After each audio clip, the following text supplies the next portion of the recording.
There we go. Sorry, I just had to restart my internet for a second.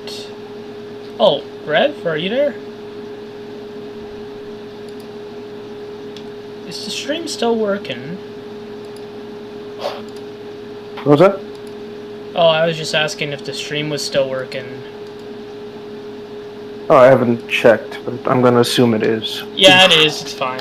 I had to restart my internet quickly because I realized the streaming wasn't playing back as best as it could. But now I'm working on... Okay, so my main issue with Halo modding is that there's not a single map that has a flyable pelican-focused mission. And, I'm gonna make a quick, map here. I'm not gonna spend, I hope I don't spend more than a week on this. Just a little short mission where you get to fly the pelican. I say it's short, but it's probably going to be, 30 minutes long because I'm going to, pad it out with, firefight sections, which is just wave-based stuff, but... that's what Halo 2 had to do. It had to pad out a lot of its fucking sections of firefights because, Oh yeah, a lot of it was very, what's the word? A lot of it was very kind of simple and to the point in terms of what you were doing in Halo 2. Obviously the fighting in Zeta, on the Halo ring itself, the hunt for the heretic. All these things are very simple goals. And if you just beeline for it, it's there's no game to begin with. Especially with the heretic station, you loop back around to the initial hangar after you've done everything to get to the heretic, to go to the the lower levels, and then as the station is falling, you just have to go back to the very start, basically. Yeah. Which again, I don't think is a bad thing per se. It's a lot of games do this sort of backtracking. It's still a fun game, even though once you realize those things. Yeah, but it's not a problem really at the end of the day because a good game creator can take something like that and be like, okay, how do we keep it interesting? How do we keep going through with it? How do we give the players the reasons and the reasons and the know-how to basically go from point A to point B to point C, within a logical sense of the word, basically. And I think they handled it extremely well. I think even Halo 3, technically, you're kind of doing that with Crow's Nest, and when you're on the Arc, the Shield, you kind of go through the same level format twice. Because one of those shield generators doesn't go down, and it's small things like that, but it helps to kind of give the story a bit more context and nuance. Yeah. I don't think Halo 4 did that really. No, I mean, I don't know. Halo 4 did a lot of things. That's for sure. Well, yeah, but it tried to keep its levels straightforward, and very rarely did you go back to do anything in the levels, at least in the main campaign. Spartan Ops, that's a different story. You're basically just revisiting the modified... The same fucking 5 maps over and over again. I remember fucking playing that shit and it was fucking hell. That was not fun at all. Oh, absolutely. No, because it was... How do I put it? You were basically being tasked with going in, fighting the enemy, going out, fighting, revisiting the same locations over and over and over again.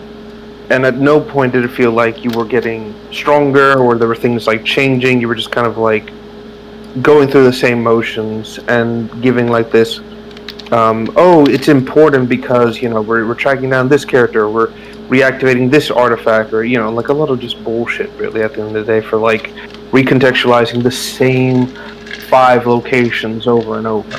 And then having fucking Palmer be fucking barking in your ear about how the Marines are weak, or calling the scientists eggheads for no fucking reason.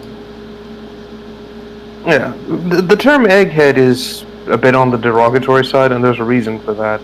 It's mostly used to dismiss how do I put it? It's a polite way of saying saying to a scientist like, "Oh, you're useless," or what, like insulting them in the most indirect way possible. And that sort of thing. I think again, I've often said that Palmer was probably the worst, like, individual to lead the Spartan teams, and being like the second in the Infinity, because her comments, the way she treated everyone, the way she acted, it was just basically like destroying morale at every possible turn. And while I get it, like no commander needs to like hold your fucking hand, if it's a dire situation like the Infinity being invaded, you want to make sure that you're not, berating the troops trying to actively defend your positions, Yeah. Which again she didn't do, and I think like the best example I can think of that was during the again the Infinity invasion, where specifically it was this it's this like brief thing you hear on the radio for like a brief second, and it's the soldiers are basically like fighting and everything. You're not really told what's going on essentially. And then you just hear over the radio where she just insults them and says, you guys aren't real Spartans, Spartans don't fall back or whatever. And it's like, Jesus fucking Christ, Palmer, can you shut the fuck up for like 5 seconds? Exactly. Again, just this totally destroying morale, totally ruining, like, again, this, for lack of a better term, desperate fucking fight against impossible odds, and then just trying to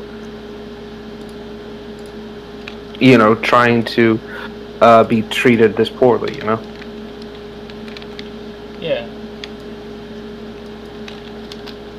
I'm trying to think of like another example. Like, that's really just what it is at the end of the day. Spartanops was, I liked the concept of Spartanops, and I like the idea that the players are, important. I like the idea that they're their own fire team, and throughout the Requiem campaign, the player is kind of like they're all that in a bag of chips. They prove themselves over and over again. Majestic basically being given the second fiddle treatment a lot, but still doing what they have to. But there was never any sense of like cohesion, if that makes any sense. Yeah. Because there were these moments, because it's like I think there's a mission where you retrieve the Promethean, I think Get calls it the Promethean soul, and I think the next episode has that CGI cutscene where Majestic is like trying to escort it out of like the area basically, and they reference Crimson and say like, oh, what, we're Crimson's delivery boys now. Like, that was the only time I think they ever directly acknowledged the existence of Crimson in Spartanops. And it shows. It's really kind of like annoying and obnoxious, really. And the only other time that Crimson is mentioned in the cutscenes is when their Pelican is seen flying out of Requiem alongside Majestic. But there's never any moment where the two teams ever cross over, Yeah. And to be fair, I get it. It's like Bungie, or I keep saying Bungie, 343 couldn't account for like all the customization that the players would have used, especially for their own Spartans, and it would have been just lazy to like have like a generic, oh, you guys look, how do I put it? Just loading default things and things of that nature. This isn't like an in-game cutscene; it's a pre-rendered cutscene, so they really couldn't do what a lot of more modern games do, where they just kind of like build a base rig and then like, okay, now everybody, whatever the armor is, it'll match basically. Yeah. I get that, but I think it probably would have just been better if they just said, okay, everyone can pick between, here's the preset Spartans, here's what you'll be picking and playing as, and that's it basically. Or at the very least, actually have the levels matter more, where you actually have NPCs you can like interact with or rescue, in the sense of like Majestic, for example. It's like they have they wear the in-game armors. It wouldn't be difficult to just rig up some of the Majestic armors for the cutscenes and then have them be like, oh, you're here to rescue one of Majestic's teammates or whatever, Yeah. But instead, it's just no. I think that's why not a lot of people like. I know a lot of people liked the idea and liked Spartan Ops because it actually made you feel like you were part of the universe for as little as that, as well as that was. But it was not that great, you know. Yeah. But it's again swings and roundabouts, and I think that's the best way to really kind of leave it at. It's whatever, really. Again, I think I prefer my ideas for like Crimson. It's like if you're gonna make them into their own unit and stuff like that, I think like I've often said this. It's like maybe the next Halo game, or if they really wanted to do an ODST 2 or whatever, why not just simply have Crimson fill in that role and basically encourage players to customize and basically lean into that. No need to bring in the Master Chief. No need to ruin John's story any further. Just kind of do that instead. Well, yeah, exactly. I mean, it's like Bungie intended for Chief to be dead after Halo 3, and they only made him alive, so Microsoft wouldn't be upset, because,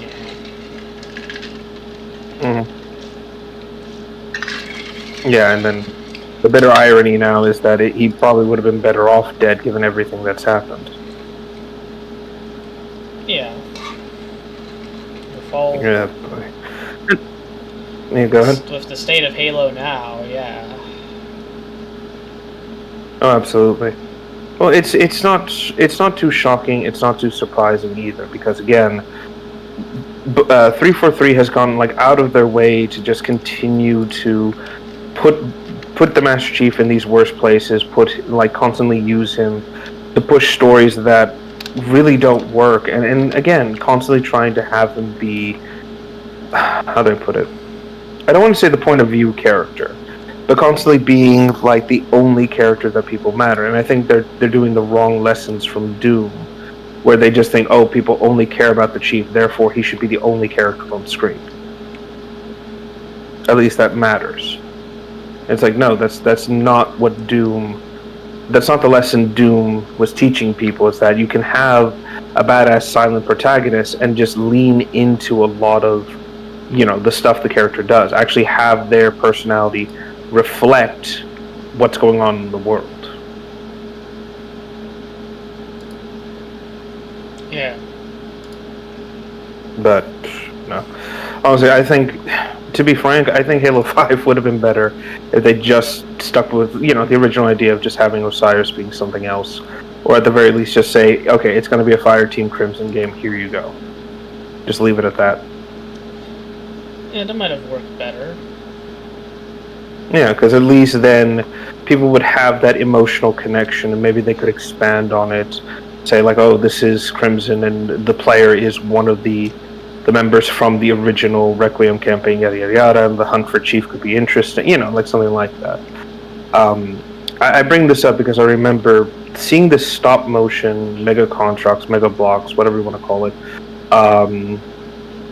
stop motion that someone did, which was kind of like a redoing of like just kind of like this little plot point idea of like it's Palmer who's chasing after the Chief and his team, and she brings in Crimson as backup, and it leads into this like intense fight with each member of Crimson trying to keep Chief separated from the rest of them, while Palmer tries to fight him and ends extremely poorly for her.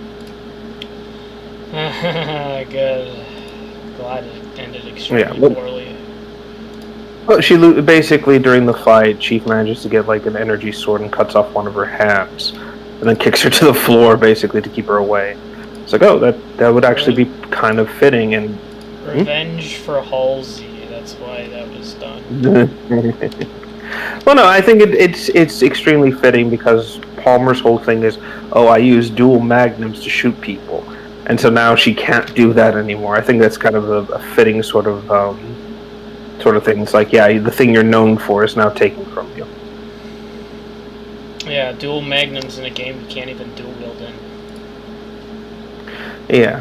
Oh, she's badass because she can do a thing that players used to do years ago, but 343 doesn't want to keep doing because, oh, it was so hard to balance it. It's like, yeah, and yet you managed to get it right in Halo 3. What the fuck? Yeah. Can't have nice It's things. so obnoxious. No, absolutely. Again, I think just honestly at this point, it's probably just best if 343 just said fuck it. Sorry, just say fuck it. We're just gonna retcon Halo 4, 5, and Infinite, and we'll just focus on 3, and then lean forward with that.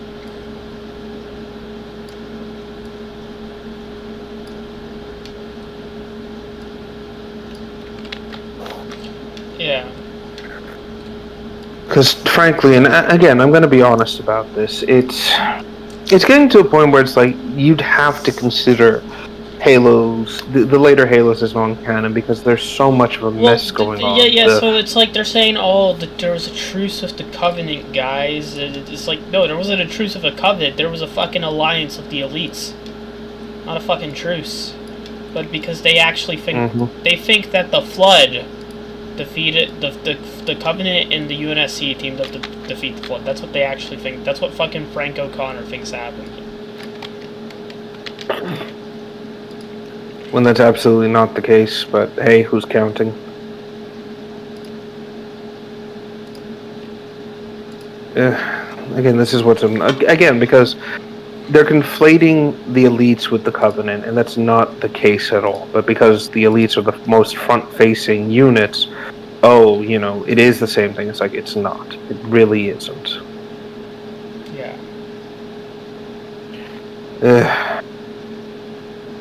Again, it's just more obnoxious than anything else, and again, it really just boils down to just poor decision making and poor planning with everything. Like normally, I'm all for like don't reboot a series, try to keep it, you know, as accurate and you know keep things moving forward and stuff like that. Don't just go back to the well. You know, if you want this to be accepted by people as like, how do I put it?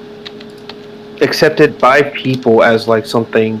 As a living, you know, breathing story and shit like that. Don't just back down. Don't try to reboot it. Don't try to bring shit back from a previous version of the game that nobody cared about. You know? Yeah. Again, they don't do that because they rather, again, they rather try to reboot the series, or not even reboot the series. They try to go back to, again, the well. They try to go back and reintroduce shit that really at the end of the day what's the word really at the end of the day doesn't fucking matter in the slightest, and it's like it's just constantly trying to again retread old water, trying to revitalize something that again was fine to begin with, but they keep trying to just add to it. They keep being like, no, we can do this version and we can do that and we can do this, you know, and it's like, oh, the fans like this stuff, this type, over and over and over again. And then at some point you have to sit there and go like, no, this isn't good. This isn't what people want. It's complete and utter garbage at the end of the day. Yeah. Again, it may be better if you just said, "Oh, it's not," you know, it's a spin-off of something at the end of the day.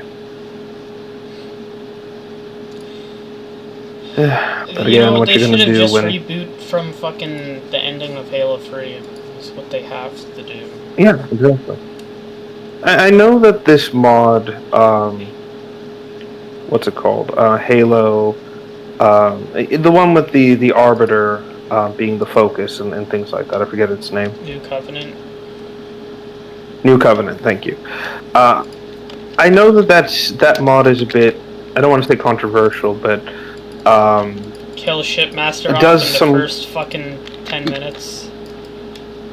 Yeah, like there's, you know, obviously there are issues like that. But to be frank, it's like this would probably be the best thing to consider canon if you want to like just disassociate from Halo 4, 5, and Infinite, really. Because it actually tries to continue the story, tries to tell something interesting. It expands on a lot of things and really introduces some interesting and pretty damn cool concepts too at the end of the day. It's just a, you know, problem with that one factor, but, you know, it is what it is. To be quite frank, what 343's done with the Shipmaster is just, nothing, really. They've done nothing with him either, so... Yeah, like at most, I know that there was a book that was like the Shadow of Intent. That nobody read. Not even I did. I just looked up the summary. It's like, okay, this is what happens, and that's it. He's been kind of like Shadow, left in the interdimensional locker because they have no idea what they can do with his character. Yeah. And I think that's the worst of it, because it's like that really is a problem with the Shipmaster. He doesn't have much of a defined character sort of progression, or even a character arc per se. He starts off like his arc starts and ends really in Halo 2. That's about it.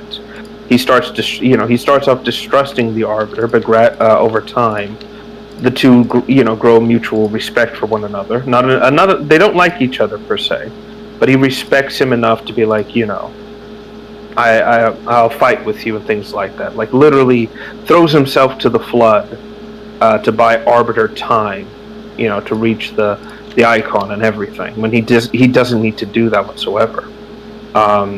And then later, back on the same ring, the whole situation with the Brute's betrayal, how he takes control of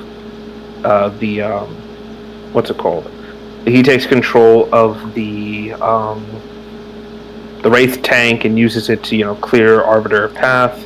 You fight alongside him once again, leading to him stealing the Shadow of the Intent, and that's basically it, really. Like his character arc is sort of completed by this point. Then when he's in Halo 3, he doesn't really do a whole lot. He's responsible for dealing with the Covenant, the flood outbreak on Earth. He's responsible for giving one of the best one-liners in the history of gaming. Oh, absolutely. And basically handling everything in terms of like the Alliance and everything like that, but he doesn't have much more of a character going on. And I think that's really what it is at the end of the day. He doesn't need to have this massive overarching plot point. Well, he doesn't need to have like a massive. He doesn't need to have stories like in-depth like story cutscenes, because like every second he's on fucking screen, he's fucking aura farming, as the fucking kids say. I say as the kids say, but I'm fucking 21 years old. But I don't know. I'm not up to date with that kind of shit. No, absolutely. It is very much brain rot. Let's be frank here. But yeah, he's pretty fucking cool. Oh, absolutely. Again, he has the same kind of like energy Johnson has, where he doesn't need to do a lot. Johnson's defined as a soldier, a character. He is chief supporting character, but he's someone who isn't afraid to get down and dirty with the enemy. He knows how to deal with things. He isn't afraid to fight, and really takes the fight to the enemy quite often. He takes control of the Scarab and uses it to help the Arbiter get into the main control room. He's the one who disables Tartarus's shields, and what again I love is that when the Arbiter's confronting everything about the truth and trying to convince Tartarus that, hey, we've been betrayed, it's Johnson who basically comes in, threatens Tartarus with a fucking beam rifle, and flat out says, like, if you want to keep your brain inside your head, I tell those boys to chill. Yeah. Like, again, no fear. He's completely and utterly outnumbered by these beasts, and could easily be shot 100 times over by their weapons, and yet he still manages to keep his composure and forces them to back down. Yeah. And that's kind of the point. It's like, he is cool, but he has a reason to exist. Again, it's what made old Halo kind of worth following, and why we cared about these characters, and when they did die, it was meaningful. Yeah, I think it was Marty that killed Johnson, because Halo 3 story didn't really have that kind of depth, so they ended up, writing in more deaths. Right, which makes perfect sense. And really, I'm not bothered by it, because let's be frank again. 343 would have ruined him. Yes, but also the simple fact of this did need to happen. Johnson's death is impactful because, again, it's because he's injured and close to death. He's the reason why Spark was dealt with. He's the reason why, the flood was stopped at the Ark and why everyone survived. Because he brought in the Spartan laser, he gave it to Chief, knowing that he's the best person to use it. And again, just even gave Chief Cortana back. It's like, sent me off with a bang and everything. Even Miranda's death had a purpose to it as well. And again, it's one of the most tragic deaths out there because she came in with the express intent of saving Johnson. And when it became clear that, there was no saving him, rather than, she was prepared to do what was necessary, but she couldn't. It's that moment of hesitation, that simple fact that she couldn't kill, the friend of her father, that, it wound up costing her life. Yeah. But it also hardened Johnson's resolve to stop the rings and everything, which again fed back into what happened to him later. Plus, it also is a great character moment because it shows you the kind of person that Truth is, who, again, despite having all of these brutes at his disposal, instead of taking anything on, he hides behind them all. He waits for Miranda's back to be, to him, and then he just shoots her in the back completely. And then he just casually tosses the gun down, like, ugh, how uncivilized, basically. Yeah. It's like, it's fucking rat. The fucking rat. He knows the fucking Covenant religion's a lie, too. And he just went crazy. Like, the only way... I've been thinking on that whole situation with Truth for years now, and I think it kind of, dawned on me what was happening. Like, it wasn't just he was crazy, but I think what happened was... this is what I think was likely his plan. I think his intent was to activate the Halo rings. He knew it was going to wipe out all life. But I also think he knew about the whole reseeding life and things like that. And I think his entire plan was actually, I'm going to wipe out all life in the galaxy. I'm then going to use the Ark's abilities to recreate life. And I'll rule like a god, basically, among the primitives that I will create, essentially. Yeah, I think that was the Halo ring wouldn't affect them at the Ark. Exactly. But would he have been able to do that? I don't think so. I think his plan was doomed to fail, because even if he fired the rings, I doubt he would have been able to get the systems to start recreating life. I doubt he could have opened any sort of genetic locks or reactivate any sort of DNA samples or anything like that.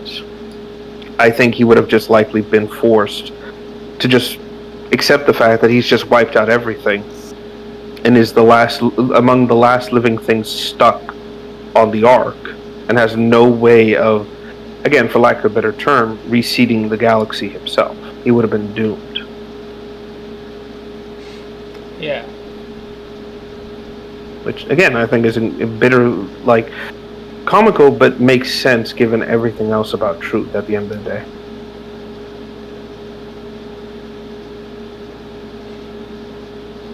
Oh, shit. But yeah, no. Again, this is what I mean. This is why Bungie's writing was a lot better, because they actually gave a shit about the story, the setting, what they intended to do, the arcs the characters were supposed to go through, how far this whole thing was meant to be, and they knew how to end it, too. Yeah. The problem was that, again, it was too open-ended and allowed 343 to kind of step in and be like, okay, this hopeful ending that Bungie created, instead of building on it, we're just going to do this, bring in a new thread, remove all the hope, basically. Yeah. And resulted in in the era of 343's Bungie, which or sorry 343's Halo, which is just a lot of doom and gloom, like, oh, this and this and this and that. It's like, it's nothing.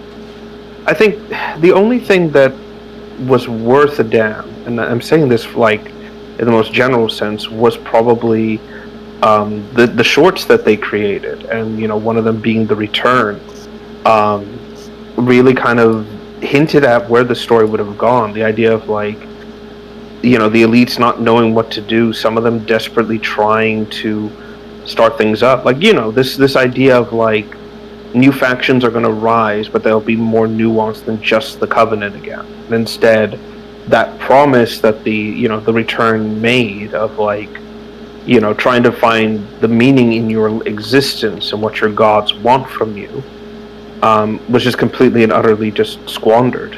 Just turns, the elites, they just create a new covenant with the Storm Covenant. They do this with Endama. They just bring the Forerunners back because reasons, and it's just a gigantic mess of, like, hey, remember this, remember that, remember this.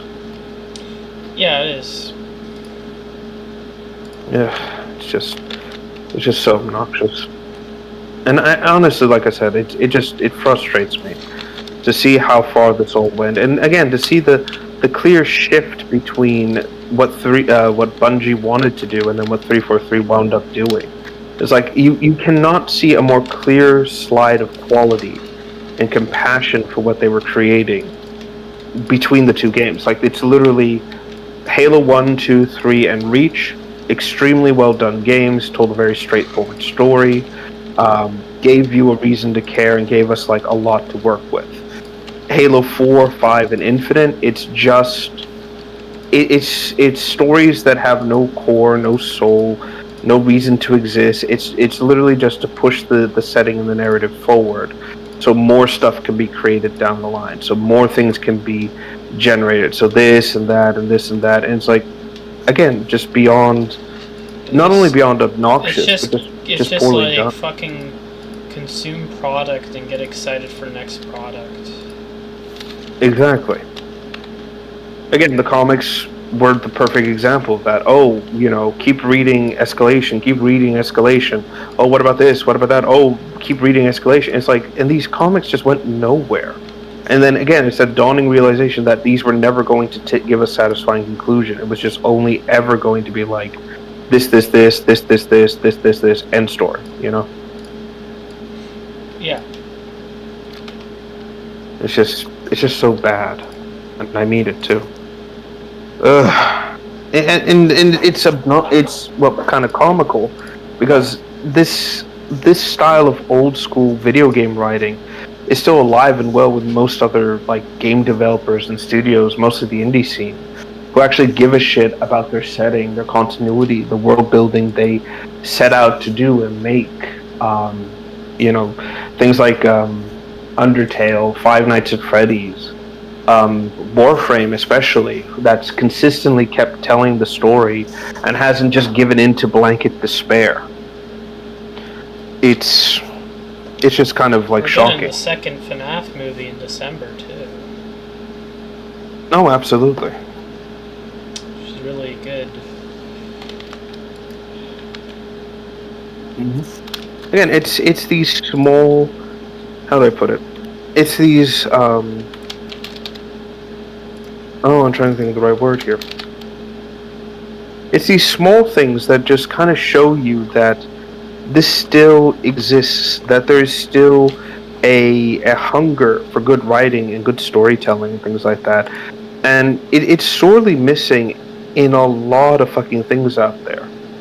And again, it shows in just nearly everything. There's this desire for better stories, desires for better, like, aspects to keep kind of seeing where the pendulum goes. Is, again, nothing short of impressive, to say the least. But, it is what it is at the end of the day. And I don't think I can really say much more than it's just disappointing.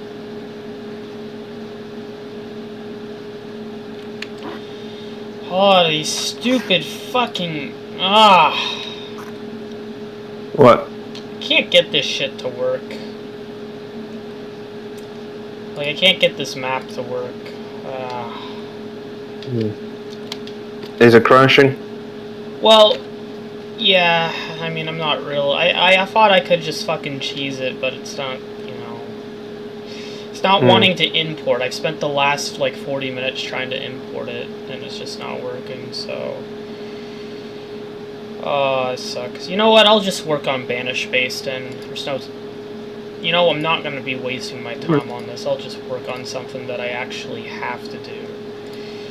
So, Alright. I guess we're going back to Banish Based. Alright, sounds fair. Sorry, I'm just also thinking on a few other things.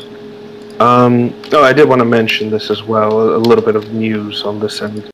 So there's been recent polls being put out, mostly from game medias, trying to see like what's going on, and it turns out a lot of the younger crowds and the people who they try to appeal to for games, they're not buying new games. That's the big thing. Turns out a lot of people are cutting back on things because it's just way too expensive, and on top of that, the big thing that's kind of keeping gamers entertained is largely the free-to-play games, which is ironic because for years these companies have been like, oh, free-to-play is the future, all that kind of shit. And now it's killing them because they thought they could just milk this for every cent it was worth, and now it's like, nope, now you're struggling because, oh, it turns out this doesn't make all the money you want, basically. Yeah. And as on top of that, people are also playing older and older games as well. They're actually going back to like these much older games, and when asked, it's like because they're not only fun, they're also more stable. They're not likely to crash, and I can just play whenever I want and not have to grind it out, basically. And so you gotta worry about that's another big it being like limited and shit. Yes, which I think Stop Killing Games is still pushing things and still ongoing, so that's good. So that front's not over yet. The front with Steam and the payment processors is still ongoing. As far as I can tell, there's still minor issues getting involved with that. It looks like there's going to be lawsuits and things like that against Steam for alleged issues, but how far or how accurate that is very hard to tell. Let's see. Just Shout's also getting exposed left, right, and sideways. Turns out that, shocker of shockers, they're not actually a charity, but more of a, pay us for shit, basically. So they're getting exposed for that too. So that's good. Let's see here. Oh, right, and the UK government actually is trying to attack 4chan, and 4chan is actually clapping back pretty damn hard. And is even beseeching, their lawyers are actually beseeching the U.S. government to assist them because this is a breach of national security in the most direct way possible. Yeah, that's what's the best part about it, that they're going to get the attention of the administration to take action. Oh, absolutely. It's comical.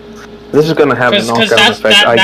That's what has to happen. That's what's going to have to happen for, Mm-hmm. Well, the vice president's already mentioned that they spoke with Steamer and basically told him, very, very directly, it's like, hey, stop interfering with the U.S. U.S. businesses, stop trying to extort them. And they didn't listen, because as soon as that ended, Steamer tried to go after 4chan directly, and I kid you not, when I say extort them, I mean it in the most literal sense. You know what? Let me see if I can find it. Because they sent a legal notice to 4chan specifically, with the express intent of being like, we're coming after you because you didn't do what we said. And I need to find this. Actually, let me pull this up on my phone. It's a little faster. Also, I want to say to the people watching the stream, the reason why the screen is blank is because I'm in my file browser, making a bunch of shaders, so I can't really, show my file browser. It's green. I can see it. It's green. It's showing Well, like everything. that's the loading thing, but I'm renaming a bunch of shaders so I can, you know... So I'm going to texture the banished base today. That's what I'm going to do. I see. And maybe we can work on some encounters. Sure. Alright, Burning Storm. Let me see. Okay, here it is. So, the UK government goes after 4chan and was basically saying because they didn't abide by their online, stranglehold, basically, that they're now going to start fining 4chan daily £20,000. They can't do shit. Yeah, and literally 4chan's administration and everything said, fuck you, you can't do shit to us, in the legal sense, and then immediately got their attorneys involved, who sent a message out basically saying, yes, we're taking this to our court, and this is now going to be an international thing. Thank you for playing. It's beautiful. Yeah. So, yeah, remember, the reason the UK is doing this is because they're losing so fucking hard, because they can't fucking compete in the free marketplace of ideas. Oh, absolutely. Well, again, they're trying to... what's insane is that they're trying to police their people. There's an active animosity against the government. People are already suspecting that there's going to be some form of riots relatively soon, or something's going to give at some point, and I think that's exactly what's going to happen. It's going to get to a point where people are going to get so fucking fed up that we're going to see something explode there, and then, it's just going. I'm not going to say it's going to go into civil war, but it's going to be a lot of civil unrest and God knows what, and I'm all for it. I really am. So there's that going on. There is an attempt at an online safety act here in the U.S., but so far it's getting pushed back. But legislation is still trying to push it forward. So we'll have to see where that goes. They've tried to do it before. They're not going to be able to fucking get it passed, especially if the fucking Trump administration's more focused on... especially if they're against what's happening in the UK, they're going to be against what's happening, with a bill. If it even gets to the point where there has to be a tiebreaker, they're going to veto it. Because they have to sign it, Oh, absolutely. Trump has to sign it, so True. It's he's probably not going to fucking sign that shit, because, goes against the fucking principles. Oh, absolutely. That said, what's the word? That said, it's, again, too early to tell where it's going to go, so we just have to wait and see where it's going. At least in terms of the general situation so far. So again, like I said, we'll have to see how this plays out at the end of the day. On top of that, a little bit of streamer drama news, because I want to bring this up. Hassan's fucking lost his mind completely, and very clearly is trying to use his terminally online fan base to go after Ethan's wife, of all things. BreadTubers always do this. They always send their fan bases to attack people that they don't like. Oh, because they know they're fucking rabid and radical. Oh, absolutely. But the thing is about this one in particular is that he... so, how do I put this? He didn't directly say it as go after this person, but he did at the same time. How do I put this? So, Ethan's wife. I forget her name. Gila. I keep trying to say Mila, and I'm like, I know that's not her fucking name. Gila, specifically, as we know, was part of the ISD. I think it's the Israel Defense Force, or the IDF, that's it. And that was, mandatory conscription. That's something that a lot of third world countries tend to do, especially if their, sign-up rates are pretty low. And it's mandatory, of course, and she had to, even if she disagreed with it. And one of the big things is that her role in the IDF was she was a secretary. So she was a military secretary, someone who did work for the internal affairs and things like that, but both an active soldier and not, basically. And that's something that a lot of people don't understand, is that just because you're part of the military, it doesn't always mean you're a soldier. Sometimes you can be put into administrative work, but you still have to actively, do shooting, do training, basic soldiering stuff. You're a soldier first, but your position within the military will always vary. That's the best way to put it. Anyway, I'm getting sidetracked.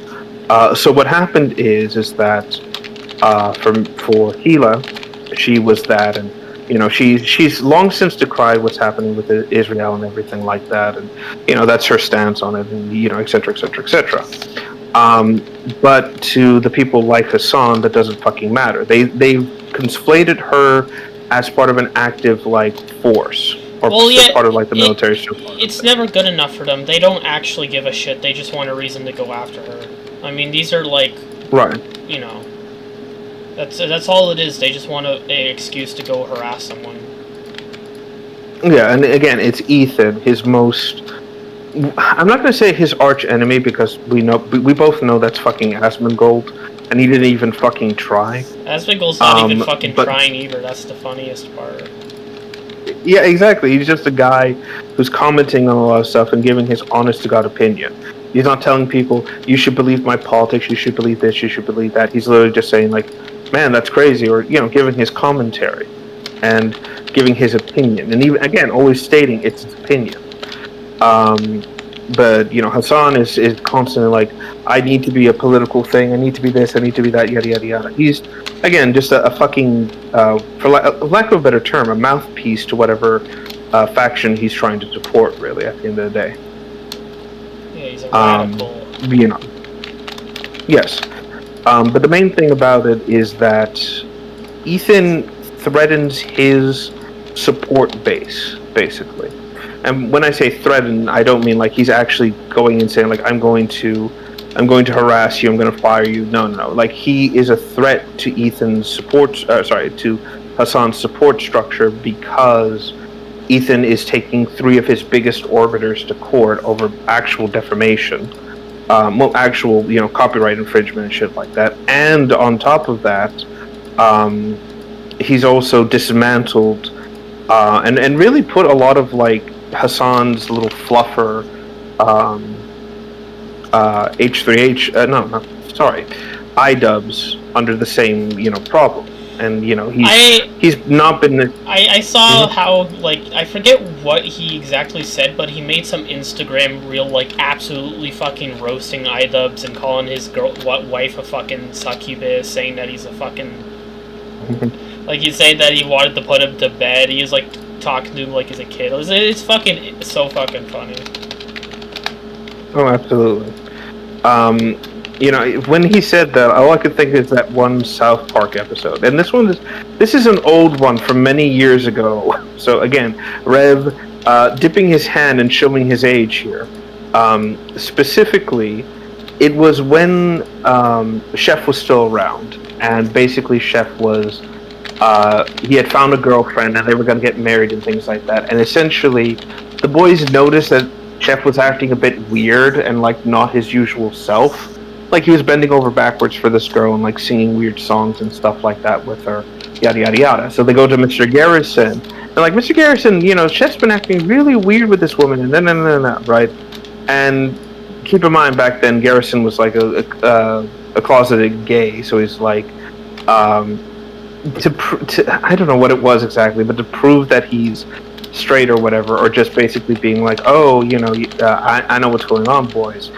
He makes up this whole story. It's oh yeah, I sleep with women, and then I don't want to get tied down with them because they're all fucking succubus, and da da da da. And I tell them, get out of my house, succubus, and shit like that, right? And so that puts it into the brain of the boys that Chef's girlfriend is actually a succubus, and they need to save him from her. So they leave to start their little plan and confront her. Meanwhile, Garrison's hand puppet just basically says, "You're not convincing anyone with that." And he's like, "Oh, shut up." Shortly thereafter, the boys do this. They confront her, yada yada yada, and Chef's you boys have to accept it. I love her, yada yada yada. So they think they've done the wrong thing, and oh, we're sorry. And then as soon as Chef leaves, she says to them, "Oh, I'm going to marry Chef," and then immediately her face contorts into a demon. She says, "There's nothing you can do to stop me." And again, showing that she was in fact a fucking succubus this entire time. Yeah, that so the funny thing about and then back when South Park would make entertaining stories like that and didn't just, make fucking make fucking MS-13 members look like innocent civilians, but that's neither here or there. Yeah, but that's kind of the joke, really, and I think, it's like when he mentioned that, I thought, oh god, it is that episode. I wouldn't be surprised if his fucking ghoul man-woman was actually just a fucking succubus. That would make more sense, to be quite frank. Yeah, it would. It really would. Just... It's like... a literal fucking demon. Exactly. And again, iDubbbz doesn't see it. He's like, oh, she's helping me. Well, again, I'm convinced. The way he talks about shit, too, it's like he thinks the shit he believes in is popular. But he's on the fucking 20% of the 80-20 issue. All the fucking time. And he's like, oh no, guys, this is the zeitgeist now, when it's really fucking not. Have you not read the fucking room? You picked the worst time to become a bread tuber, iDubbbz. Ironically enough. And it's even more comical than that when you consider it, because when it comes to this whole problem with iDubbbz, specifically, I want to mention, his big problem is that, and again, I'm convinced that he is slowly being poisoned. I think he is on something that his ghoul wife has given him, and is using it to basically, So kind of what happened to Music Biz Marty? Yeah, basically something close to that. The only difference is that it's more obvious that that's what she's doing, because she is not subtle. She is very obvious that she's poisoning Ethan, and that she's always has to be in his ear to make him do shit, because I think she knows the moment he's off whatever she's got him on, it's going to make him snap out of it and probably be so pissed off that he might do something stupid, I think. Well, that's what happens with all, like, those male feminist types. They, like all it takes is for them to suddenly break down, and then they become very abusive to their significant other. Absolutely. They're ticking time bombs. Well, it's even more so. Yeah, it's more so in this case, because I think, like, if we're going to assume that she's got him on some sort of, I'm not going to say hormone blocker or something like that, but like some sort of like antidepressant or something like that, that's way stronger than what he needs. And the reason why I believe this is because of his more sluggish demeanor, the way he's sort of like, oh no, he's fine, like that weird sort of, again, I don't want to say high, but that sort of like inebriated a state, low energy basically. bum. That's what he is. Yes, that's yes. But because he's in this state, I think, again, that she's got him on something that's way too strong, and is purposely, like, dosing him up more so, and is using this, again, to keep him under control. And I think the moment she can't keep dosing him with that strong amount, I think is the moment he's going to snap out of it, and, again, turn into a raging anger monster because of what she's done. Both once the chemical, like, imbalances is cleared up in his system, and when he realizes that, holy shit, you literally ruined my life. Yeah. I wouldn't be surprised. I really wouldn't. But I have no faith in him. I really think we're just going to read one day in the news that he wound up committing suicide, and I'm going to be questioning whether or not it was actually him committing suicide or her just pushing him over the edge. Yep. It would not fucking surprise me in the slightest. You know what's something else I learned about one of Hassan's orbiters? Fucking Demims, apparently she's into Shotokan. So, like, of course she is. So fucking Vosh is into fucking lollies, Destiny's into being a cuck, and then this bitch is into, like, like, all these fucking people have these fucking skeletons in their closet where they're like fucking pedophiles. And it's like, it's no fucking wonder they're pushing these fucking radical politics onto people who aren't fucking, who are easily manipulated by it. Absolutely. Again, What's sad is that I'm more shocked by the amount of people who are into this than not. That's what's disturbing me more so than anything. Well, I'm also not shocked because the whole like dynamic of being a Twitch bot is like most of their audience are teenage boys. Of course they would be into fucking Shotokan. Of course like a woman like this would be into fucking little boys because they get off on the idea of seducing fucking young men into giving them money. Like that's what essentially their fucking job is. It's like it's disgusting. It's a power imbalance, and they thrive off of that power imbalance. Yeah, parasocial relationship.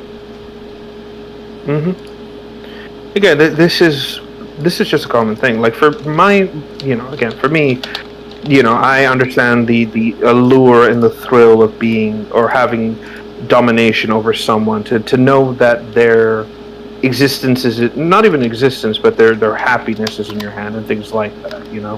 But it's also just kind of like the onus is still on you. You have to treat that responsibly. Yeah. But again, they don't want to do that. They just want to do all these awful things. They just want to treat people like absolute, just pawns. Really, at the end of the day, not even like fans, just like little minions. And it's especially the case with someone like Hassan, who just genuinely hates people.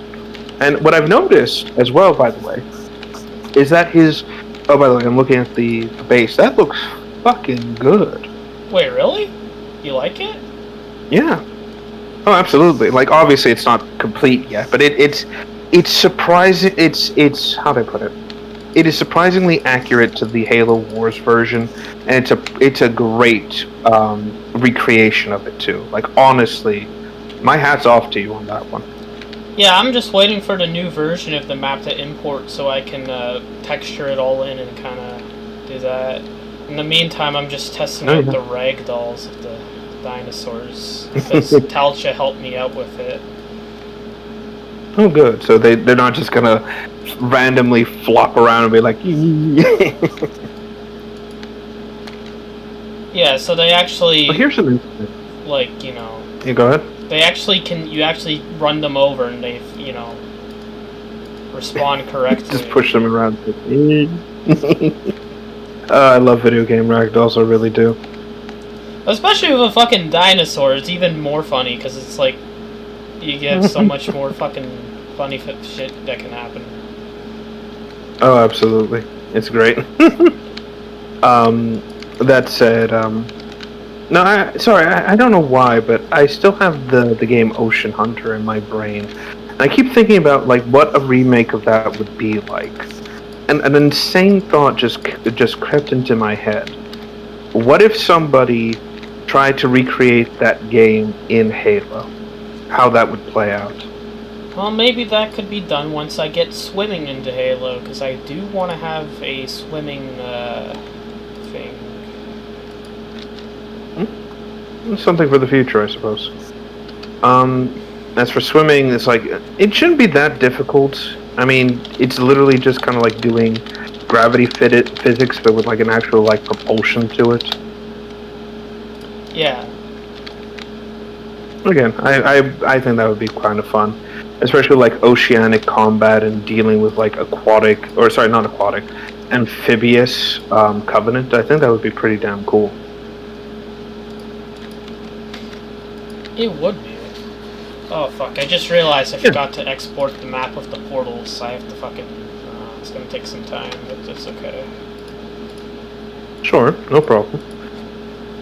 You know, I think about that now, like the idea of like amphibious Covenant, and all I can think is like, again, a little bit of like Xeon and Gundam kind of like designs of like amphibious elites, grunts. I really wanted like these mosasaur guys that have like arms, and I can't really describe their design, but similar to grunts, they need like water to breathe, and when they go on land, what happens is that they have to use hover jets to move.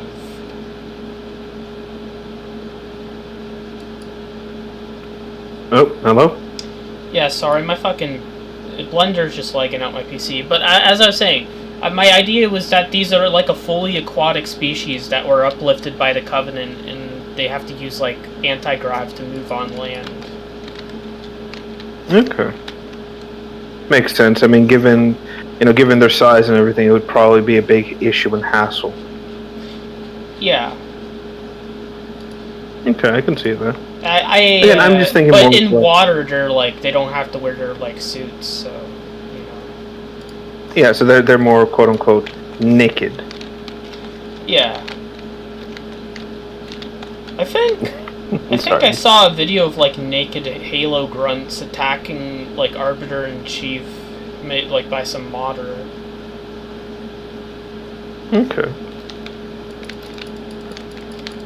Makes sense. Again, grunts. Like again, we think they're really small because we always play from the perspective of Spartan, but it's like 4 foot is not that small by comparison. Like those arms would hurt like a motherfucker. Yeah.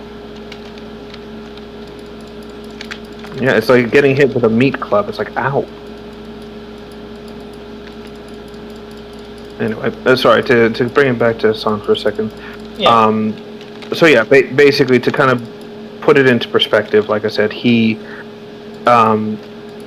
basically, in all but like directly stated, he wants someone and is claiming that, you know, going after people who are from Israel or like support or whatever is completely fine and justified, and flat out has said, and basically has said that he wants someone to go after Ela and just kill her, basically. I mean, he had one of his supporters literally kill. I think they did a fucking terrorist attack on some U.S. building or something like that. I wouldn't be surprised. And I think there's like a clip of him where he's talking about how he wants to like radicalize people and shit like that. Like, this guy is a fucking monster. Like a straight up fucking evil piece of shit. Because he's like fucking he's openly making it his fucking goal to and it's like he knows this ideology is bullshit too. Because I remember he had his fucking uncle on, and his uncle was literally asking him, you know that shit with the fuck. I forget what exactly it was. It was like some fucking issue, and it's like, you should be honest about this issue, and then fucking Hassan is like, no, I can't do that. That'll make the right look good. That will make them look good. So it's like he wouldn't even. I think it had something to do with like. I forget what the exact thing was, but essentially, he knew he was, like, fucking lying, but he only cared about fucking winning. Yeah, optics. It's the same thing with Vosh. And like he said, Vosh, like, was like, oh, it doesn't matter if you're a hypocrite or if you're a horrible person or whatever, all that matters is winning. Like, no fucking principles. Exactly. That's all it's like, that's all it is to them. It's like, it's winning, it's getting over your enemies, it's this and this and this. And it's like, no, the reason for the debate is, you know, to debate someone is literally just, your goal is to convince someone to agree with you, or at the very least come to a something called, what's it called? Something called, not stasis, a synthesis? Synthesis. Oh. Not consensus, synthesis, basically. And the idea is that from this, a new idea blossoms where you can accept both sides of something, or you come with a new understanding, and this changes not your opinion, but how you approach something. You can still have your opinion on something, but accept something new to it, basically, you know? And that's kind of the point. That's why debate is so important, and it's important to do it accurately. Because if you're just lying out your ass, or just trying to misconstrue everything because you know it's wrong, it doesn't help change things. It creates this, again, us versus them mentality, and it becomes this colossal mess. And again, you shoot your credibility in the foot, you know? Yeah. And again, for someone like Hassan, Vosh, all these people, they don't want to change people's minds. They've given up on the idea of like doing this correctly. They just want to win. They just want to cause problems. They just want to be they're just contrarians. and they latch on to whatever kind of like ideology they can use to basically keep themselves relevant in the grander ecosystem of the internet, and that's all it is. And Hassan, I think, is the worst of it. And look where that has gotten them. Like, because they pushed this shit so hard 5 years ago, the whole during COVID. Now, like, so many people are against this shit now, and they only have themselves to fucking blame for it. Yes, and ironically, they're hurting what a lot of people, like, a lot of the causes that would need this, basically. Because nowadays, like, again, if you apply for a job, right, and you are specifically some sort of ethnicity or something like that, right?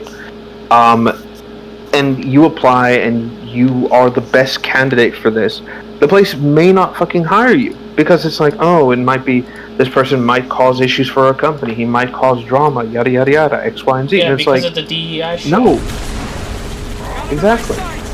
And that's what it is. Like literally. Again, I have to be careful with what I talk about my job because, again, I don't want to, because I am under a sort of HIPAA. Yeah, and I am kind of like under HIPAA. But to kind of give the most generalization, I had someone call in one day. He didn't follow protocol, and when I was stubborn about it and said like, no, we have to do this, we have to follow the procedure, we have to do all this. He says this to me as an insult and says, quote, "You're a fucking DEI hire, fuck you," and then just hangs up the call. And I'm like, okay, I'm not, but whatever. Yeah. That's what I mean. It's caused this negative stigmata that nobody is getting around from. And then you look at those fucking videos of those, like, tech girlies and fucking, tech jobs like Microsoft and shit, where you see these women just attending adult daycare, essentially. They're not actually doing any work. And, you know, that just makes women in the workforce look bad, because these people are making it look bad, you know? Oh, absolutely. Because it's becoming a massive problem. They're making it look like, oh, all they do is attend adult daycare, because these people are like, you know. And these people, that's essentially all they do, though. This is why fucking Minecraft only gets 6 blocks in one mob per year, because these people are fucking busy attending fucking daycare instead of working on the game. This is why Halo Infinite took 4 years to get the Falcon and the fucking Carbine reskin, because these are the people fucking working at the companies. Yeah. Nobody wants to do anything. Nobody wants to do the work they're hired to do. All they want to do is just post on Instagram, TikTok, all these fucking social media platforms, and stay terminally online. Like, you know, it's fucking obnoxious. And it's just, again, getting worse and worse, and with people like Hassan just pushing these people even further, it's just creating weaker and weaker sort of, like, structures. And more so than ever fucking before. Yeah, and speaking about them hurting their actual causes, I mean, they've made their fucking ideology so insufferable that, like, most people are just fucking done with this shit. And it's like...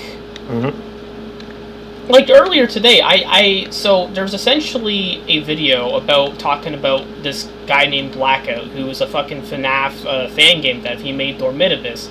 He's a pedophile, a groomer. So, in the comments section, I made a comment saying, oh, I thought Blackout's, because the video was about his canceled games, and I made a joke comment saying, oh, I thought Blackout's canceled game would be 5 Nights at the Grooming Gangs, where it's Blackout's Groomeria, and I listed, like, fucking EDP, Lion Maker, Squimpus McGrimpus, said that they'd all be, like, groomers in a restaurant.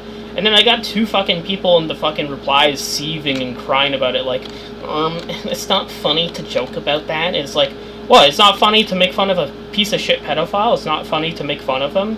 Because the only fucking achievement in his life is making a shitty fucking fan game that's his own personal sick fantasy? Because the full... Like, in his game, he makes William Afton, like, Springtrap, into a pedophile. And it's because he's fucking self-inserting into Springtrap. That's what he's doing.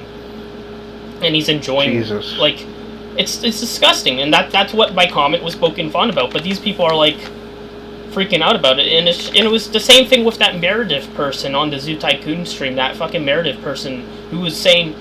He was calling me racist in the stream chat, and we didn't even talk about anything like racial focus on that stream. We're just making dinosaurs.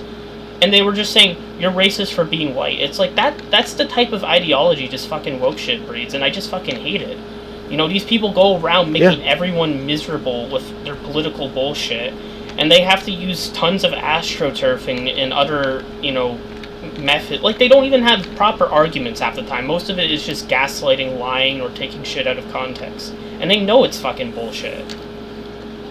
And you know, that's just what pisses me off. It's like, these people don't have any arguments for what they believe, and they just want to insult you, and they think that's how they're going to have their victory. But it's just, that's not how it fucking works anymore. They don't fucking have control of Twitter anymore.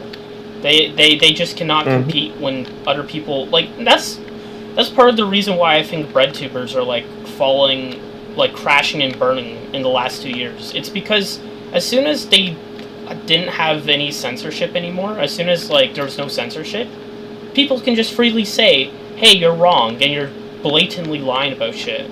And there's nothing they can do about it, because they were so, like, Think Before You Sleep was able to, like, 1v5 5 other breadtubers. And the reason is because they blatantly lie. And it's probably because they're so used to being able to get away with it that's why it's so fucking easy. Oh, absolutely. It's like I brought this up before, but, like, there's a clip of Hassan saying that Asmongold, like, hates brown people and that he's a literal racist, and then it cuts to a clip of Hassan saying that he doesn't mind brown people and he thinks Indians get a bad rep that's not deserved. Like that's a clear-cut example of him just blatantly lying about someone.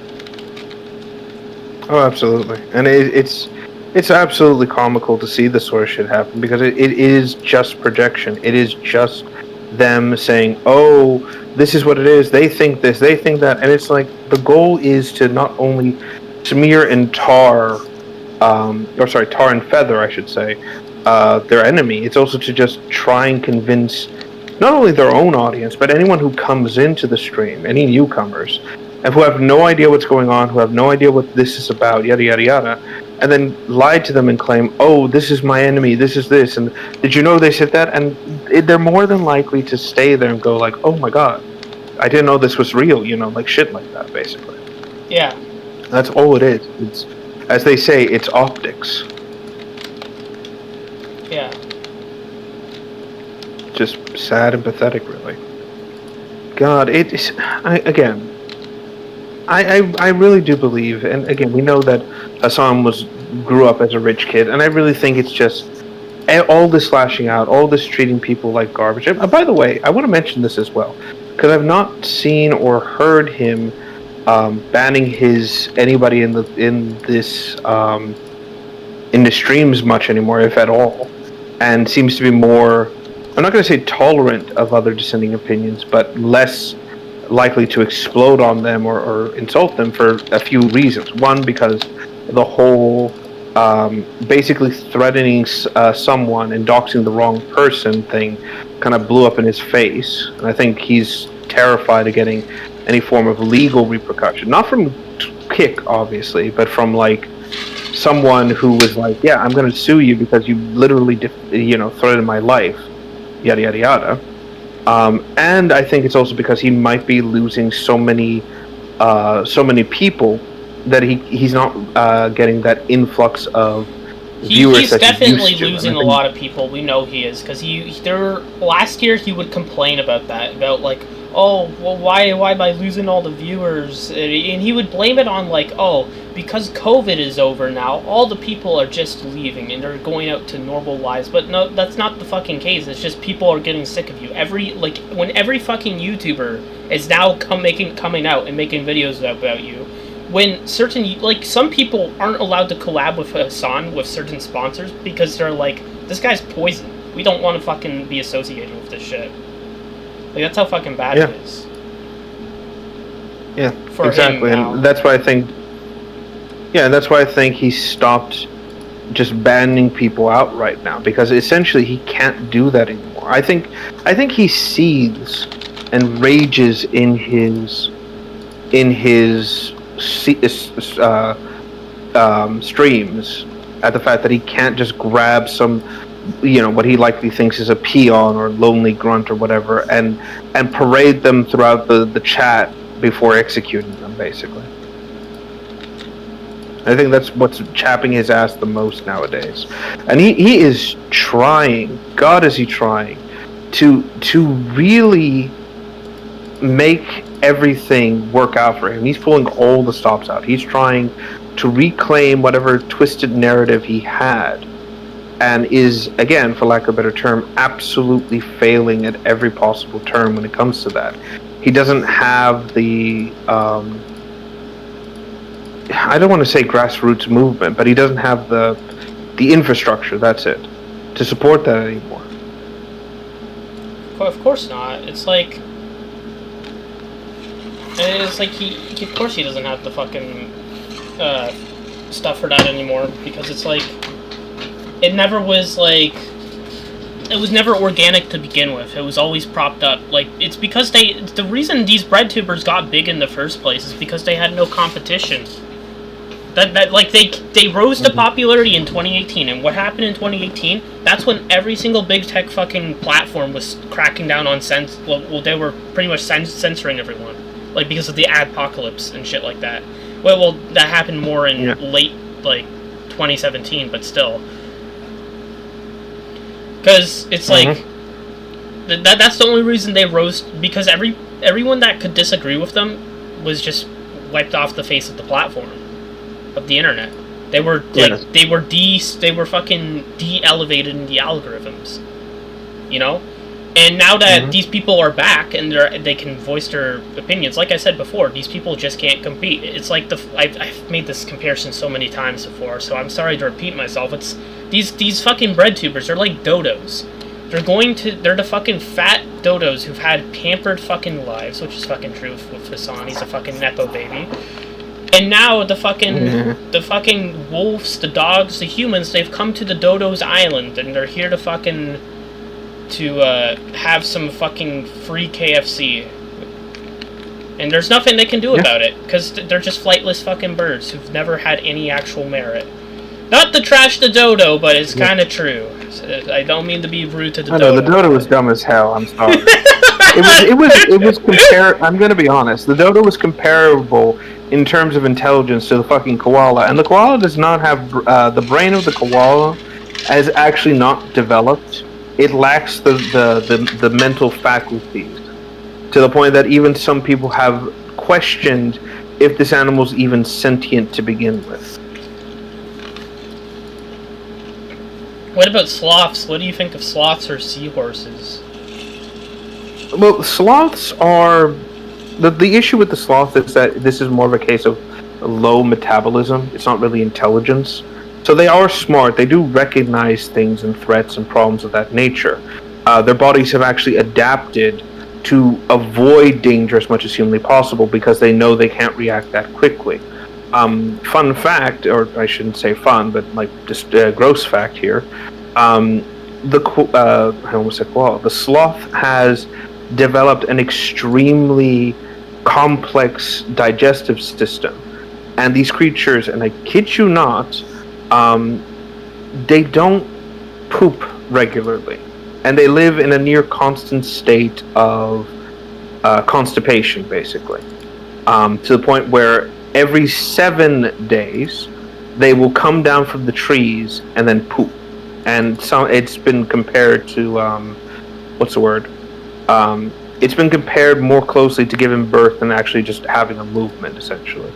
And this is mostly because, again, they've adapted this because they have to stay in the trees as long as they can, but they have to come down from the trees to do their business. And this is largely because trying to do it upside down is nearly impossible, and it's speculated that the scent of it is what attracts certain leopards to their location, basically.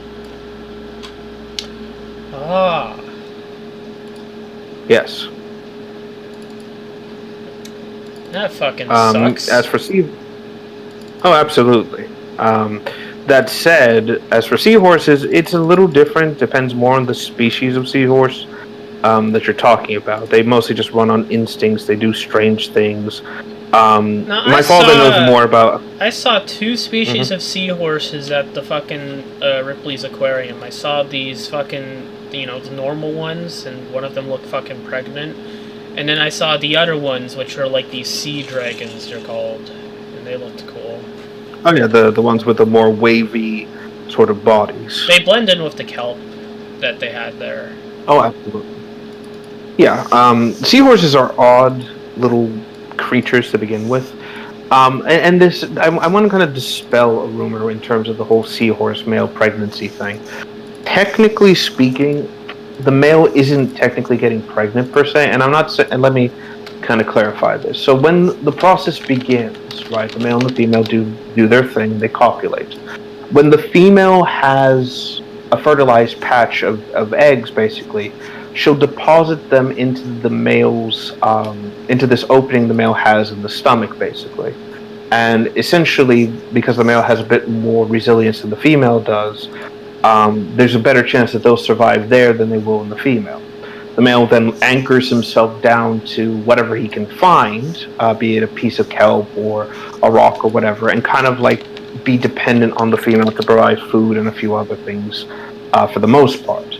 Then when the male seahorse, in quotations, gives birth, it's not really giving birth per se.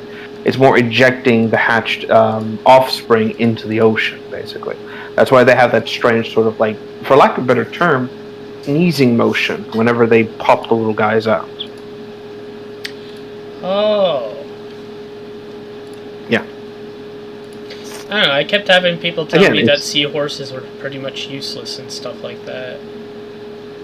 Again, it depends on the species. The uselessness mostly comes in the fact of its instinct. The problem is that when the male latches onto something, his body won't let it go. So there are instances where a male will grab onto, like, let's say, a piece of wood, and that piece of wood will actually break off, and he's just helpless against the current at that point because his body won't let go of that piece of driftwood, essentially. So he winds up being sent somewhere else completely. Ironically, this is also a blessing because he's able to kind of eat and feed on his own, but he's still more helpless than most other creatures at that point because, again, he can't really move normally due to this whole situation. Yeah. So, it's like both blessing and curse. Like it says in the book, we're both blessed and cursed. What fucking book? Same things make us laugh, make us cry.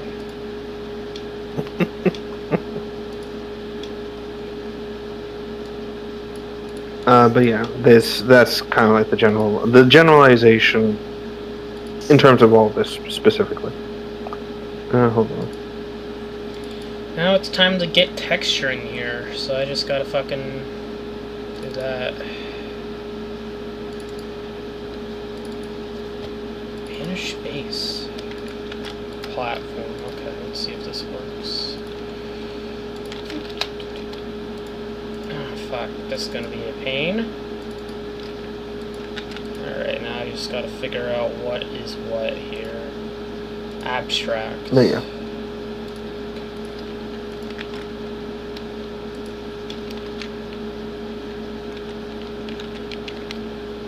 Is that a...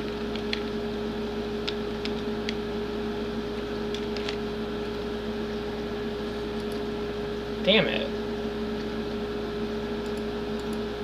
Yep, that's the, again, for lack of a better term, the kind of generalization here. Sorry, I'm just thinking of something else here. Actually, let me take a look at this.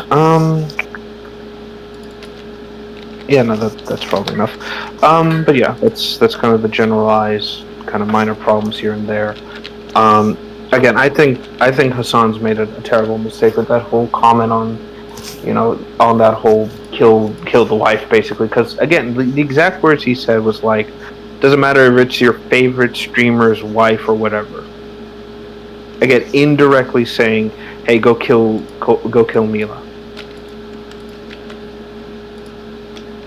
And that's the other thing too. It's like he's fucking, what do you call it? He's fucking, he's going on about this fucking shit, where it's like didn't he call like Ethan a military target or something like that? Yeah, basically. So he's trying to encourage a guerrilla movement and is trying to again, for lack of a better term, he's trying to turn his audience into like guerrilla fighters, basically. And it's not turning out well because he knows that they're not going to just risk their freedoms for him. And one of the things he went on about is like, I forget the exact wording, but the basics is that it was, oh, this is 100% legal to do, and it's like, no, it's fucking not. You're lying. Like, I think that's the most disgusting thing about it, is that he's lying to people, saying that it'll be legally okay, when he knows that is not the case whatsoever, and he's trying to get some stupid, unstable individual to ruin their life for him. Yeah. And damn, for lack of a better term, damn the movement as it is. This has never been about what he believes in. It's literally just about getting rid of Ethan and just trying to hurt him as much as humanly possible.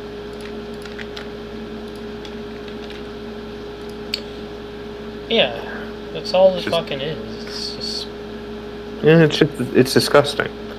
Again, I think I think if someone were to do this and then claim coercion, and it was proven that they're like mentally unwell, I think there's a chance to like get him in trouble in terms of like, oh yeah, he took advantage of a mentally unstable person and got him to commit a crime.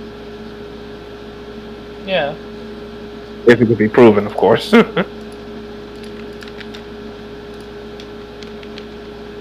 Yeah, it's just so obnoxious, to say the least.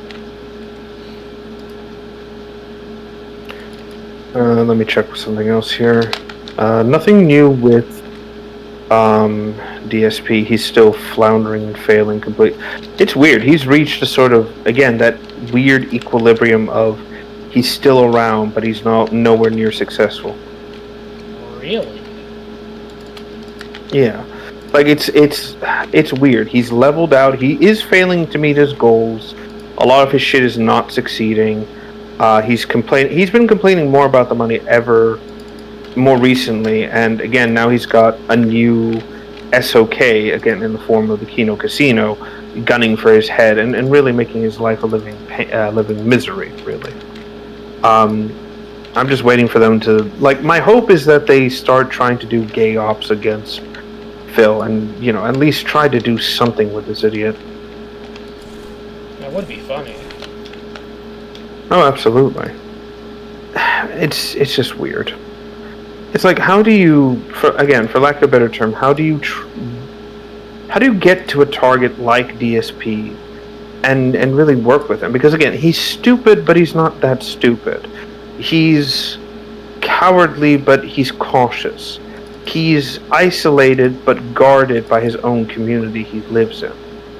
You really got to work into that sort of thing and really kind of, for lack of a better term, put the nail on, put the screws to this fucker. The question really just becomes, what do you do?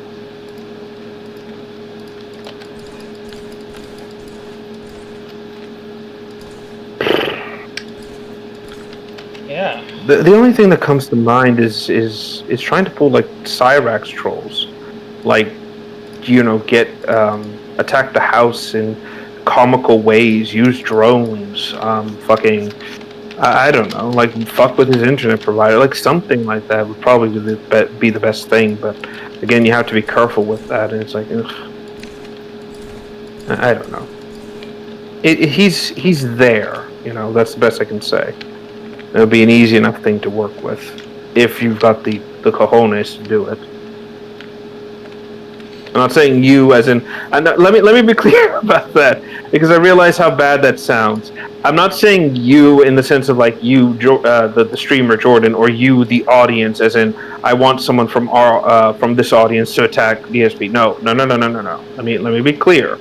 I'm saying this in the general sense of a you, as in a person or an individual. Yeah, of course. Oh God, I hate that we have to clarify that too, because it's like, again, you'd think people would have that sense of like, oh, that wouldn't be me, but like, no, people are dumb. They're really dumb. Yeah.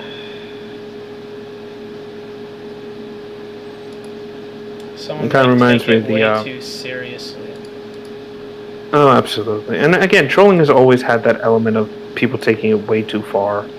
I mean, fucking what happened with Chris Chan and fucking Blue Spike, I think is the perfect example of that. That's disgusting. Yeah, it's fucked up, really. And I think, like, this is my opinion. If you're going to troll a locale, you should try to make it funny first and foremost, and then vindictive second, if possible. Like, you don't want to do something fucked up and mean just for the sake of it. You want to do something that's silly, that can be remembered for like some time, that can be talked about as like, oh my god, that was so fucking funny. You know, basic things like that, really. But it always depends on the kind of locale you're working with, you know? Like, take Cyrex, for example. The prime example of stupid as hell in terms of like a locale. You can get him to believe just about anything. It really just boils down to how clever you can word it without him catching on to it. And even then, it is not that difficult. I mean, for Christ's sakes, they literally used a Breaking Bad episode plot to convince him that Marty had poisoned children. And he went up and down and tried to call the police about this and tried to do a report and basically got laughed at by the cops and everything. It's funny. Oh, absolutely. Again, the little idiot can be riled up by anything. But again, tricking him into believing something is not an accomplishment. You know, he's not that smart. His brain is malformed to begin with. It's not difficult to it's like holding the accomplishment on how do I put it? It's like winning a spelling bee and your only opponent was the mentally disabled kid who eats glue. You know? Yeah. That's not something to celebrate.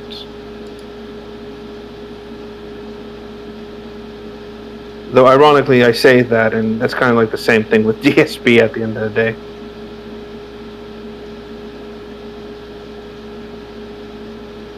Again, he's just...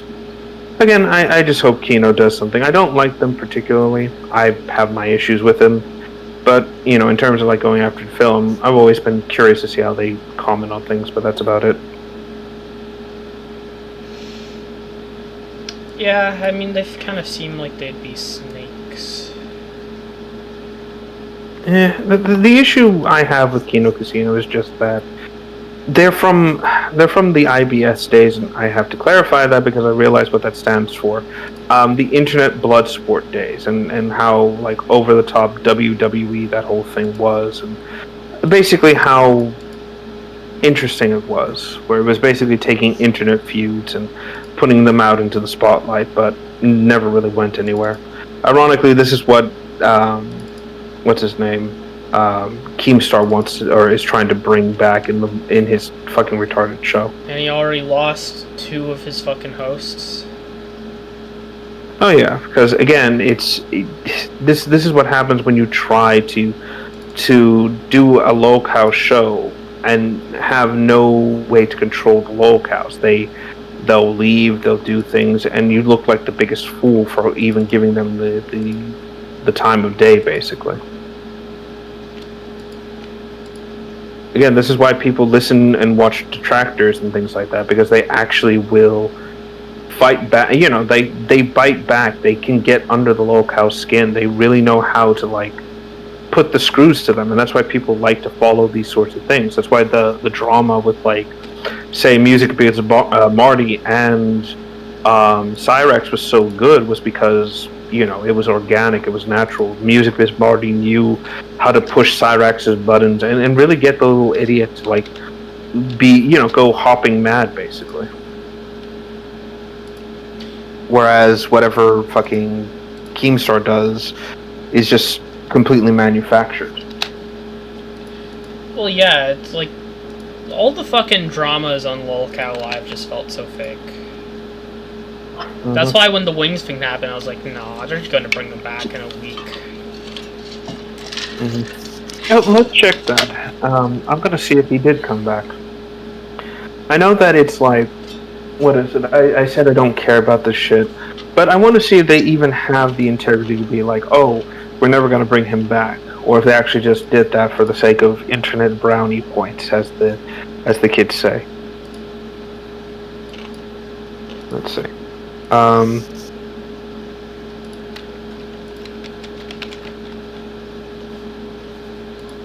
Hold on.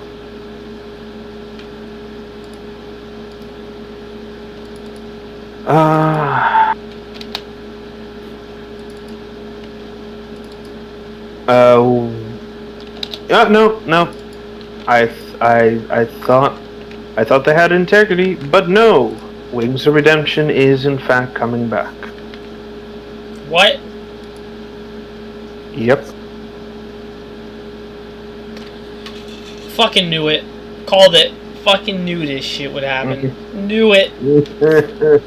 I mean, who could have seen this coming? It was all. I fucking knew that whole fucking drama was faked. Fucking knew it. No way it would have been actually real. Unbelievable. Well, I say unbelievable, but I'm saying that in the most, like... again, to quote Eggman here for a second, I didn't expect that. But then again, I came in not expecting anything, so it doesn't count. The same thing. Exactly. I expected this to happen, so I shouldn't be so surprised. I was not expecting that. I didn't come in expecting anything, so it doesn't count.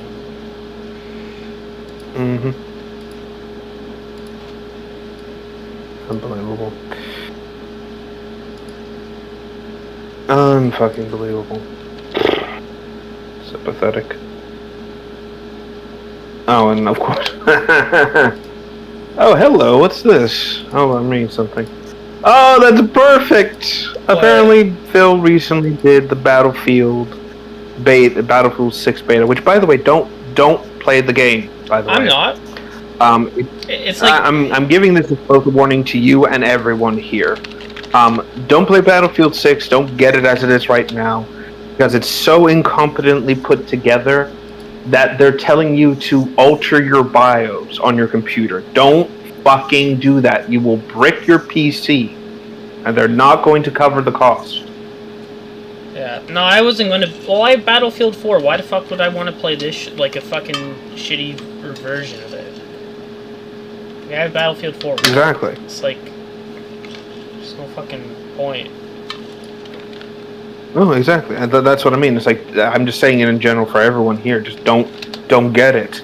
It will destroy you. And I can't look at this and say, oh, this is just incompetence. I believe it's fucking intentional. But basically, to kind of get back to point here, he waged quit the 6 beta, not surprising, and the trolls managed to bypass streamers mode and started harassing him directly. You love to see that. What did they do? You love to see that. Just basically made his streams impossible, and I think some of them N-word bombed him, played copyrighted music, or just started team killing him, like they did with Wings. Well, that's fucking great. Oh, it's beautiful. When this stream is over, I'm going to watch it, and I'm going to laugh and masturbate to this relentlessly. No, I'm kidding.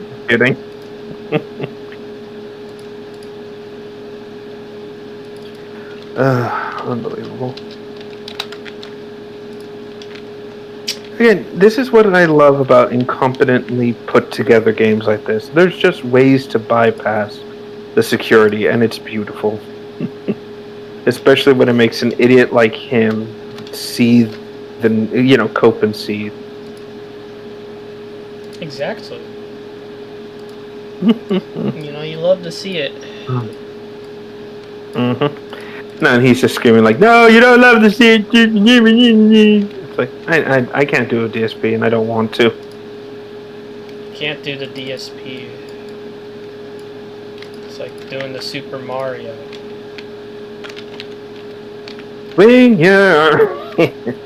No, I think the problem is like DSP has a distinct voice that's nearly impossible to replicate his his cadence with any sort of accuracy. Yeah. You know, it's like, what is it? Like, he's from, I almost said Wisconsin, that's not right. He's from, oh my god, what's it called? He's from... Connecticut or DC? Connecticut, I know he's in Washington Connecticut. now, but... Yeah, so he's from Connecticut. So they have that, like, distinctive Connecticut accent. But it's like a slight New Yorker / Chicago accent, slightly, not quite. But we also have to remember that he's also an incredible drunk. So a lot of his, what's the word?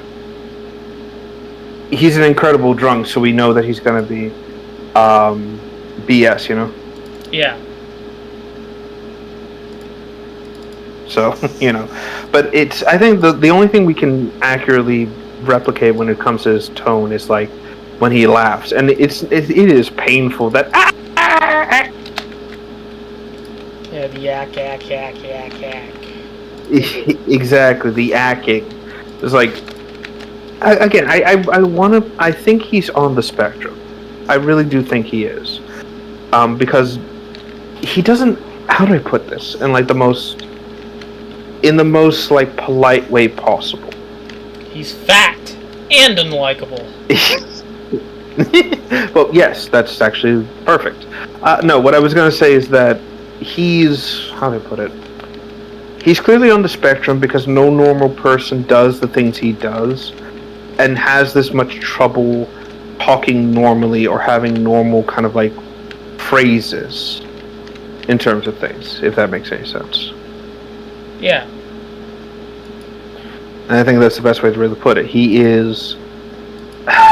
I think he has Asperger's, to be quite frank, but like maybe an extreme form of autism. Because he's always so focused on his schedules. You know, he never makes exceptions unless it's something that directly benefits him and his arm's twisted. He constantly has these like tics.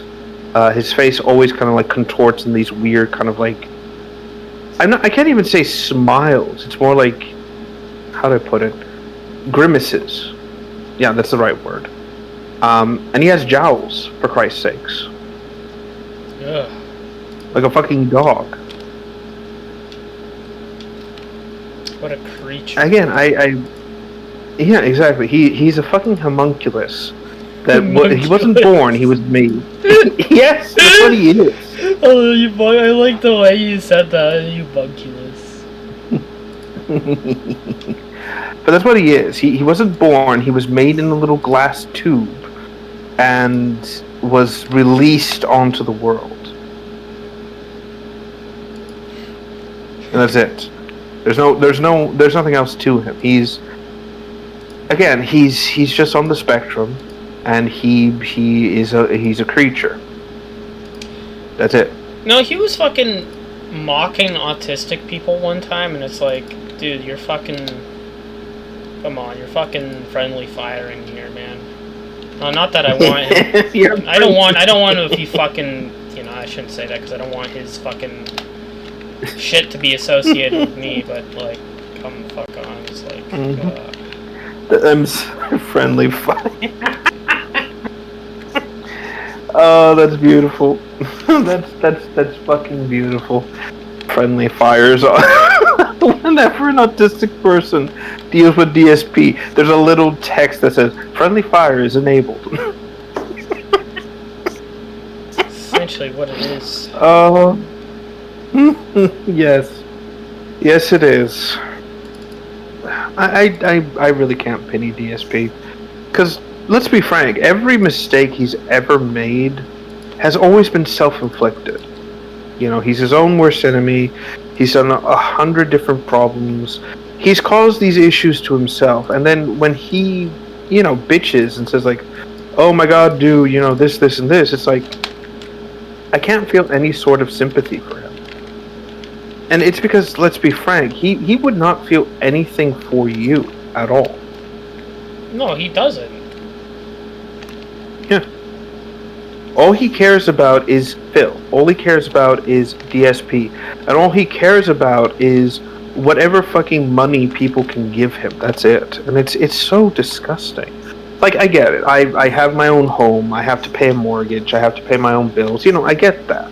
And it's difficult to, like, be able to balance that with everything else going on in your life. Especially with, like, things getting more expensive and shit like that. But, again, he's put himself in this position. He's chosen not to go back into the workforce, and is happy. And I think that's the worst of it. He's happy to beg people to give him stuff. Yeah. It's honestly just, it's sad, and I mean it in like the most in the most direct way I could possibly mean it. It's sad. It's pathetic. Like, this isn't, and I've said it before, this isn't living. This is just existing with extra steps.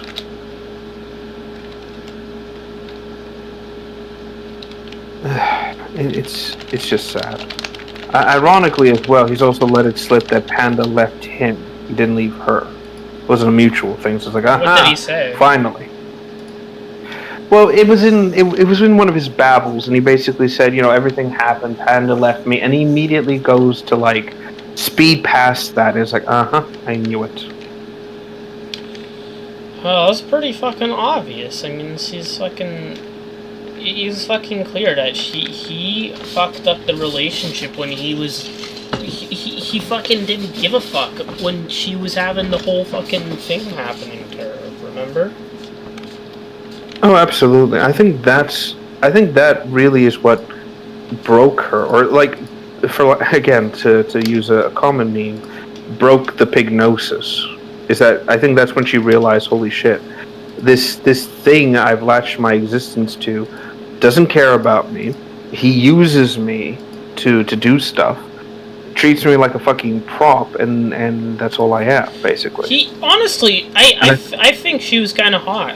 He threw away a fucking girlfriend who actually gave a shit about him, who actually was fucking loyal to him and fucking cooked for him. That, you know, kind of like a traditional girlfriend in some senses, you know. And now she's, you know, living her own happy life. But it's like, you could have had fucking, he fucking threw away, like, something that, you know, a lot of people in my generation don't get that type of shit. So it's like, he threw that away, and all for what? Like, I'm sorry, I'm messing up my words a bit, but yeah. No, I get what you're saying. It's like, he had someone who cared enough to cook and clean for him, who understood how difficult his job was, who loved him for who he was, faults and all, but wasn't blinded to her quote-unquote boyfriend's massive shortcomings, and actually, again, gave a shit about him. But he didn't care about her. He treated her like a fucking item, literally an item, and all he wound up doing from the word go was just treat her so incredibly poorly. He, like, when he went to bat for her, it was only ever when it was convenient for him, not the other way around. He didn't give a shit about her if things weren't going well. He never cared about her if, what's the word? If it meant things would be a little easier for him. Like, the whole Kingdom Hearts thing, he was letting that slide. He didn't care about getting involved in that whatsoever. He was like, fine, whatever, you know, blah, blah, blah, blah. He let people get to her, basically. And it only became a problem when she kept antagonizing it and making more and more people turn against him. That was the only moment he actually did anything. And rather than you know, do the right thing and say, like, hey, everybody chill, he blamed his fans. He went after them. He attacked them for apparently starting shit with her, and that was it. And that was the again, absolute worst thing to do in his position. But he didn't care about that. He didn't care about doing the right thing. All he cared about, again, was just starting shit and ending it. Because again, he gets off on what's it called? he gets off on I'm trying to think of the right word here. On treating people like garbage, on this whole like apology fetish shit he's got every time. Like his big Apologize to caveat. me, Craig. Everyone likes me now. Yeah. Exactly. That's all he's ever wanted is he wants to lord over people, and that's all it's ever been about. And he loves, and I mean it, loves when he can like humiliate his audience, get people to bow down to his gouty will, to basically be forced to like be, please Phil, please take me back, I'm sorry, like, you know, shit like that. And it's like, no, that is disgusting. That's not healthy in the slightest. He wants to be Adolf Hitler. Bam, bam, Yeah. bam, bam, bam. Exactly. And again, he doesn't care who he ruins. He doesn't care about people who have an issue with him. All he cares about is the illusion of power, the prestige of what's it called? Of being in charge. That's all he's ever cared about and wanted in his life, and he's never had that. And again, I think that's the saddest thing about this whole thing is that this is a little man who, if the internet never existed, nobody would know was there at all. And what's the word? And when the internet became a thing, he ran with it. He used it to fill the void in his tiny little soul for everything he never had. You know, the whole, oh, my parents never bought me that fucking what's it called? Wolverine toy. Yes, exactly. They never bought him that Wolverine toy. What did he do? Years later, when he was an adult, oh, he purchased it himself. And it's like, that's not an adult purchase, Phil. That's not something that adults cling on to for the rest of their lives. This is something that you grow out of. You know, like when you're an adult and you have adult money and you want to what's it called? Spend that adult money on things that actually matter to you. That's another thing entirely, you know. But we've established he's not an adult. He's not someone who lives as an adult. He's a child stuck in a grown man's body, who's never had any sort of legitimate power, whose entire existence has boiled down to, I feel like the world's wronged me. I feel like this has never been fair to me, and I'm going to do everything in my authority to ruin it for everybody else or force them to love me. And that's what it is at the end of the day. It's the same problem with Hassan. It's the same problem with a lot of these people, is that they know that outside of these extremely niche environments and extremely niche places, they would have nothing. And they know that. And again, for lack of a better term, it is sad. It is pathetic. Beyond words, really. Yeah. And I can't help but feel like, again, for lack of a better term, I can't help but feel some form of sick sympathy for him. And it's only in the sense of like, how do I put it? It's like seeing a disfigured dog, basically, and feeling sorry for it, and then trying to help it, and then it just fucking, what's it called? It fucking bites you just because it can. And then when you go to like, what's the word? You go to like deal with it or be like, oh, you shouldn't do that. You know, like you go to like, I'm not going to say hit the dog, but when you go to like shoo it away or whatever, it just acts like, oh my god, you're hurting me, you know, shit like that. It's like, They fuck, cry out. you know? They cry out as they hit you. Yes, exactly. That's exactly it. And then you're left sitting there and wondering to yourself, what the fuck did I do wrong here?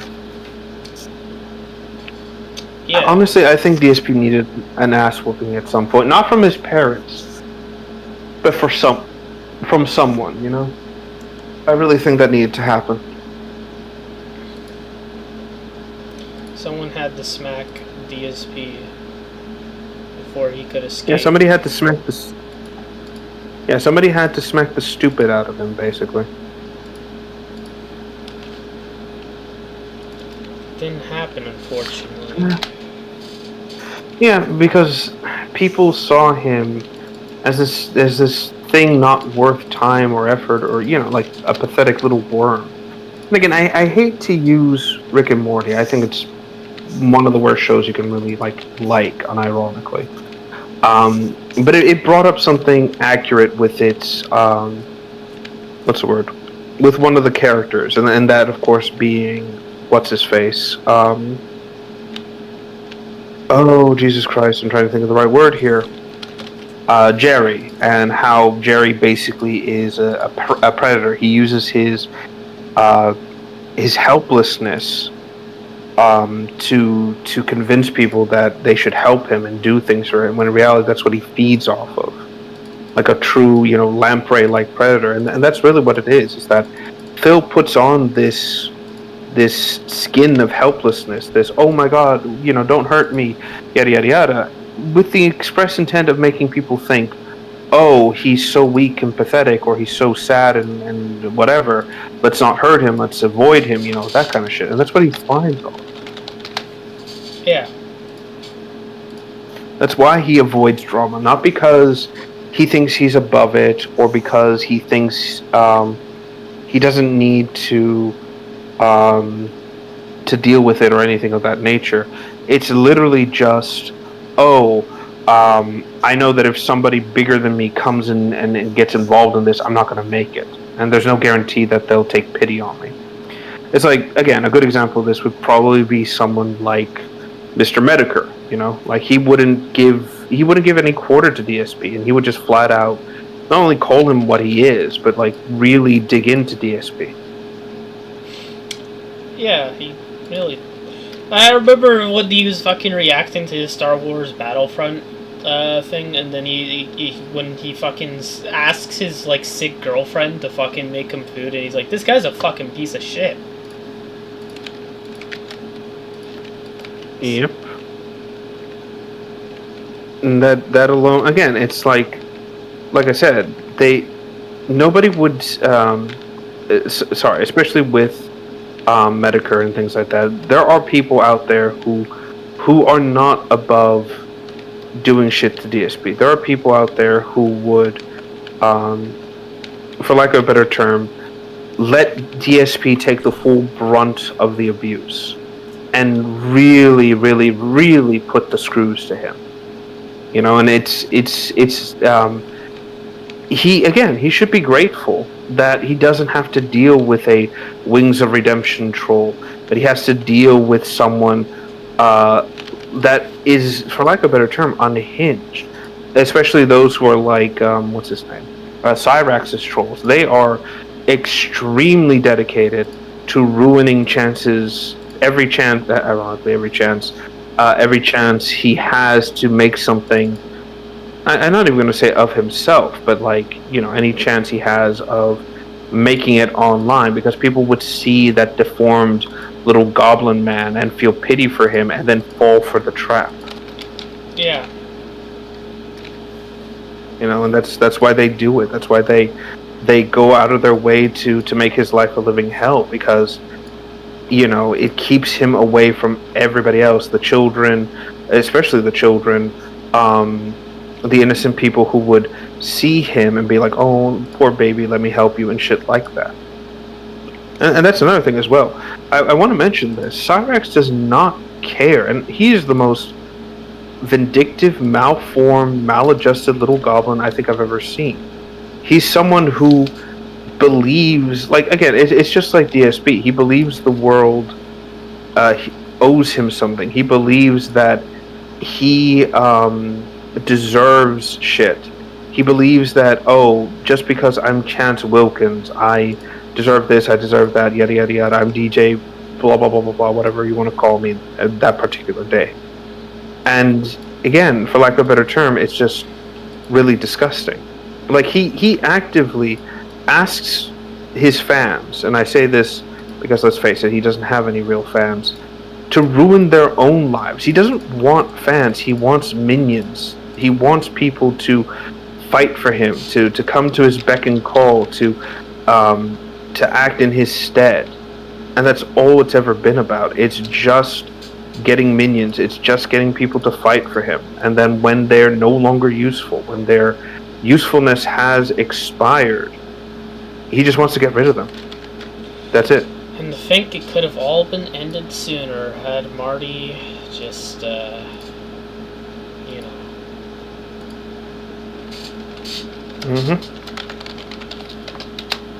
Just, again, for like to be quote unquote nice, ended it then and there.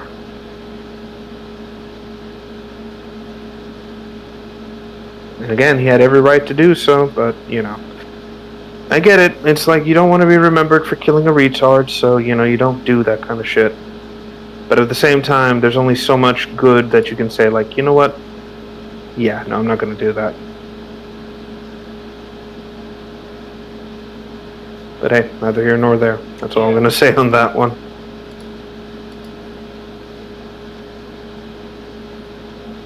Anyway. Sorry, by the way, if I sound a little off or a little distracted, I am still kind of doing Warframe because, frankly, I'm just trying to get some stuff sorted here. Yeah, of course.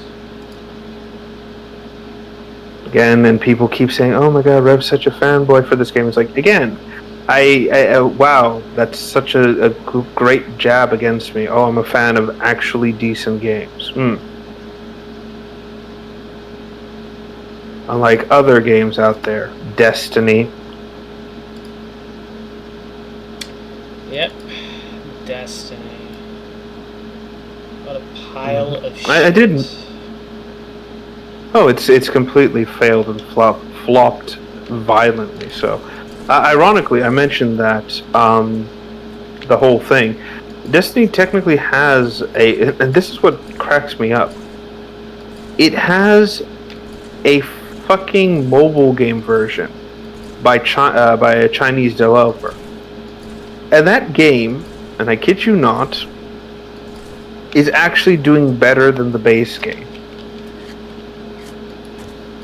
You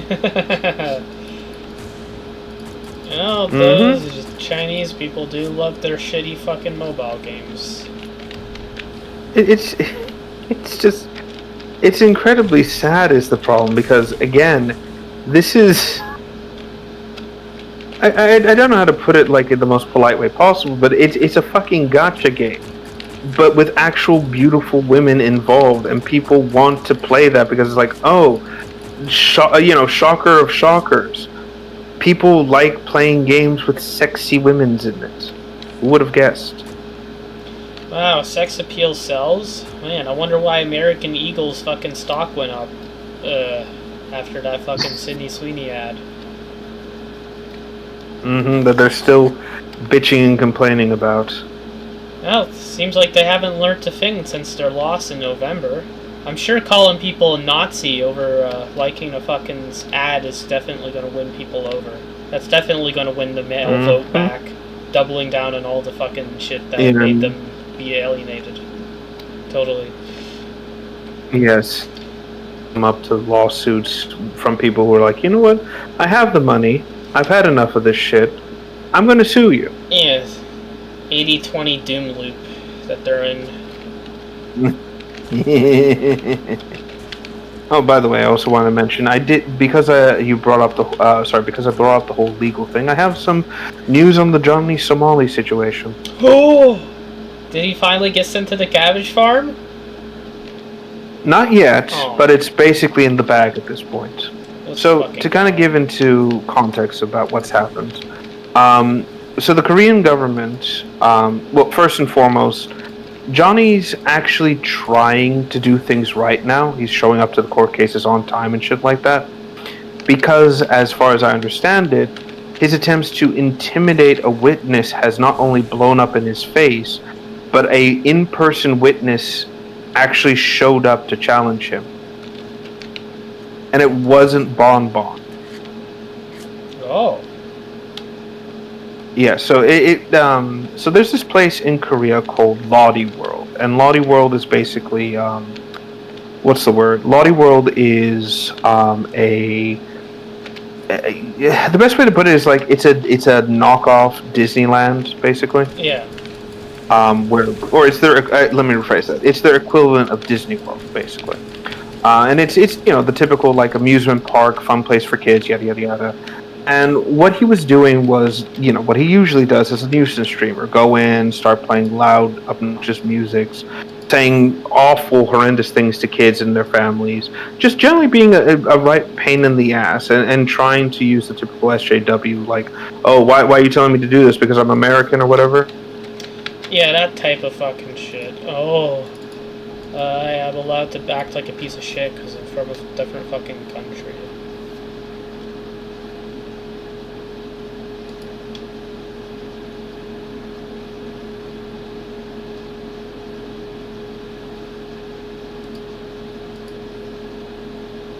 Did I disconnect?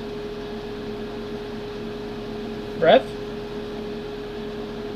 There's something happening with my PC. Huh.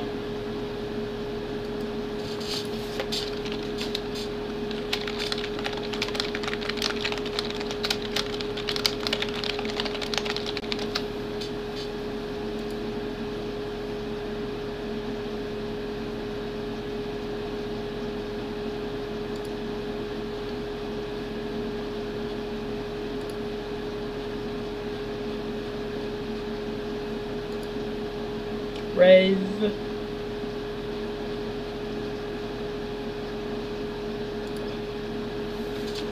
Oh. Oh, wait.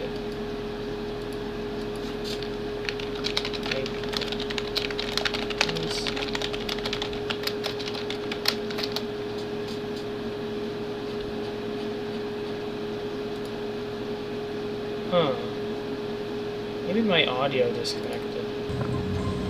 Freaking bike doesn't work.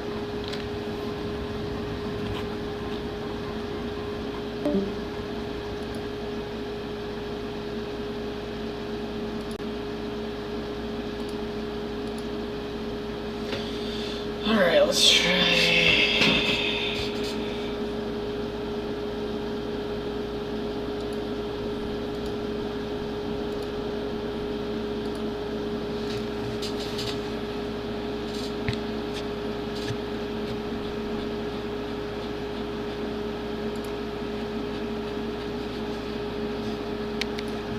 Okay.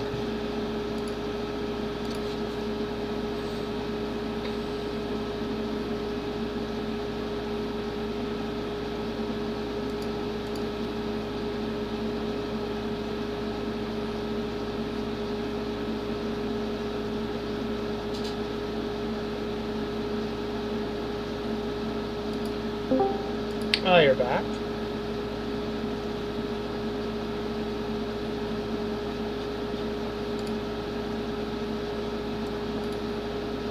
Am I here? Yeah. Okay, there we go. Sorry about that. I think my app stopped working. Where did my audio cut out? You were telling me about Lotte World. Oh, right. So Lottie World.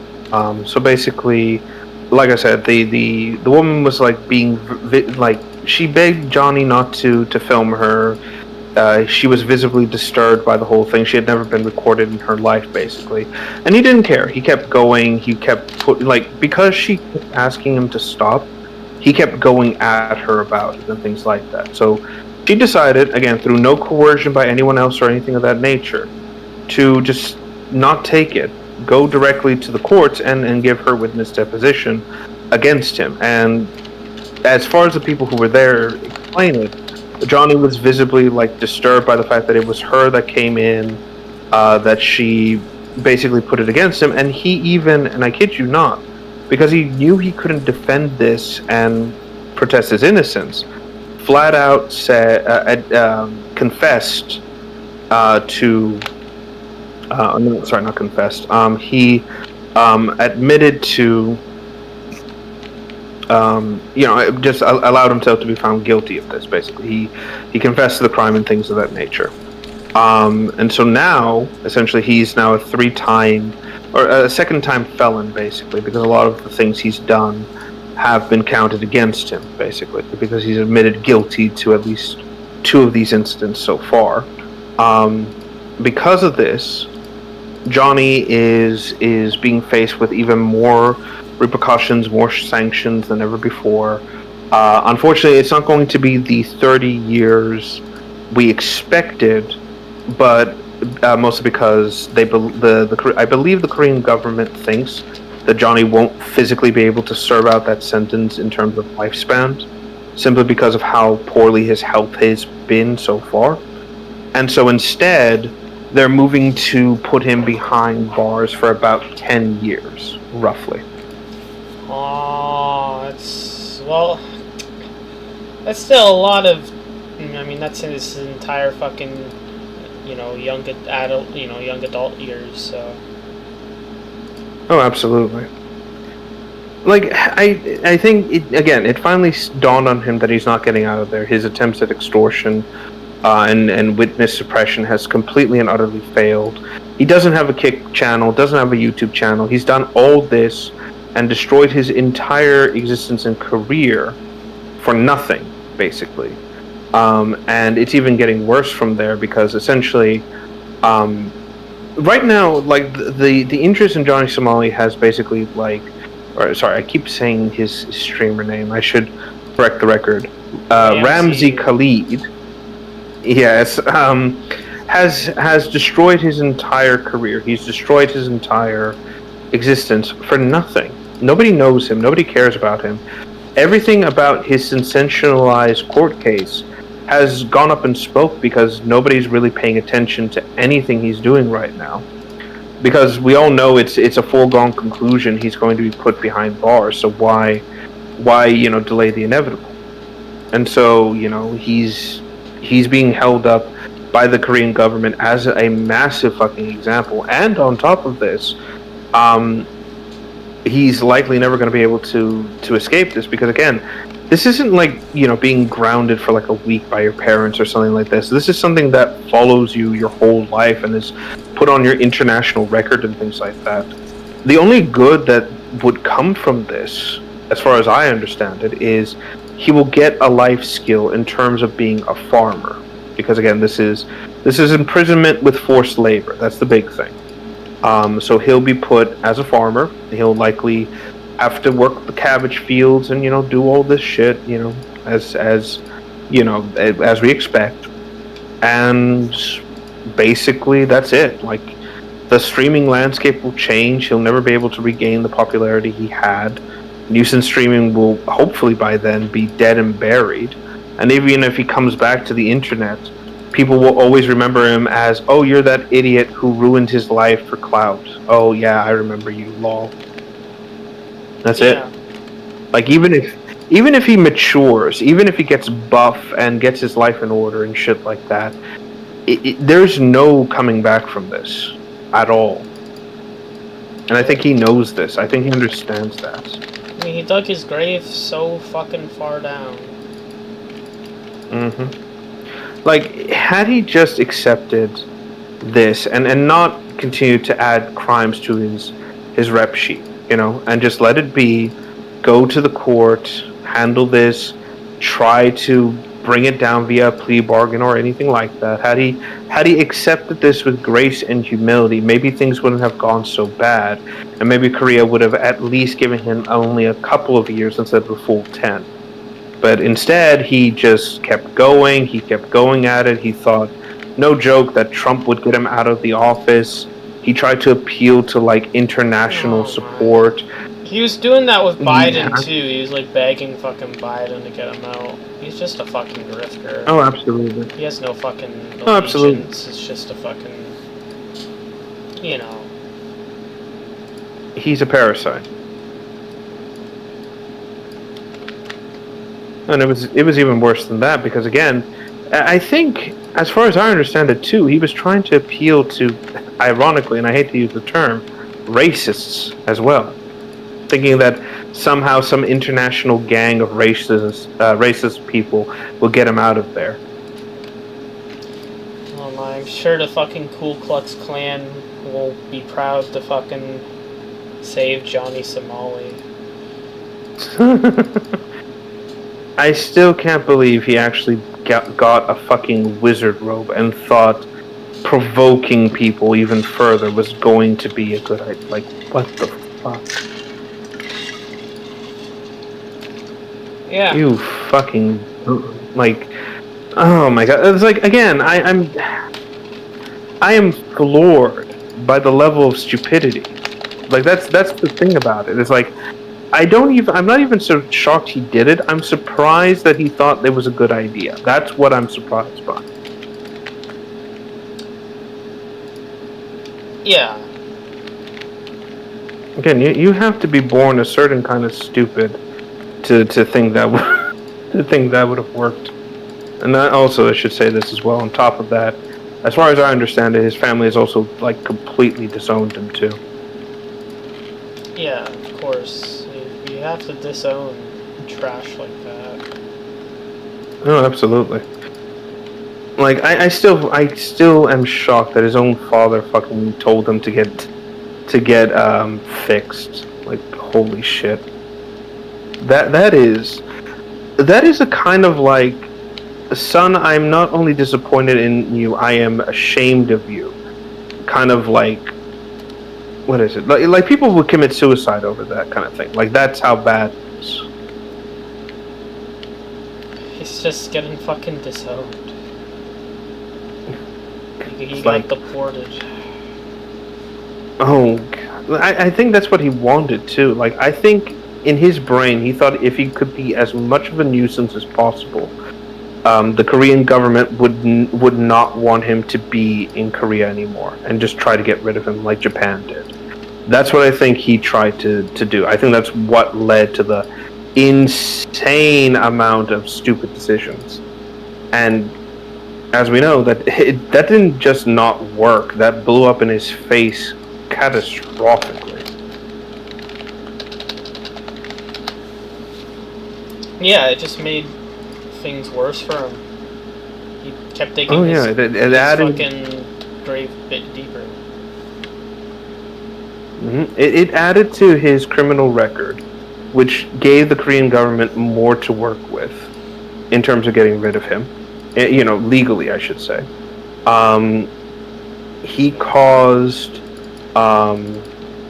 he's made every foreigner who comes to their country look fucking terrible, both tourists and not. And on top of that, I guarantee you, he's going to be used as like for Korea to become even more strict on online stuff moving forward. Yeah. Just a matter of time, too. You fucking idiot, Johnny. You really are an idiot.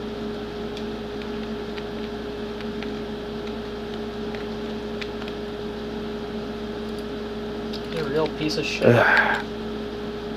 Mm-hmm.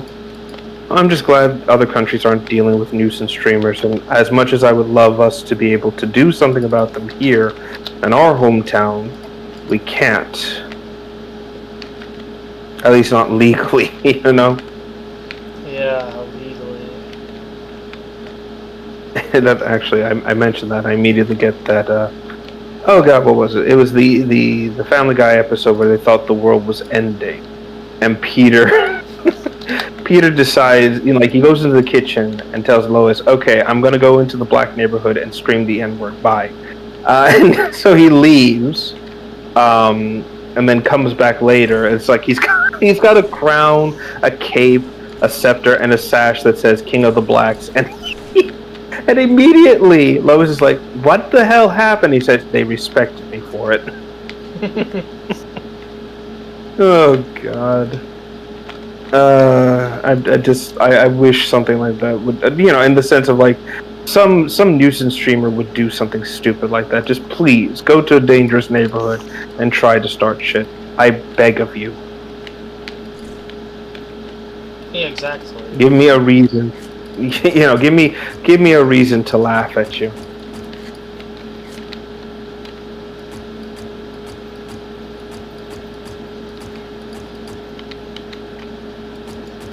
Like, it's so they get themselves all screwed up.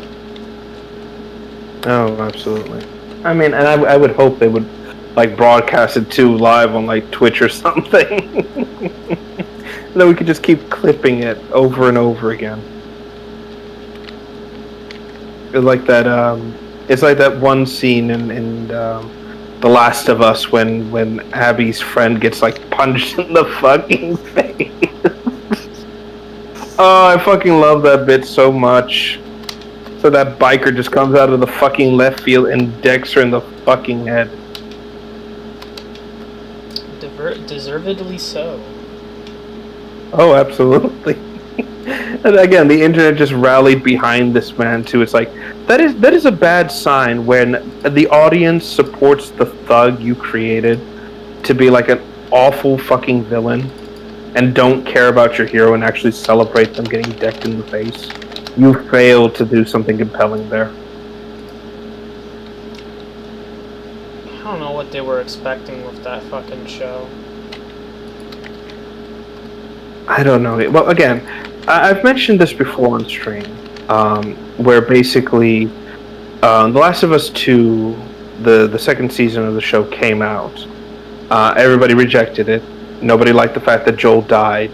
A lot of people who were called racists and shit like that, you know, in the gamer side of thing, were violently vindicated. And actually, like, I think a lot of them went to Neil's Twitter and said, "I want that apology now, Neil." You know, shit like that. And basically, because of that, he's essentially lost. The audience drop off was something like 80% from season 1 to season 2, and cost HBO, as far as I think, like to the tune of several million, because of that drop. And as a result, he's lost his creative control over the show. They've actually removed him as showrunner and are actually trying to get somebody else to salvage the show. But the existence of season 3 is so, how do I put it in like the politest way possible, unlikely to happen that it doesn't fucking matter. Let's fucking go.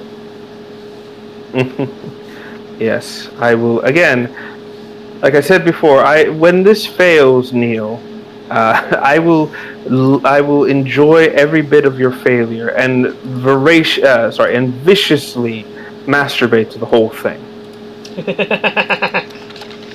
Yeah.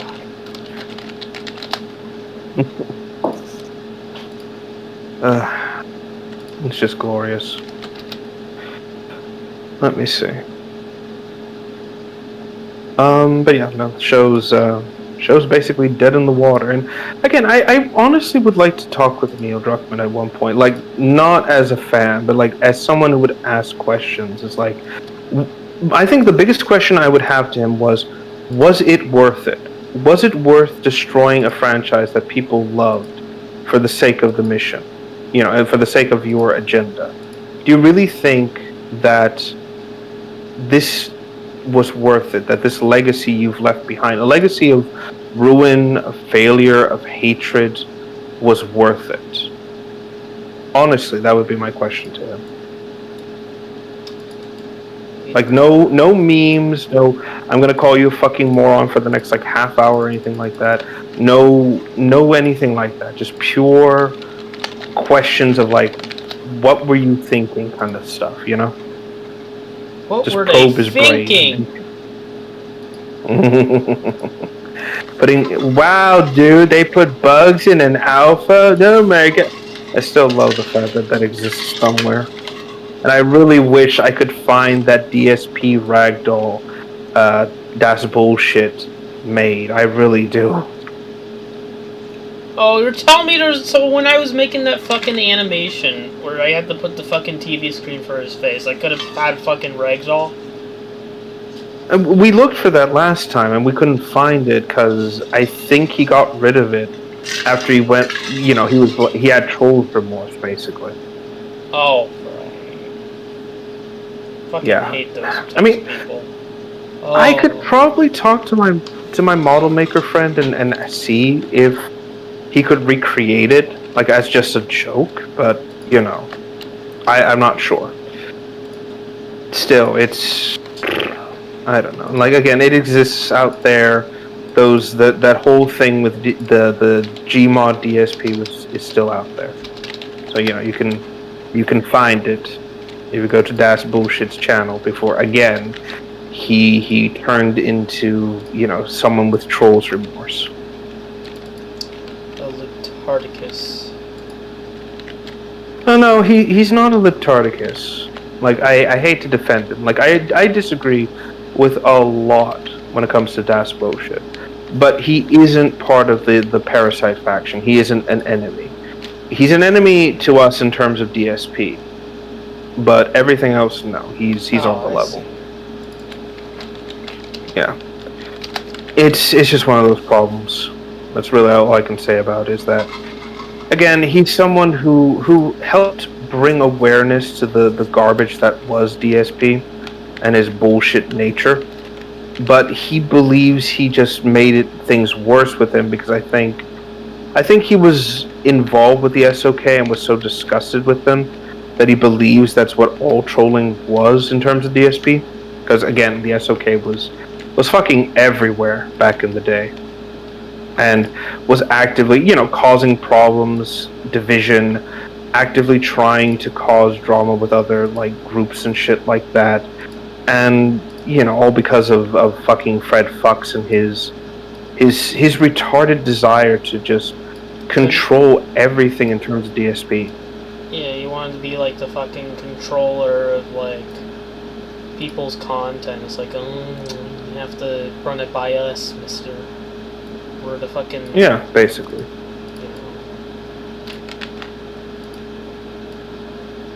Yeah, that's really the best way to put it, is that he... I think it was because, in terms of Fred Fucks and his little group, is that it was a combination of wanting to prove to DSP that they didn't need him, and it was never about money and shit like that. Let's build a well in Africa, and they won't even maintain it. Named DSP. Mm-hmm.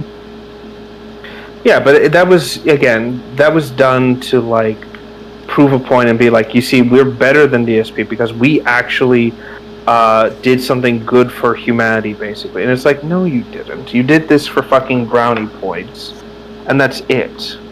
This whole thing was never going to make things better or worse against DSP. If anything, again, it's what do they call it? It was basically I'm trying to think of the right word here. It was basically A-logging with extra steps, basically. Yeah. That's all it was at the end of the day. And frankly, like I said, it's just obnoxious. Everything they did, everything they touched, all the groups, all the communities they destroyed, all the good opportunities, and the actual let's go after DSP and hurt him in a concrete way was all ruined. They had an opportunity to really put the screws to DSP, and again, because of Fred, because of this retarded desire to prove a point, it just cost them everything. Yeah. Look where that got them. Yeah, nowhere. Half of as far as I can tell, many of the SOK have been hunted down and excised from the internet completely. Most of them tried to come back and were laughed out of any groups they've done. They've kind of resorted to just being internet denizens, not creators. What else? Those who turned against them pretty early on, they're still around and kind of exposed everything, especially Tevin, who, was one of the first voices against them, really. So he's still succeeded, despite DSP's claims. I still find it funny that he claims everything was Tevin's fault. It was obviously his fault. Mm-hmm. Let me see. As for Fred, he's flat out completely and utterly vanished from the internet.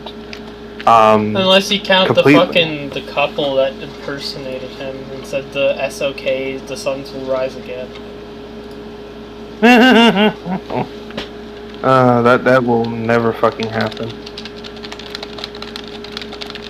And I think that's the saddest thing about it all is that, you know, I used to like the SOK. I thought they were interesting in terms of like fighting against DSP, trying to keep him like holding him accountable to a lot of the bullshit he did. And then you just kind of see this group collapse. And again, I think the thing that stings the most is DSP won in the end. Is what hurts the most, really. Yeah. They let him win by what they did, you know? Exactly. They let things escalate. They tried to police everyone. They started drama with other communities because they could. And just tried to, again, for lack of a better term, force their way into every community out there and police all that kind of content. It just went the way of, again, the way of the dodo. It was violently outsourced. It was violently removed. It didn't last at all after that. Like once the leadership was disintegrated, everything else just fell completely off the wayside. As far as I understand it, Fred still exists as an internet troll, but he's never regained the power he once wielded. Like he's, again, the problem with Fred is that he's what I tend to call an internet ghost. Someone who had no visual imprint or presence, only existed in an extremely finite space. And then when that space was destroyed, all traces of him vanished completely. There's no face to the person. There's no singular channel to him. And it's almost impossible to track him down in any real sense of the word. Not without being a compulsive stalker. And even then, it's like, would it even be worth going after him nowadays, you know? It's over. The conflict has ended. And there's nothing else to it. Well, there's nothing really left for him, you know?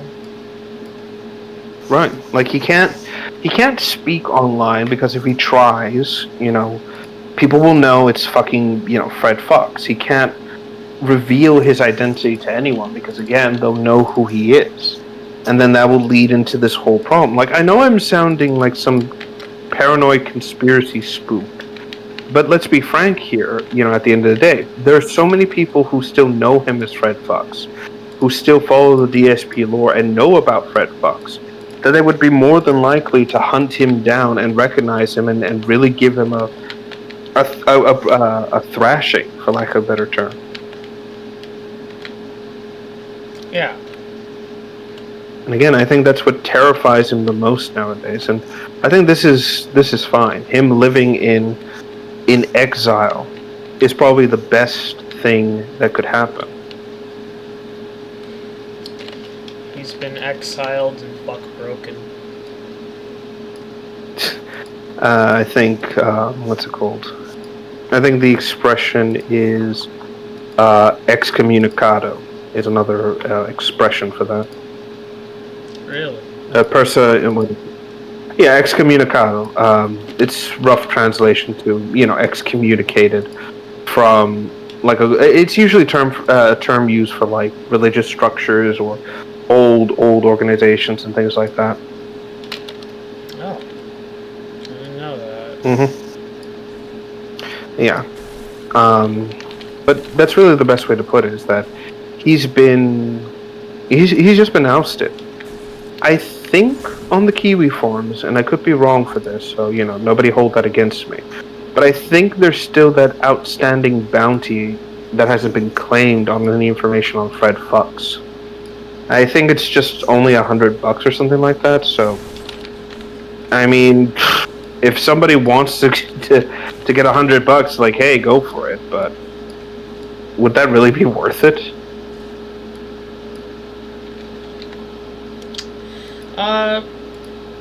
Probably not.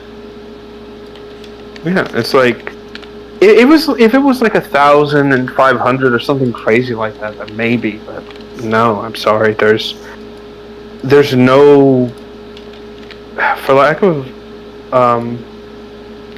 there's no motivation for hunting him down. Basically, there's no, again, for lack of a better term, no possible benefit to it. You're making yourself a bigger target for fucking chump change, really, at the end of the day. Yeah, it's not even worth it at that point.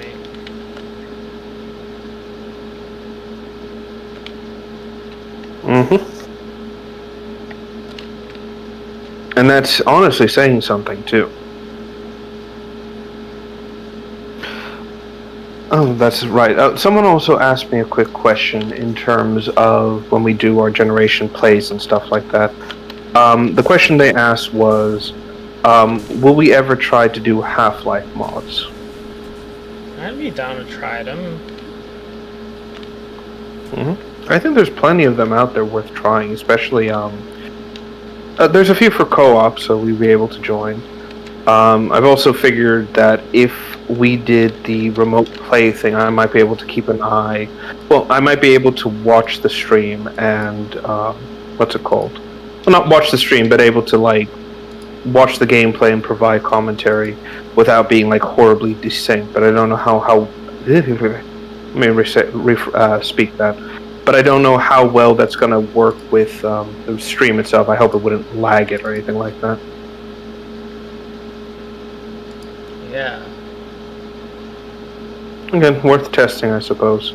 But there are a few Half-Life 2 mods I would recommend trying for the sake of it. Like Half-Life 2 Overcharged?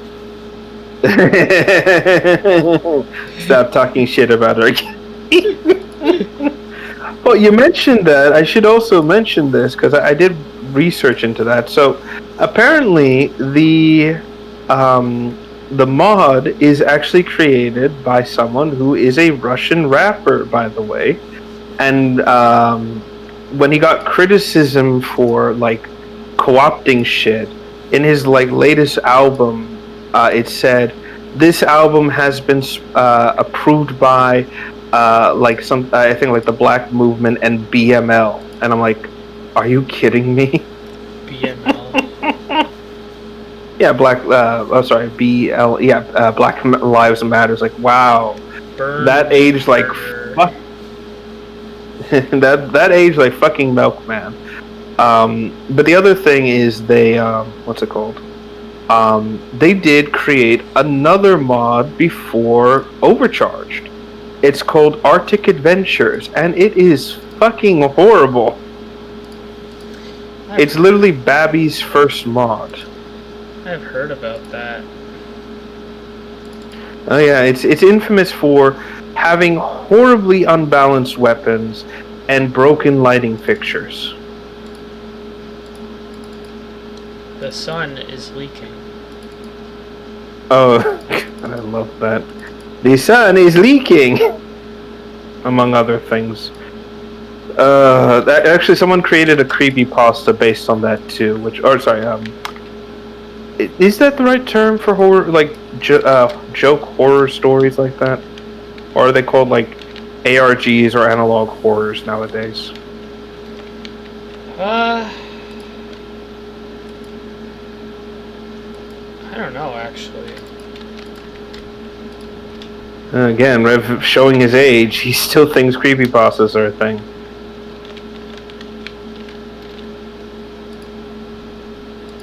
But yeah, they did Arctic Adventures, which is again infamous for being awful. And they also did, Overcharge, which basically is just what they took from Arctic Adventure and tried to make it, quote unquote, good, as they put it. Let me see. Aside from that, the only other mods I think that's the only one. The only other mod I would probably recommend trying would have to be what's it called? Half-Life. Probably Swelter would be a mod I would recommend trying, and no, I think that's the only one I can think of actually. Swelter, which if you've never tried it, it's an interesting Half-Life mod. Basically tries to create its a story that fits with the Half-Life universe and setting, basically trying to expand the Combine's invasion, different region entirely, but still trying to be cohesive with the rest of the Half-Life setting. Yeah. The only other one I can think of is Half-Life Entropy Zero. I can't speak more. I can't speak more about that one than just like. I played it. Really should be considered episode 3. I played it on stream for like really? 5 hours. Yeah. So there's like a video about Pyrocynical that made talking about the mod, and instead of watching the video, I just played the mod, and I didn't even watch the video because I'm like, I'm not watching a fucking essay. Especially not me. Like, I'm not watching a fucking essay. I'll fucking experience it myself. I don't need to be told how to think. So I went and did that. And it was really good fucking mod. I loved it. I had a good stream. It helped me fix my sleeping schedule. I think I played it last year. But it was, you know, it was a really good stream. Alright, so, sorry, you said it was, I saved... Entropy... Yeah, Entropy 02. I saved the Wilson. Wait, no, is it Wilson? It's a turd. Yeah, it's Wilson. Yeah, I brought him through the entire game. I even tried to bring his girlfriend with him, but they wouldn't let me. Yeah, the game is like, no, you can't bring more than one. It's like, oh, come on. But no, I fucking love 02. It really should be considered episode 3 for just how good it is, how it respects the source material. And they're returning of some of the opposing force enemies too is really nice. Like being able to play as the Combine and actually killing the rebels. Like you know, it does that all properly, and I really enjoyed playing that. Oh, absolutely. I think one of the best things about it is like, so what I like about the game is that we get to experience the character's motivation and his goals and desires from his point of view constantly.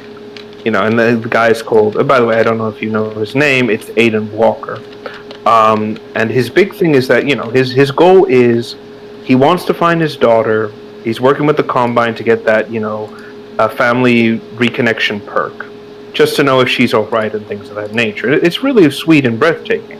But it's that nature of his, it's that desire to see his daughter again that drives him to do all these like awful atrocities. You know, he is ruthless. He serves the Combine completely. And on top of that, he really believes the propaganda. He's a true believer in what the Combine do, what the Combine say. He doesn't question it. He doesn't really like have any issues with what they've done. You know, he buys into it all. Like, you know, he mentions the whole, like, people, you know, destroyed his life, but the Combine, you know, gave him something more. And all the job costed him was his humanity. And he even admits, it's like, some say I never had it to begin with. It's like, wow. It's horrifying. He's a dark character in the Half-Life setting, but he doesn't come off as edgy. He doesn't come off as, like, oh, my name is, you know, like some other mods out there. Under the free. Yeah. I'm sorry, I had a cough. Among other things, and it works surprisingly well. And I've often been comparing both Mitchell and Aiden for a while now, and it really is a night and day difference when you see this kind of play out. They're the same concept, but executed completely differently. And one does it well, one does it absolutely horrendously. Again, Hunt Down the Freeman, our main protagonist literally loses the motivation to kill Freeman because he's not pissed off anymore. And he's like, oh, I'm done being angry at Freeman because reasons. So, you know, you got that going on, and Aiden never loses that drive. You know, he never stops wanting to make sure his daughter's okay. He never gives up on it, even when it's in his best interest to do so. I think the best example of this would be when he meets his clone, and how, honestly, if he did listen to his clone from the beginning and work with him, there's a very good chance that, given his skill, well, both of their skills, there's a very good chance that they may have been able to actually find his daughter, or at the very least get the Borealis and use it as a bargaining chip against the Combine. And it really does show. And, you know, it's so well written, so well done, how these characters are just the perfect kind of parallels between each other. Where, you know, again, Mitchell just doesn't have anything going on. Again, he's just Big Boss. He's a hot topic reject version of the character in every sense of the word.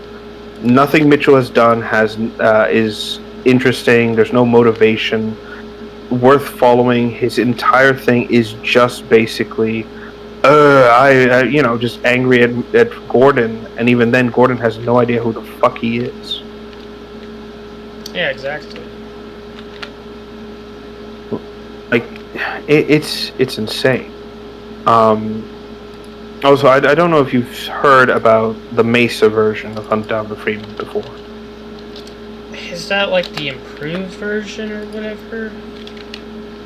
Yeah, so to kind of give context, the Mesa version is, as it implies, or as you said, it is the improved version of Hunt Down the Freeman. And what it changes in terms of the game is mostly rebalances the gameplay, changes to things like,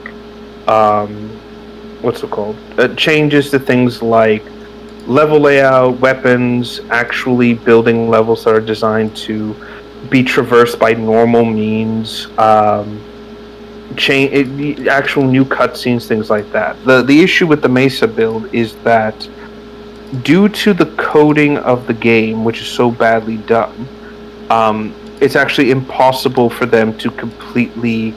Well, let me rephrase it. It's not impossible, but it's very difficult for them to fully remove everything of the story from Hunt Down the Freeman. So they, for now, as far as I understand it, they're stuck with the story as is for the time being. But there is talks about them trying to remove the story and make Hunt Down the Freeman better in terms of a new plot, a new motivation, a new character, everything about that. For now, they've basically just kind of kept it as is, but they've changed things and jokes and basically redone subtitles and are basically like ripping the game a new one with every update they do. I shit you not, you don't even need to buy the game anymore. You just ask them, hey, can I play this game? And they'll give you a fucking free Steam code. Oh, damn. Oh, absolutely. And they're doing this on purpose to hurt Ben. Because if you didn't know, Ben, or Ben Zariak, the fucking Turkish man, he actually paid, I think, like $200,000 for the Half-Life license. So the game would be officially licensed by Valve. So that's why it has a price tag and everything. And as of right now, I think I've mentioned it before, he's working for Activision as a coder, basically. And he has to pay the license back to Valve. So he's in debt for what he's done, basically. And the game, basically, he designed the game to have, or had people design the level layout to be as confusing as possible, so it'd be impossible for people to refund the game. So you would buy it, you would be lost for like 2 hours because the levels were not designed to be normally traversed, and then he would just get away with your money, basically. And we're talking about like $20 per person, or like $24, something. Yes, basically. And he directly gets all the money for it, basically. Now, here's the funny thing: the Mesa team absolutely hate that, and absolutely hate the idea that he's profiting off of their work. So what they've done now is they're actively encouraging people not to buy the game, redirecting them to their like ModDB pages or like their Patreon if they want to support the active development. Or if you just want to play the enhanced or the improved version, again, they'll give you the Steam key. So they've circumvented Ben's entire money-making scheme by essentially cutting him out entirely, and he's screwed. So he has to work for Activision, which I think he's admitted they don't pay him well, and he has a debt that he can't get rid of easily. The universe is just funny that way. That is funny. And also oh, absolutely. On top of that, the devs also have a great sense of humor. I kid you not. They've added meme. What's it called? They've added meme. Steam achievements. So they completely redid the achievement systems. They removed a lot of the boring ones from the game, and they've literally coded the game to crash at one point, like the halfway point, on purpose. And the Steam achievement is the game crash. Congratulations! Like literally just as a mock for the game itself. It's like, wow, that's impressive. And it's not even tied to the level progression. It's literally just if the game fucking crashes. God, they've also, again, I've mentioned it before, they've messed with the subtitles. There's literally one where when the character dies, it literally just says in the subtitles, he fucking died.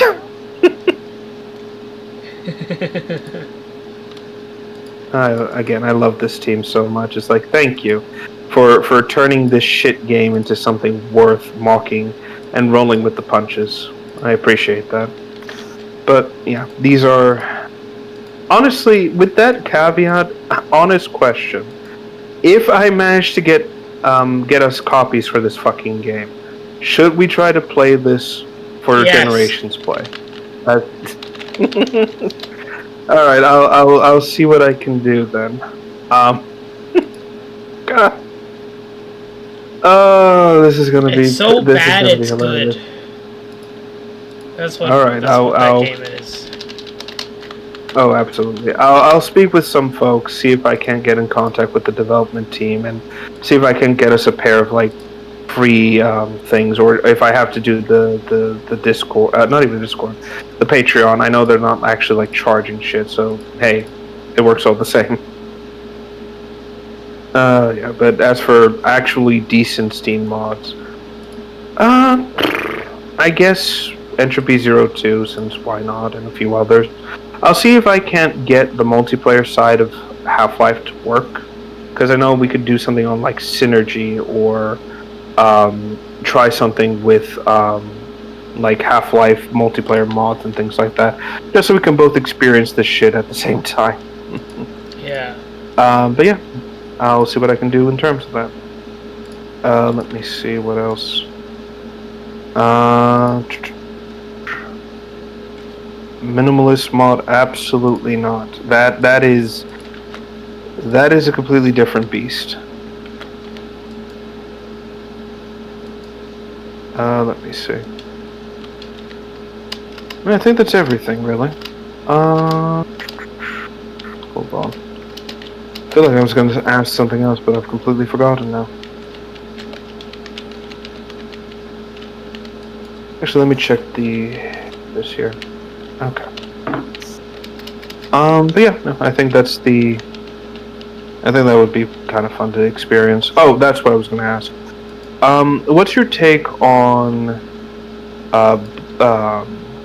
the Black Mesa, I guess, quote-unquote, game/mod and Blue Shift? I like playing that, Black Mesa thing. Why? Black Mesa is an odd beast in the sense, because it's technically a Half-Life, it's a Half-Life mod, or a Half-Life 2 mod. But the thing about it is that it's sort of recognized by Valve as technically a remake of Half-Life 1, but it's also in that weird state of it's not officially condoned.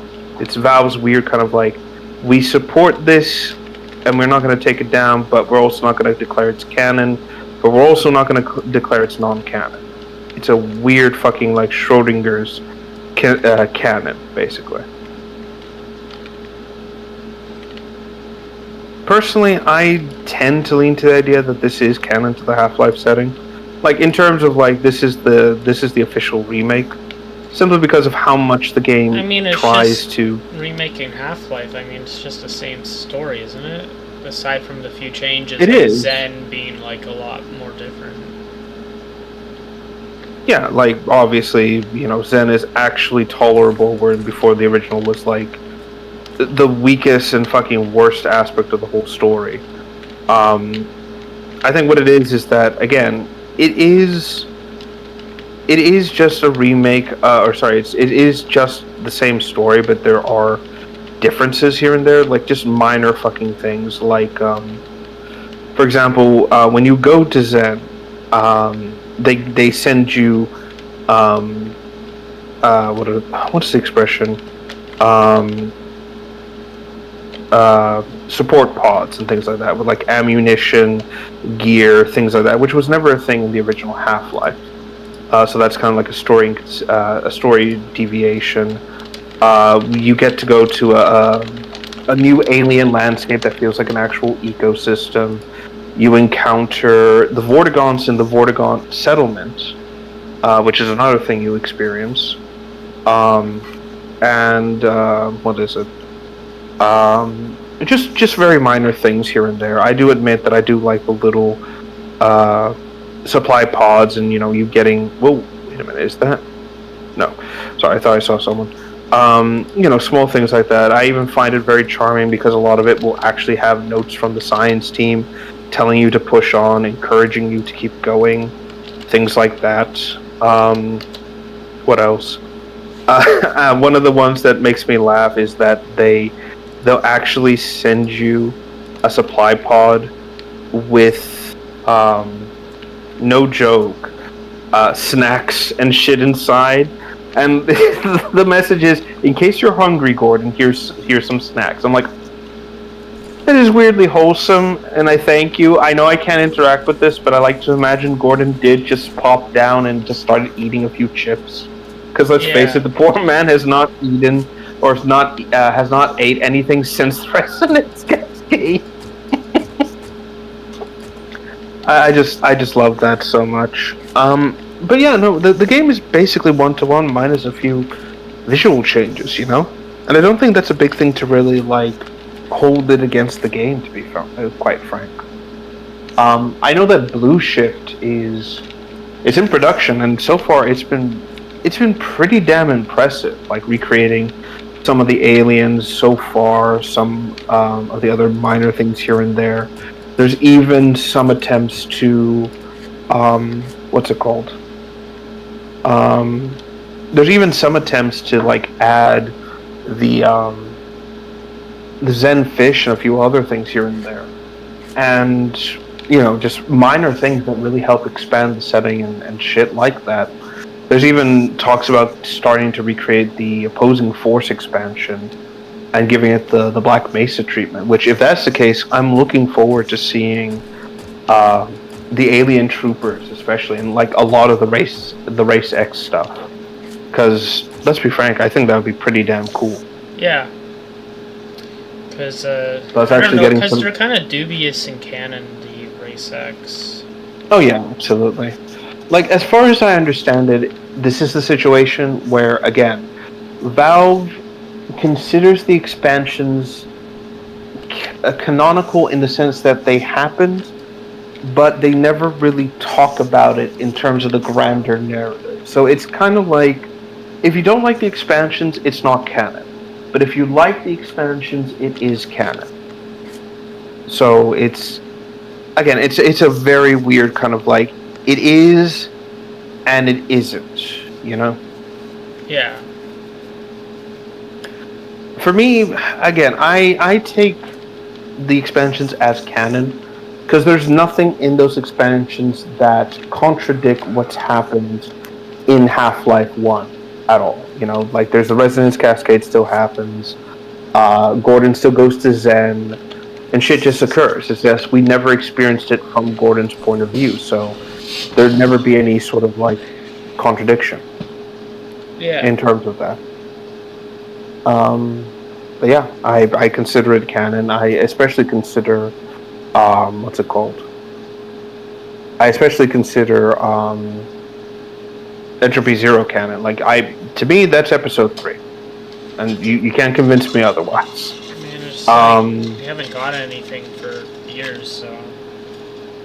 And that was a fucking A game right there that they brought out for that entire mod, and I pray to God they do a sequel. I know that they do the entropy expanding. What's it called? Entropy expanding. They do the how do I put this? They do the entropy uprising stuff, and what entropy uprising is, it's basically what it sounds. This is a story that's taking place during the uprising of City 17 and things like that. So far, there are 2 stories that came out of that, focusing on 2 different characters, but expanding on things like the water and how greens, that soda people get, actually affects memories, their minds, things like that. It's pretty good. It's not great, but it's up there in quality. Again, I'm just waiting for the next big entropy, thing to happen. And that's really all I'm waiting on at this point. I hope again they follow up with Aiden and give us a bit more. Yeah. But a man can dream. Anyway, I think that's all I can really say on that. Is there anything you wanted to talk about or ask in terms of the just anything in general, or ideas for future LPs if we're ever going to do them? I really wish we could do Halo, because then I could be the one given all the information. Yeah, and when you say do Halo, as in the actual Halos, not in. Oh, Sparky's here. Hey there, Jordan. Hello. How's it going? I'm just working on Banished Base again, and how does this lady even know about you? I know it. It's weird, but yeah. I guess I've been doing fine. I mean, yesterday was good. I mean, talking to Rev helped me cheer me up, and I've been, getting progress done here. So yeah. Oh, that's wonderful. In that case, Rev, I'm definitely glad to hear you've been helping out Jordan here. I definitely do commend you for that. No problem. I've been kind of doing this for years now, not only with him, but with many people, so I'm just happy. Oh, yeah. But yeah, I've been busy with a lot of stuff at home. It's like, my family, so I have some on my farm. I live on a farm, and of course, and I have it's the summer. It's 100 degrees, for a few days here. Weather has been 100 degrees. Of course, it's in the south and it's in the summer, so it's humid as fuck. So of course, all the animals in the farm need to get a lot of water frequently.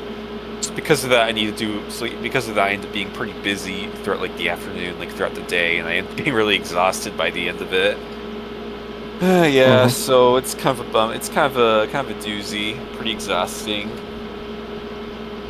I don't doubt it. Yeah. I'm definitely gonna be excited for October to come along and actual autumn weather. I'm definitely gonna be excited for that to come along. Fair enough. Yeah, no, I've never worked on a farm. I'm aware of the effort that goes into it. And I recall many years ago my father being when he got married to his other wife, and we were there at their family ranch / farm. Whatever you want to call it. It was a weird house structure. I'm not going to really get into that. But the point was, he was interested, and he's like, "Ooh, maybe I could start raising horses and shit like that." Yada yada yada. And I'm looking at him like, "Are you kidding me right now? No, don't do that. It's not easy." But he did it anyways. No, I managed to talk him out of it because I pointed out to the the obvious facts of, well, first of all, you would have to pay a lot of money, to keep the horses maintained. Second, you would have to go out of your way to, get a larger property. You just can't have them in the backyard of your house. Third, it's a lot more difficult to put up with the horses because I think the best description for them is they're like gigantic toddlers. They're going to get into shit that they shouldn't and hurt themselves, and that's going to cost you even more money. So in the end, I kind of broke down the economics. I kind of explained, it's like, this is what you don't want to do, this is what you want to do, you have to do this, you have to do that, you have to, blah, blah, blah, finances. And after an hour and a half of talking to him and breaking down everything, he finally relented, is like, okay, yeah, I'm not going to do that. And it's like, thank you for not doing stupid shit, Father. That is a good. As the alien would say. Yes, he's my father. I love him to pieces, but sometimes he can be just so fucking stupid. And then I'm just left wondering, it's like, how? How have you made it this far and not set your house on fire? That's a good question. Yep. How does one do that? Since you've mentioned...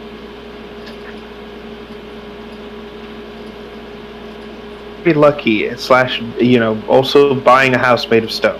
That works too. Actually, I mentioned that I believe it or not, I actually used to live in I lived in an apartment that was basically a fortress made of solid concrete and stone. I was on the 4th floor, so I was over everybody else's houses.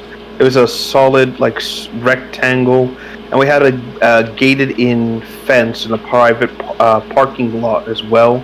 And the fence was covered in barbed wire, too. Holy shit, for barbed wire? Oh my god.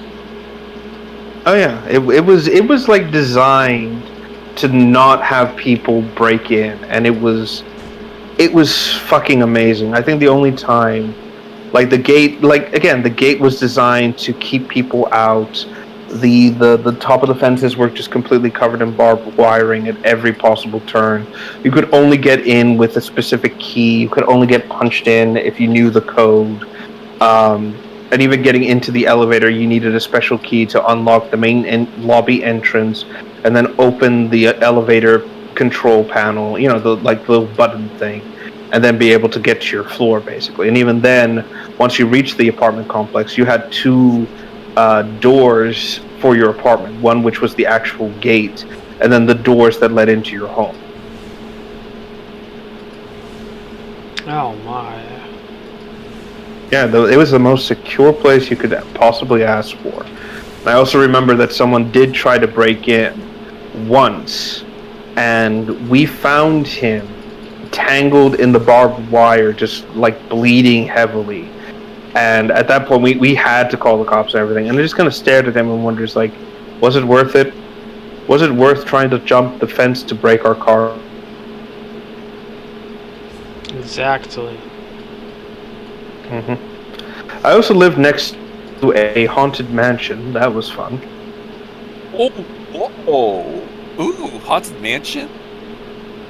Well, I call it haunted, but it was hard to explain. So it was this 2-story gigantic house, but the entire front yard was completely overgrown with massive tree. It had 3 gigantic trees that were overgrown, so there was this entire constant shadow over everything. The grass was overgrown like crazy, and even the concrete path to the door was shifted because of how much overgrowth there was. And it was just always obscure with darkness. I always saw someone walking through the windows and shit like that. And I was just always on edge whenever I looked at that, because I never knew if someone was, going to come in and me or anything like that. It was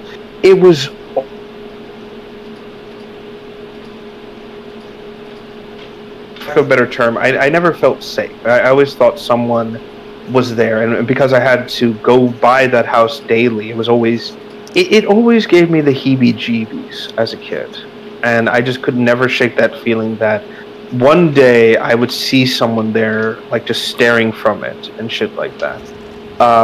There was also kids who would frequently dare each other to like go to the house and like touch the door and shit like that. Nobody ever did, nobody was brave enough to go to the front or anything like that, but we always got like to the general like foyer area and shit like that, and it was like, ooh, always fucking funny to see. Yeah. That sounds funny. But yeah. Oh, absolutely it was.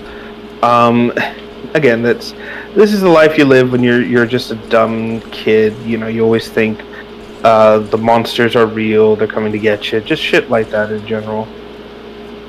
Freaky. Oh, absolutely. I lived a very storied and unusual life.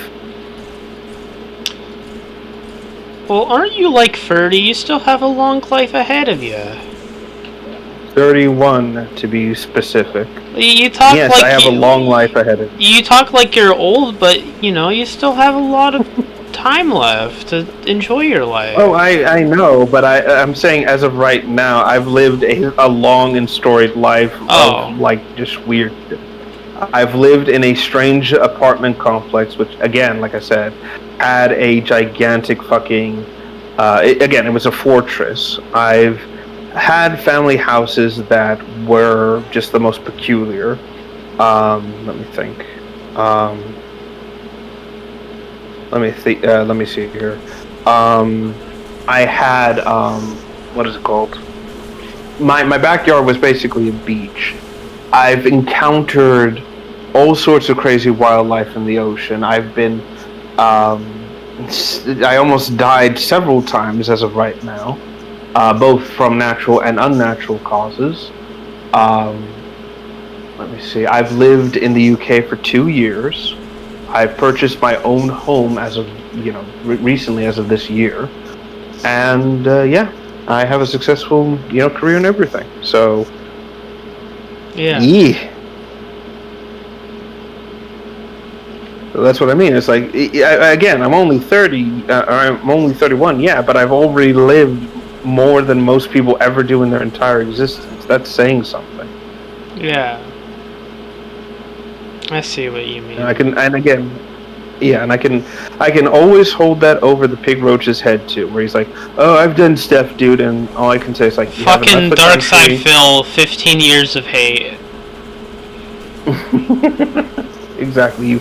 You haven't left the country. Your only accomplishment is you held 4th place at Evo for 1 year.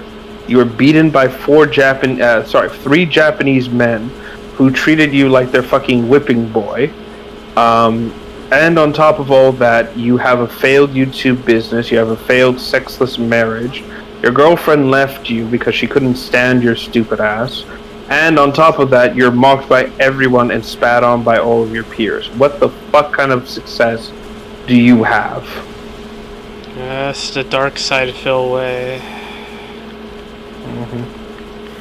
It's like, I struggled to find a more pathetic being than DSP, and I often found it in the form of, what's his face? Cyrax?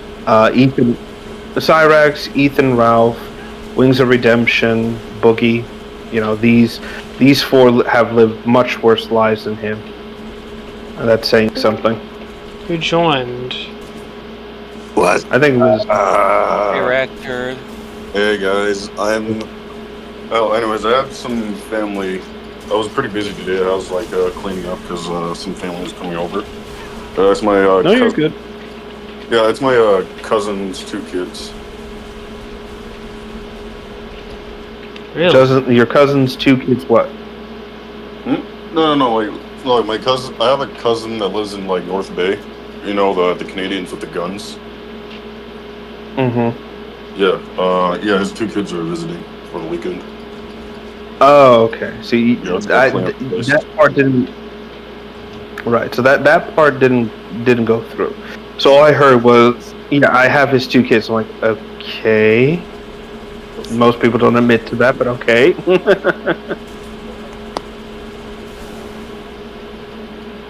But all right, that's good. That's good. It's Yeah. questionable, but it's good. Yeah, that's cool. So I'm gonna take him to. So yeah, my little cousin. I'm gonna let's see. His eldest daughter. She's gonna go.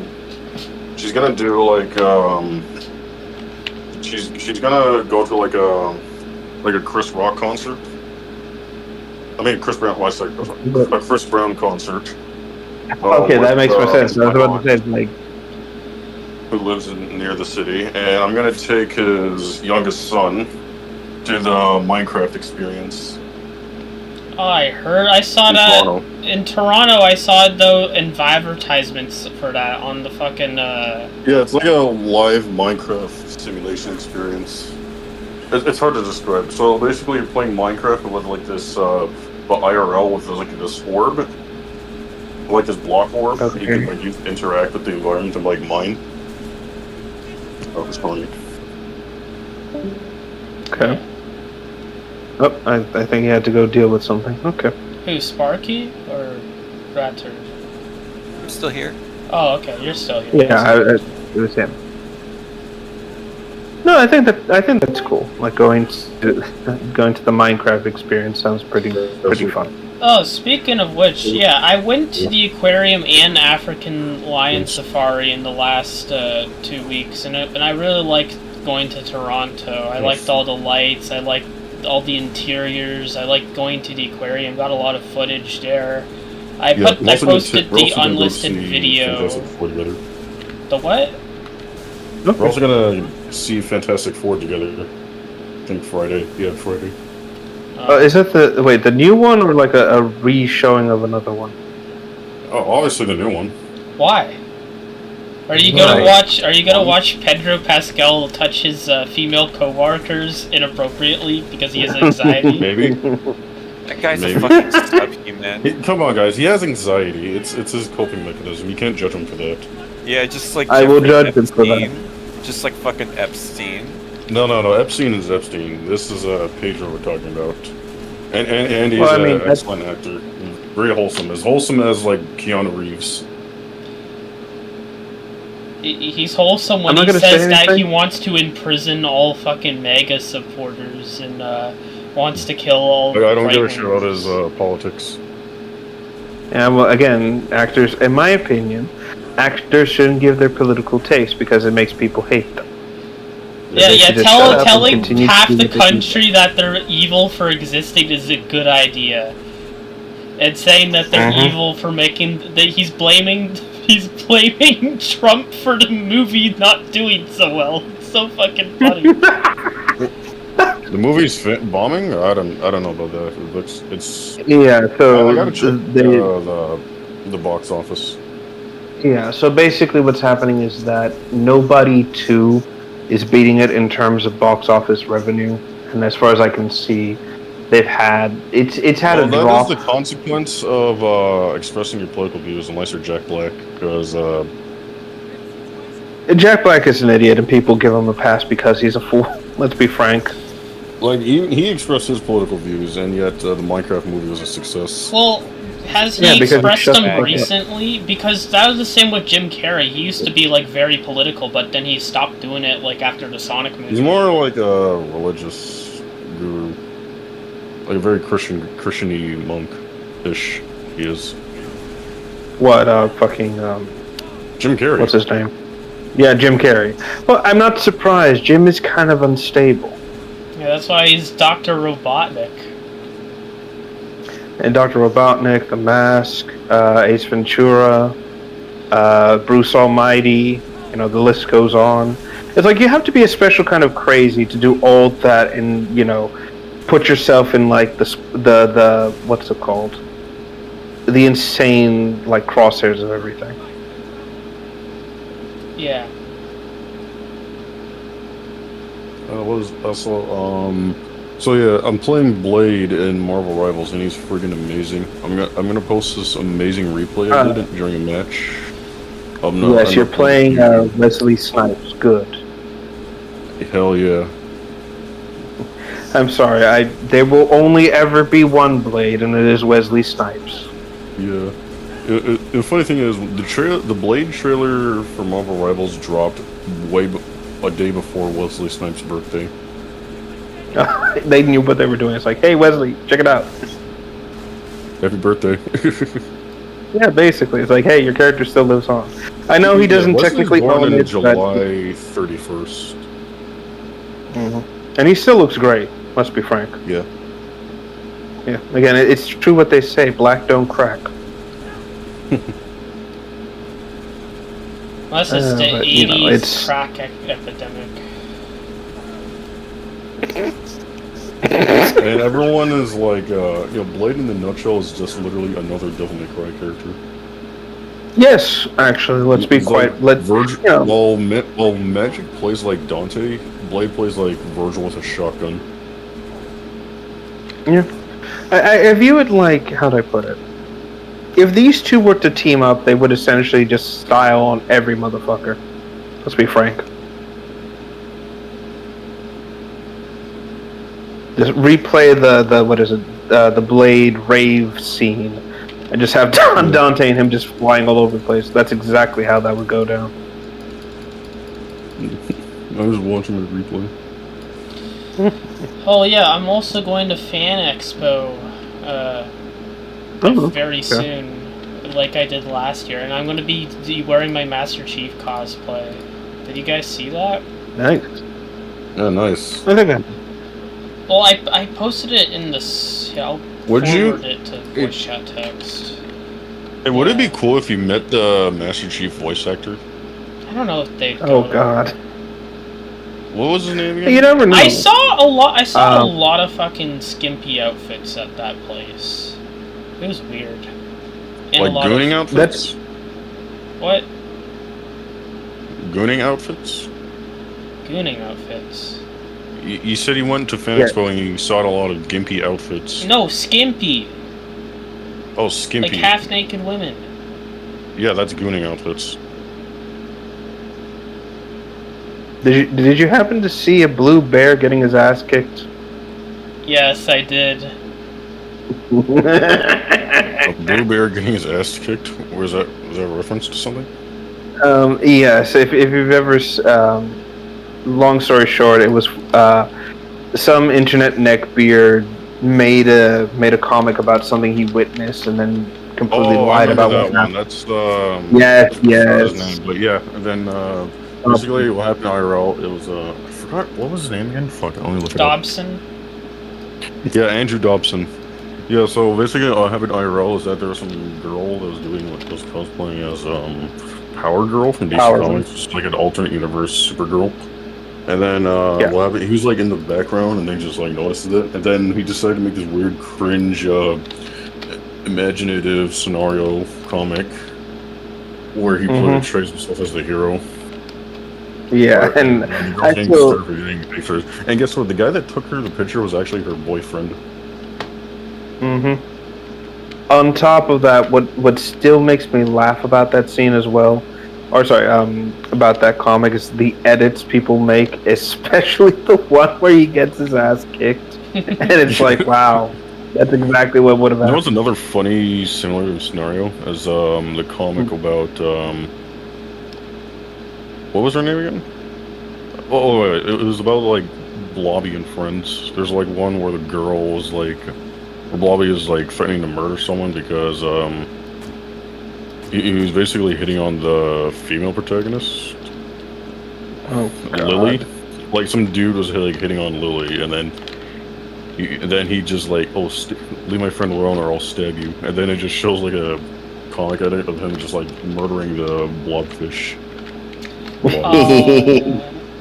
There's also another one where I think, yeah, that's pretty much it.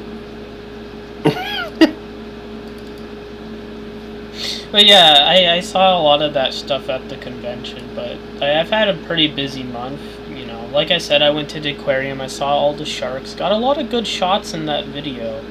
I went to the subway, there's just so many lights, TV screens, like, I just like all the shining like lights and TV screens they have in Toronto. I like how you can enter interiors and they're so huge and big, and the fucking buildings tower over you. And there's goes to fucking, I don't know, maybe, but yeah. And then you go inside the buildings and you see the sharks. And then at African Lion Safari, I saw all these I saw elephants, and it was so weird to see them like spray their trunk stuff. And then, you know, I'm about to go back to Toronto soon, and then I'm going to go to Niagara Falls, which has dinosaurs. Whatever you do, don't try to jump off the thing, please. I know it's tempting, but don't. Jump off what?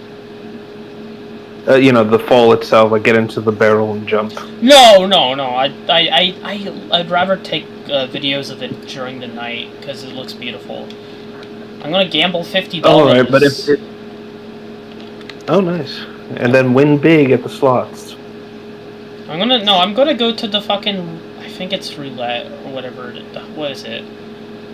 It's the fucking one where it spins the wheel and then you pick on red or fucking black.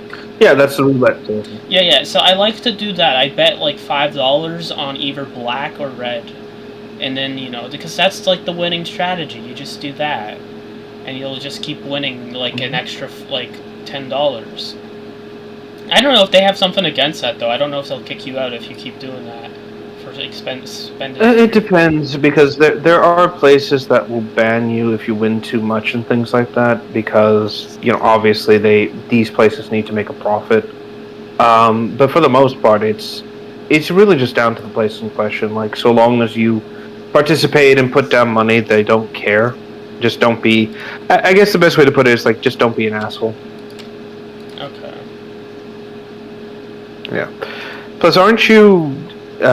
what is it? Don't you have, like, heretical... Not heretical. Oh my god, what is it called? You know what? No, I'm gonna stop. I can't think of the word right now. Okay. But yeah. It's, you know, all I'm going to say is, like, have fun, enjoy your time, you know, go nuts with it. Just don't be those IRL streamers who are like, oh, I'm going to cause problems here because clout. You know, I remember I wanted to record when I first went to the casino, and then I immediately got stopped. They're like, no, you can't record here. But they were nice about it, because they understood that it was my first time going, so I was just, like, recording the entire Niagara Falls trip. Which I still haven't uploaded that one, but yeah. It's so odd, really, and I think the reason is because there are places, like, when it comes to casinos, they have to, quote-unquote, be fair about this shit. They're not always fair, though, so I think that's one of those things where it's like, don't record us because clearly we're doing something wrong. I just wanted to record my winnings before my mom, before my father fucked it up by fucking rubbing his fucking hands all over the fucking betting thing. Oh no, I fucking bet on all the wrong things. I mean, it was his money I was betting with, because, you know, it was my birthday, but still. You guys are gonna Blade replay once I'm done recording it. Sure. Yeah. And, you know, I also wanted to do Escape from Freedom. Shout out to my YouTube channel, Reticular Tunic 7, where you can watch a Blade replay. Which this is gonna drop tonight. Okay. Yes, casual, selfish plug. I think, or I could just draw like a. I could draw like a, make a thumbnail for it. Can I speak? Like, as I was saying, I'm going to be I wanted to do a, like, fucking Escape from Freedom City episode that was about Fan Expo. It was me, Ratturd, Star, and Zeno going to fucking Fan Expo. And Mitchell, and maybe Sparky the dog, and you, Rev, if I could get fucking models of you guys. But essentially, what happens is that, so when we were doing modding stream, I think it was 5 or 4. Mitchell joined, and Ratturd was immediately off-put by Mitchell's camera, and he is telling me a member of Liptardicus has joined the server because he was fucking cross-dressing. And a fucking... You know what? He did that shit at Fan Expo last year. And one of my dad's friends was like, "Oh, is that Fairy Boy right there?" Like... Fairy Boy! And to give context, Mitchell was the fucking guy that was fighting with fucking Winter. Like, he's the guy that was going on about him being a femboy and shit. It turns out he was bisexual himself. But like, it was just so funny, Raptor just being fucking off-put by this fucking guy. It's like, I don't know what to fucking do when I fucking hang out with him, because he's wearing fucking women's clothing. It's like, it's so fucking weird. What am I supposed to fucking say to my friends and family? It's like, hey, this is my friend Mitchell. He's wearing this fucking dress.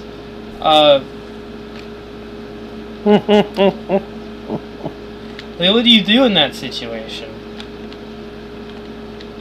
Well, you tell them that this is your girlfriend, and you try to lie about the entire situation. Oh no, no. I actually, my fucking girlfriend, like, I actually have a new girlfriend, and I don't know. Good. I don't know how she'd, like, take that. You see, that was the thing too, because it was in the 2023 like birthday, because I also went to Ripley's Aquarium for that one. That's when Superstars was coming out and shit. That was a really good. And we were so excited.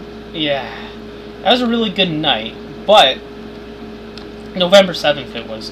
But I remember my dad was like, he was asking for places to go for my birthday. One of the suggestions was the strip club, and I was like, no, I want to go to the aquarium. I'd rather look at sharks than women. That's how you know. I'm so fucking autistic. I'd rather look at fucking sharks. Just wanted come to on, see the strip club's pretty fun. Well, it depends on the strip club. When you have a girlfriend, it's like, I don't want to fucking... Like, I know she wouldn't know, it's simple. Just but... don't touch them. Like, even boomers did in the old days. Like, what's the boomer point of wives going are to the cool with strip their- club if you can't have sex with them? That's just true. Look at women, that's If all. I want to... Yeah, but if I want to look at women naked, or like partially naked, I would go to the porn sites and do that. Why the fuck Yeah, but Why do would I I want to waste get my myself hard-earned money? teased? Yeah. Yeah, exactly. Why would I waste my money here when I can do this for free? And we talk because, about this while there's a it stripper happens in pole real in the fucking And also, some stream. strip clubs allow you to touch the strippers if you want. I the wouldn't strippers are touch cool. anything like that. Nah, personally, I wouldn't risk it. It's like, sure, she may be clean, but what about the last guy she was with? I'm like, hey, no thank you. Yeah. Exactly. Look, at that point, if they let you touch them, it's like, at that point, you might as well just get a prostitute. Let's be frank here. Probably cost That's the less, thing. too. I said it'd cost less. So what we... Oh yeah, True, but- that's the thing about prostitutes. They're illegal. And Not if you know where to look. Oh, ye of little faith.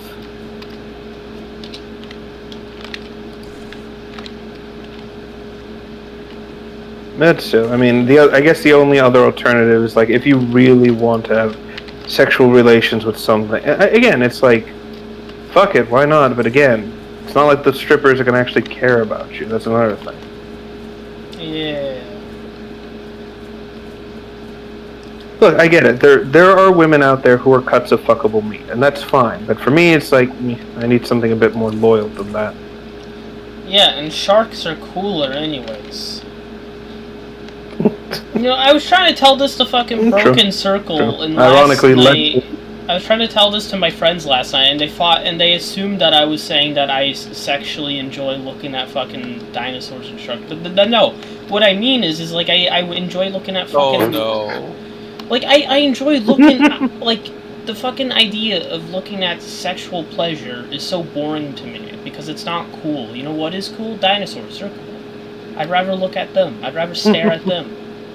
And that's why fucking Jurassic World, the fucking rebirth, or unbirth, whatever the fuck it's called, failed abortion birth, Them having the Failed whole, yeah. the whole plot point of, oh, people get bored of dinosaurs. Bull fucking shit. I've been going to that fucking aquarium and the zoo so many times a year, despite the fact I've seen the same fucking species of sand tiger shark, black-tipped reef shark, bonnet-head shark, zebra shark, sawfish, a sea turtle, every other species. You know? It's like... It's such fucking bullshit that they say, but that's more interesting to me than, you know... Because, honestly, I'm just so desensitized to all the sexual shit, so I don't really feel anything when I see it anymore. So, like, even if I went to the strip club, it would be the most fucking flaccid experience ever, because it's like... I've been looking at this since I was 12 years old. I don't feel anything anymore. Alright? I'm kind of more... I want a fucking committed relationship, which is what I'm seeing at the beginning with my new girlfriend, so I'm like... You know what? I'm happier with that. I'm happier with, you know... We don't always talk about sexual shit all the time, and I appreciate that. Because before, with the fucking other, like, horrible person I had to deal with, like, it all started out very sexual. And, you know, and then it became completely fucking the opposite, the completely utter end of the extreme. There was, like, no fucking balance. Again, it's like sex is fine, but it's not the be all end all of life. Basically, I mean, you know, we all know what pussy does to a motherfucker. Yeah, look at iDubbbz. It's like Again, I don't know. length, Sex is more of like a stress relief thing for me, because you know, every time I get fucking stressed out, like you just fucking ejaculate, and then all the shit's off your mind after that. It's like great. Now I can get back to work. Yes. Without being so stressed. Yeah. Yeah, you have what is known as post-nut clarity. Yeah. Yeah, no, I get it. It's again, there are people who are just like tired of sex, especially if you're exposed to it frequently, just shit in general. You know, it's like there's only so much you can enjoy. There's only so many times you can like tits, and there's only so many sexual conquests you can do before it just becomes mundane, and you start looking for the more extreme ends of things. Basically, again, speaking from experience, of course. Yeah. Yeah, and it's like, oh, you know, I just hope to also get time to work on more of those Freedom City animations, because I really want to do more things in the actual, like, fucking city, because, like, I have a lot of ideas for that. And, like, I want to use the Magma Massacre Act 2 that I made, if you guys saw that. It's probably the most popular track from Extreme. Like, I really like the sax part it has. It would really fit Star, to have a scene of her driving the motorcycle with it in the sunset. That's what I really want to do with it. In the city. I don't know. In this... Sorry, I'm just thinking about that now. In the plains! Anyway. What's that? No, I think that'd be interesting. No. There's this animation series I watch called Looter and Drake. It's a weird little thing where it's like it's a combination of animation and puppets and stuff like that. Basically, live action segments. And there's this moment where the two characters meet an alien that's like stuck underground after like they fall through the dirt, basically, and it's like a desert and stuff like that. And for some fucking reason, this fucking alien is like kind of demented. And then he talks about like his whole, you know, he used to be a salt delivery guy, and then he says, you know, I used to work out there in the plains, and it's like, okay, why the gigantic like emphasis on planes? But it's pretty interesting. It's worth looking into just for the sheer oddity of it all. But Looter and Drake. Looter and Drake? Yeah, so Looter and A-N-D Drake. D-R-A-K-E.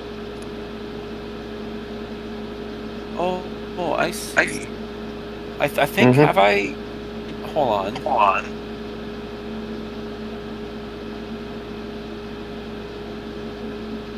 Let me just post it here in the voice chat text. Is it this? Let me take a look. Hold on. I'm opening it up on my phone. Bear with me a second. Where is it? No, wait. I think that's. Hold on. Yeah, that's it. Oh, it is? Oh, interesting.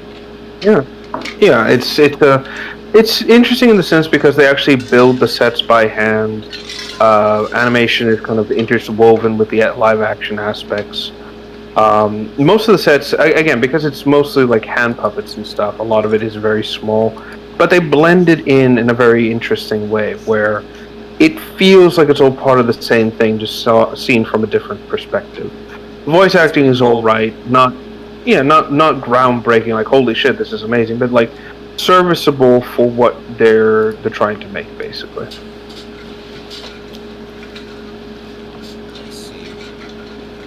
Mm-hmm. Yeah, it's. I think it only has like 6 episodes as of right now. It's not bad, like I said, creative, interesting.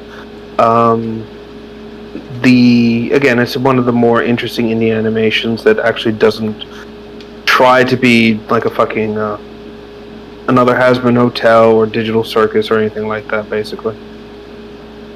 I'll definitely give it a watch. All right. Oh, there's I can introduce cool video explaining how Christianity destroys Has-Been Hotel. What is it? First part, God is awesome. Fuck you. That's the entire thing.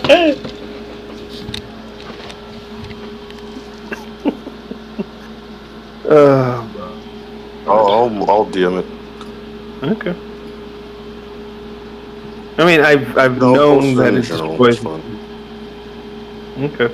Again, I've known that it's better than that because let's face it, it actually has stories worth reading with a moral point. Has-Been Hotel is just a woke version of the Bible. Yes, it absolutely is. And again, I've mentioned it on the stream many times before. It overwrites everything out there because it's unfair that Eve is the reason mankind gets kicked out of the garden. It's like, no, it makes sense. Yeah, I posted it right there. If you don't like it, create your own Bible then. If you don't like it, create your own religion and then, create the creation myth you want. Fuck you. Oh, speaking of religion, you know the Scientology? Yeah. Okay, you want to know why it's hardly referenced in media and how it's like you never see any Scientology gods in like media?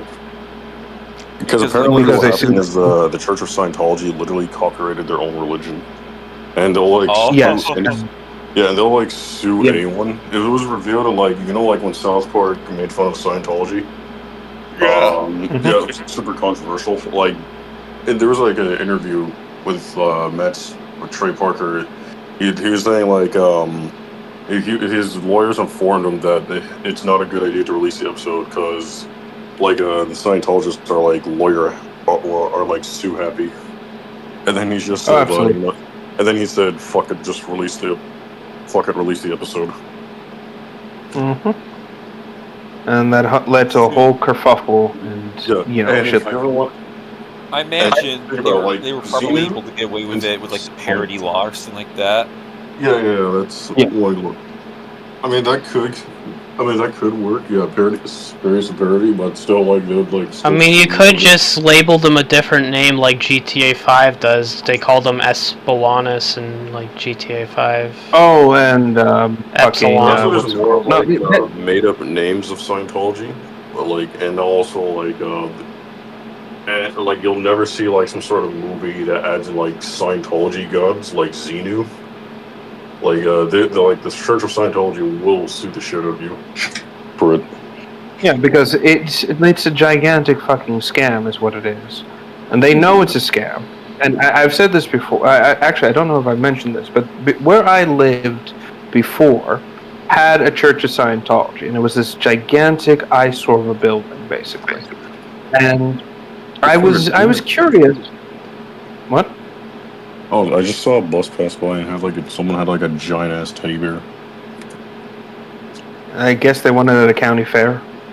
Yeah. But basically, like I said, giant eyesore of a fucking building. And I was curious because I was like, I've seen this around a while, so I'll go in. I walked in, and there was this atmosphere of, for lack of a better term, cult energy. They were very interested in getting me involved, trying to, the typical gas me up kind of thing, to buy. What? Grooming, basically. Cult grooming. Kinda. Like the goal that they had was very clearly to like make people feel welcomed, and they offered me these like, what was it? Spiritual medium, like whatever the fuck that device was called. They're like, oh, we're gonna measure your things like that, and I just flat out said, no, I'm just here to examine. And I remember very clearly like this person getting in my face about it, trying to convince me to join and stuff, and shit. And then all I recall was like, listen. If I wanted to join a weirdo-ass cult, I'd go to the boonies and go there. Fuck off before I punch you in the goddamn face. And immediately starts backing off. If you think it's impossible to make Jews, wait till you see like Scientology. Mm-hmm. It's one will just ban you from social media, the other will actually like take you to court. Yeah, exactly. And Hodge will ban you from the Shredded Nerd Discord. Like, how do I put this? They're like the lawful evil. They're like the lawful being rat turd. They're like the lawful evil equivalent of the other religion. I'm not gonna name because I don't want to get bombed. Well, rat turd. Islam. Well, I've learned from dating one of those types of people is that you can't negotiate with them. You just have to bomb them back. The only language they understand is bombs. And B2 bunker busters. You mentioned that, and all I can think about. I remember. Sorry, you mentioned that, and all I can think of is this Gundam meme where basically some religious figure. Sorry, it's what's it called? It was an Iron-Blooded Orphans meme, and the joke was like this guy tries to help this kid. Punches him in the face, and the kid stabs him, and then he punches the kid off of him and says, "Is violence the only thing you savages understand?" Well, yeah, that's why I had to fucking release the video I did, but, she can eat shit, because I found a woman with a bigger booty than her, and who was nicer to me. And now all she can do is be a smelly neat that gets abused by her father and plays CSGO all day. And lives a shitty life. No, and I wanted to mention this as well when it comes to Scientology. They threw a gigantic fucking stink when Dead Space came out, and that blew up in their fucking. Scientology hates Dead Space. Oh yeah, because it exposes their. The necromorphs resemble the aliens they worship. No, really? But it's a similar concept. No, it's a similar concept of their backwards beliefs, basically. And the big thing is that they hate it because it exposes the scam nature of their religion. And I remember that they intended to sue Visceral for it, and Visceral clapped back by basically saying, if you sue us, you basically admit that this, that what we're telling is the truth, and yada yada yada. Like, it was some sort of like ironclad legal defense. And they backed off of it because they realized if they tried, it would just expose them to like a lot of shit. So they're like, okay, fuck it, you get this win, basically. Like, they're sue happy, but a lot of times, if you know how to play the game, they tend to back off pretty easily. Yeah. And it's all just bluster at the end of the day.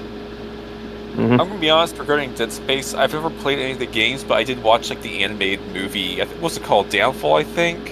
It was like the direct DVD movie. I think it had movie. some cool parts, but it honestly wasn't that good. But it had some cool parts to it. Mm-hmm. Yeah, the problem is with down. Yeah, go ahead. One thing I think is really funny about that movie is how, even though it's like a really like dark and gritty and gory, like horror movie, like characters like getting just like chopped up and dismembered and stuff. I just think it's so funny that the art styles, like a lot of the character designs, look like you'd see from like an early 2000s like 4Kids action cartoon or something like that. They look like action figure designs in a way. like the outfits they have, like they have like these colorful kind of outfits and like dyed hair that look like something you'd see in like an action figure line or something like that from the early 2000s. That's what they. So, again, to kind of clarify a few things. First and foremost, Downfall is supposed to tell the story of what happens before the first game. So it's a prequel. I know that. So yeah, that's why I know it's a prequel. I know it's a prequel. Well, there's more to that. There's more to that. So specifically, they had a lot of leeway, and basically what it was is that the studio who made the Dead Space Downfall animated movie, Film Roman. What? Film Roman. That's Yeah. like the animation studio.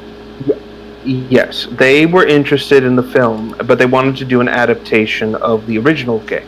But Visceral didn't want them to do that because, it would undermine game sales and, just a lot of shit they wanted to do with the game itself.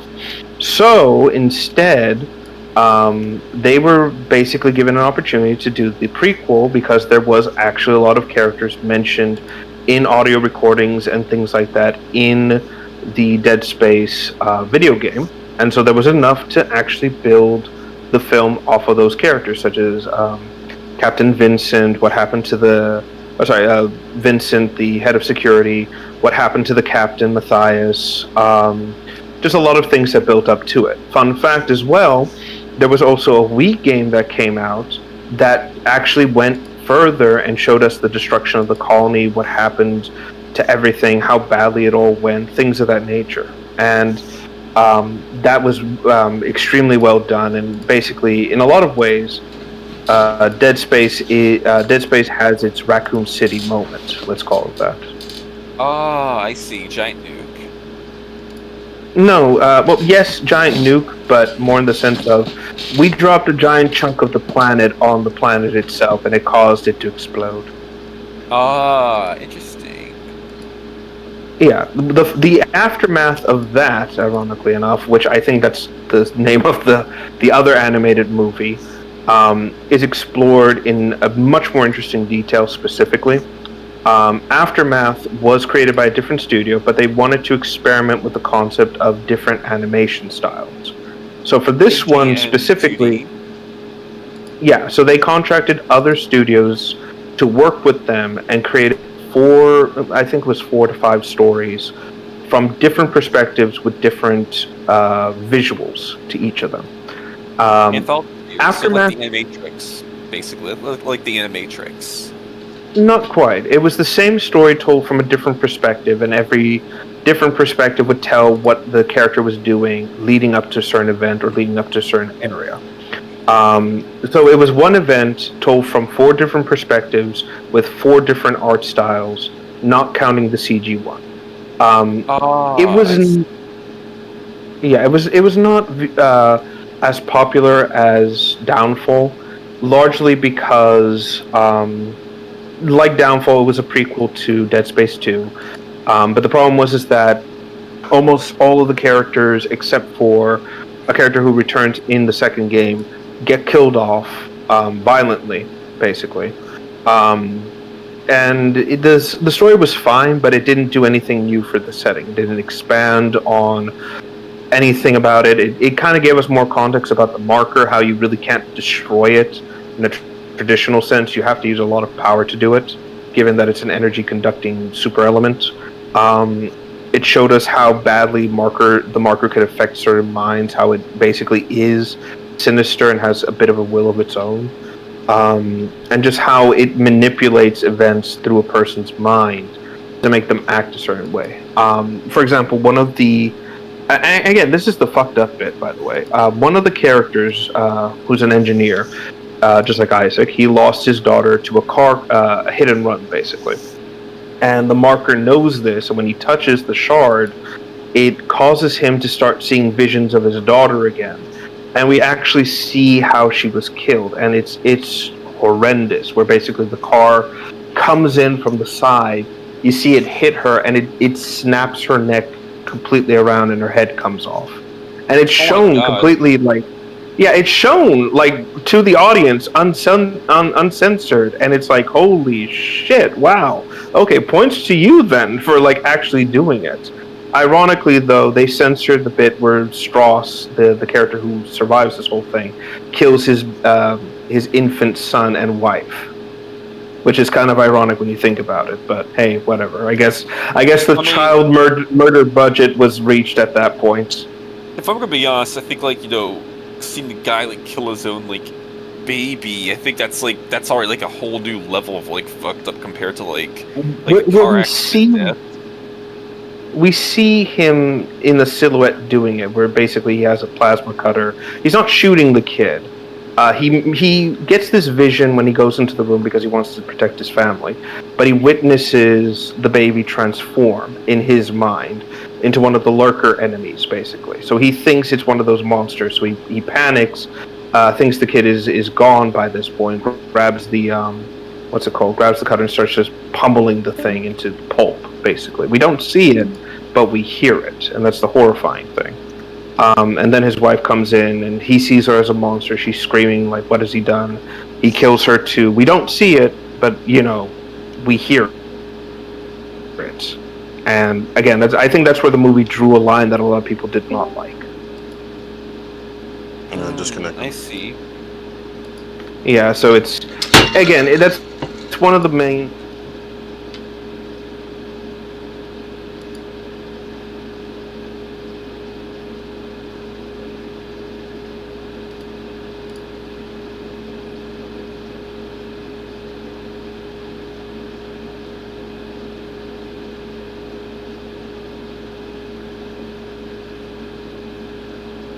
a weird puzzle game focusing on Franco, the character that you would meet in the beginning, who immediately dies, and find out he's a unitologist rat, just really fucked up. He just does things in the background, but it's an interesting kind of approach to a one-note character. There was even a browser game which told two different stories, and it was some of the most disturbing shit I think I've ever seen. Where basically disturbing. So there's this moment. So you're always going to be seeing from the point of view of the character in the story or the game. And there's this moment. I remember it crystal clear. You can't see this game anymore because it's gone, basically. Browsers no longer there. But there was this moment where you're playing as a member of a examination crew, like an observation deck ship, basically. And you don't know what happened. The character went crazy. The game heavily implies that there's a necromorph running around on the ship. And what's disturbing is that your character is on the ground staring up at the ceiling. And you hear this scratching noise, this faint scraping, like bones on metal. And then you can look up, and there in the ceiling vent, you see a humanoid figure staring at you, and all you can see are these tiny glowing eyes staring back at you. It's moving, it's gyrating, but what's worse is it's not coming after you, it's just staring at you. And at some random points it'll scurry off and it won't come back again until you reload the page or anything like that. It was the most unnerving shit out there. And the other game, or the other browser story they had was this one about you were a ship psychologist, working with injuries and things like that. And there was this woman that the character likes, but she lost her fingers in a work accident. And for whatever reason, this guy's keeping her severed fingers in a fucking jar. And it's heavily implied that she's been killed by a necromorph at some point. And every so often in the game, because you can hear a massive necromorph trying to break down the door, you'll hear whispers in your ears. And then you'll hear her just say, ever so softly, "Give me my fingers." Every so often. It's like, okay, we're done here. No thank you. It is the most... Like I said, it is the most disturbing fucking game you could possibly, browser games you could play. They're considered canon. It is insane the amount of shit Dead Space created to expand its franchise and setting. Holy shit, it's fascinating. Honestly, honestly, that genuinely does sound fascinating. It's I already remember hearing that Dead Space 2 had a huge kind of huge marketing budget. I know for like the Mandalore review, there's like the stuff with like all those crazy commercials, like your mom would hate this game or something like that, just like stupid edgy commercials. But, like that kind of stuff. The browser game that actually sounds pretty fucking cool. Like I'm trying to find it. You're not gonna find it. That's the problem, because this game was Lost Media. It is, yes, Lost Media. It was pulled from shelves a while ago. Well, not shelves, but it's like the website just takes you to like this Chinese beauty like chain website, basically. And that's basically it. The game is like almost impossible to find. There's, I think, one playthrough that exists out there that you could probably find. Let me see. Hold on. I think it has a name. Hold on. Dead Space Polyboris Pet Scoop. No, it was a Dead Space browser game. What was it called? Yeah, again, it's long since gone, but I think that it has a name to it. Let me check. Dead Files, I think it was called. Hold on, what was it called?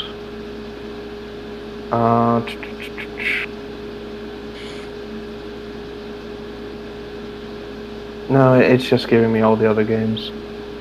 Yeah, This is something else. Hold on, let me try something else. Let's go Lost Media. Let's see here. Lost Media. No, that's the comic. That's it. The game was called No Gnome Survivors. It was a Flash game from 2008. I see. No Gnome Survivors. Yes. So I think there is a what's it called? There's probably a playthrough on YouTube where you could see it, or a way to like bring, or maybe I think a fan website or something like that. But it's out there. If you look for it, you'll find it. These games were actually used or created using in-game assets. So they tried to recreate it as best as they humanly could within the engine, so it all felt like it was part of the same thing. Let me see. Ow. But that's about it, I think.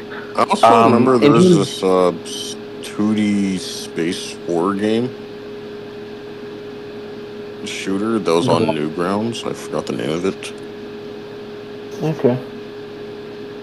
It was like an RPG. It kind of like reminded me of Dead Space a little. I wouldn't be surprised. Dead Space was very, like, it kind of inspired a lot of like similar horror games and things like that. So I wouldn't be surprised if that was the inspiration. Especially when it comes to like Dead Space's like long-lasting legacy. Again, I do recommend for anyone who's never played the series to give it a shot. It's pretty damn good. The third one is unfortunately the one that basically killed the franchise because EA got involved, and we all know what EA loves to do.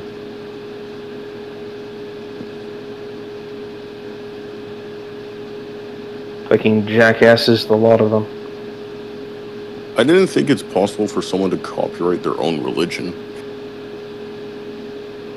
Well, it only works if it's a form of, fictional media. That's the only way that works.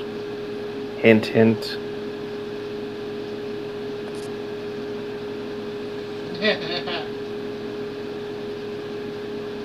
If you get what I'm putting down here. Okay, Scientology founder Rob Hutter copyrighted and trademarked all the religion's materials to protect its teachings from alteration and misuse. This code written, books, symbols, and even the term Scientology itself. Say, what if Christians did the same thing with Christianity? Well, the problem is that there's no quote-unquote original. Like I've said. Yes. But the problem is with that is that when it comes to Christianity, it's two things. One, there's no set owner for the faith. That's the problem. Two, again, as he said, you can't really copyright it's not fictional media. Dude, not even Charlie Hebdo would make fun of Scientology, and they always make fun of Islam. Who? Yeah, because Charlie again, Hebdo, like you said, the political French comic strip that originated in France. They have like make a bunch of edgy, comedic political comics that make fun of like politicians, religions, etc. They even made fun of like the Jewish religion as well. But when they made fun of the Islamic religion, that's when the bunch of radical Muslims snuck into France and to just like shoot up the building. Look up the Charlie Hebdo massacre. Yeah, again, it's almost as if that is a faith that can't stand on its own without its most ardent supporters hurting people. I wonder why Hassan acts the way he does. Yeah. It makes you understand why he acts the way he does, because he's part of that fucking faith. If you care about healthcare, you would kill Rick Scott. That is quoted by Hassan Piker himself. Is it wrong that one punch him in the face? No, it's not wrong. Nah.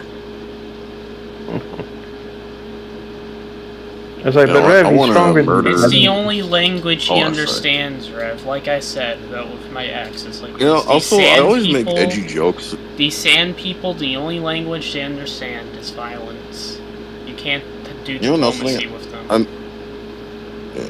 Oh, sorry, you want to know something? I always make edgy jokes like that all the time, yet for some reason, Hassan Piker never gets in trouble for making threats like that. Because his streaming website is by Twitch. Yeah, exactly. Twitch protects him. Twitch protects people who spew that garbage. Twitch is a site for those types of people. If you want a good streaming site, YouTube and Kick already are, kicking Twitch's ass, because Twitch is just a fucking cesspit of radical fucking, Redditor types. It's a cesspool of crime and villainy. Yes. I also like when I get when people fed posting because they're scared that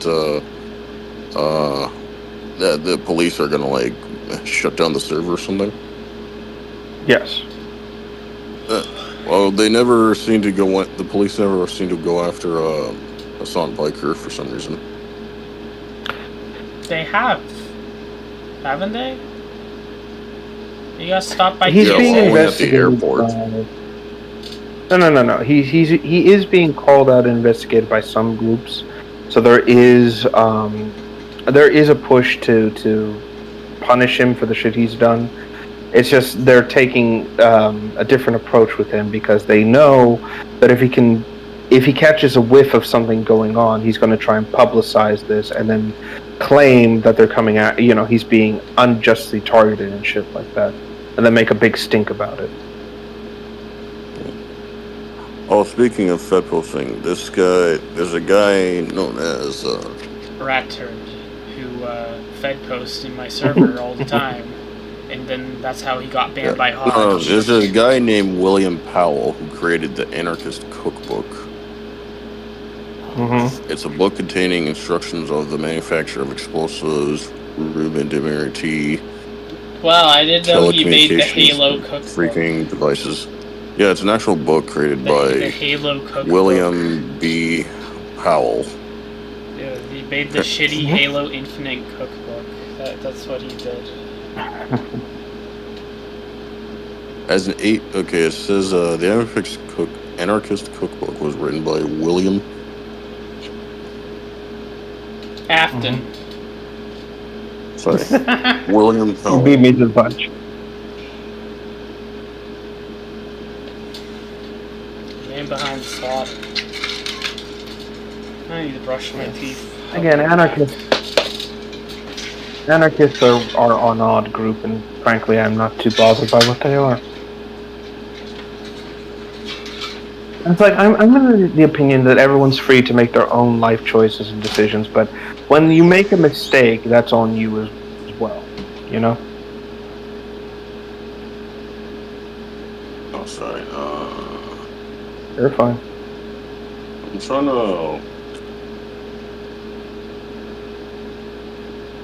Mm-hmm.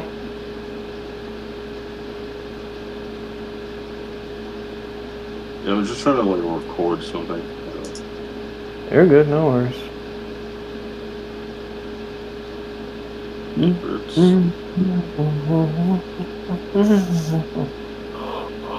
Oh shit!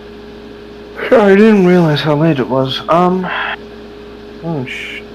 Okay. Oh yeah, earlier you wanted to talk. You were talking about Hasman Hotel. Could you continue with that?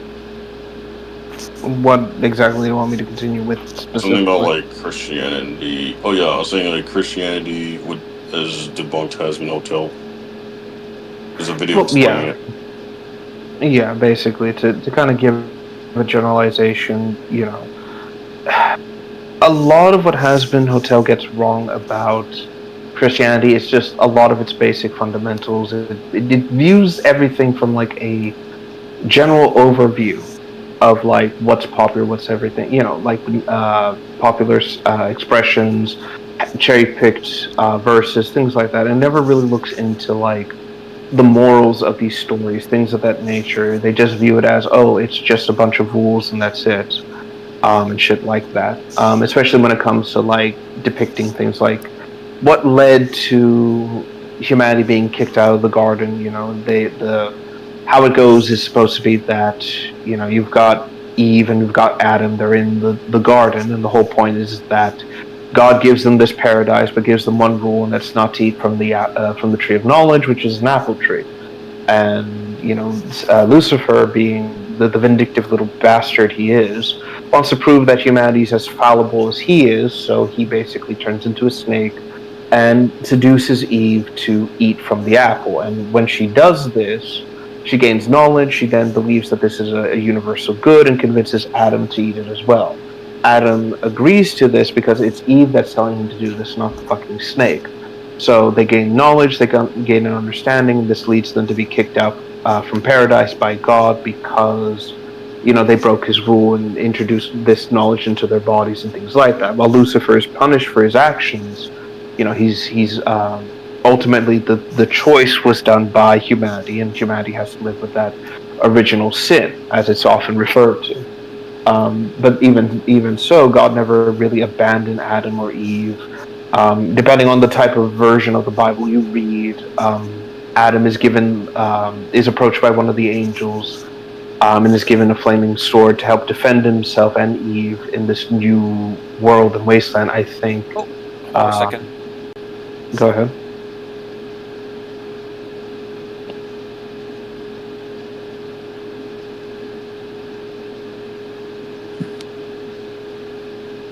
Just let me know when to keep going.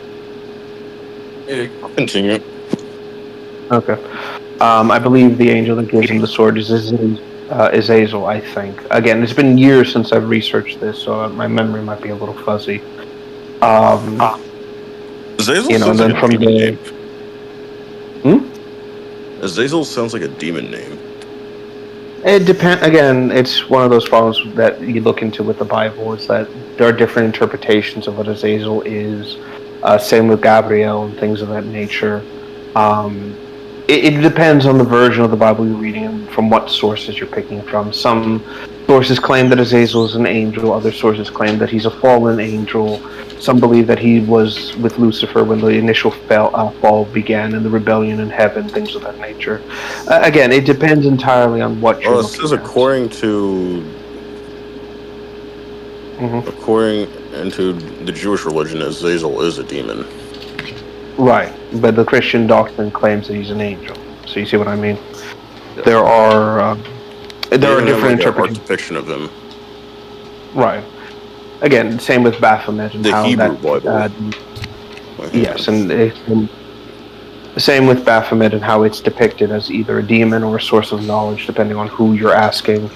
Again, this is the nuances of religion, and again, one of the big things that doesn't get right. It just paints everything as a black and white. This is good, this is bad, but it's nuanced when we want it to be nuanced, and it's black and white when we want it to be black and white.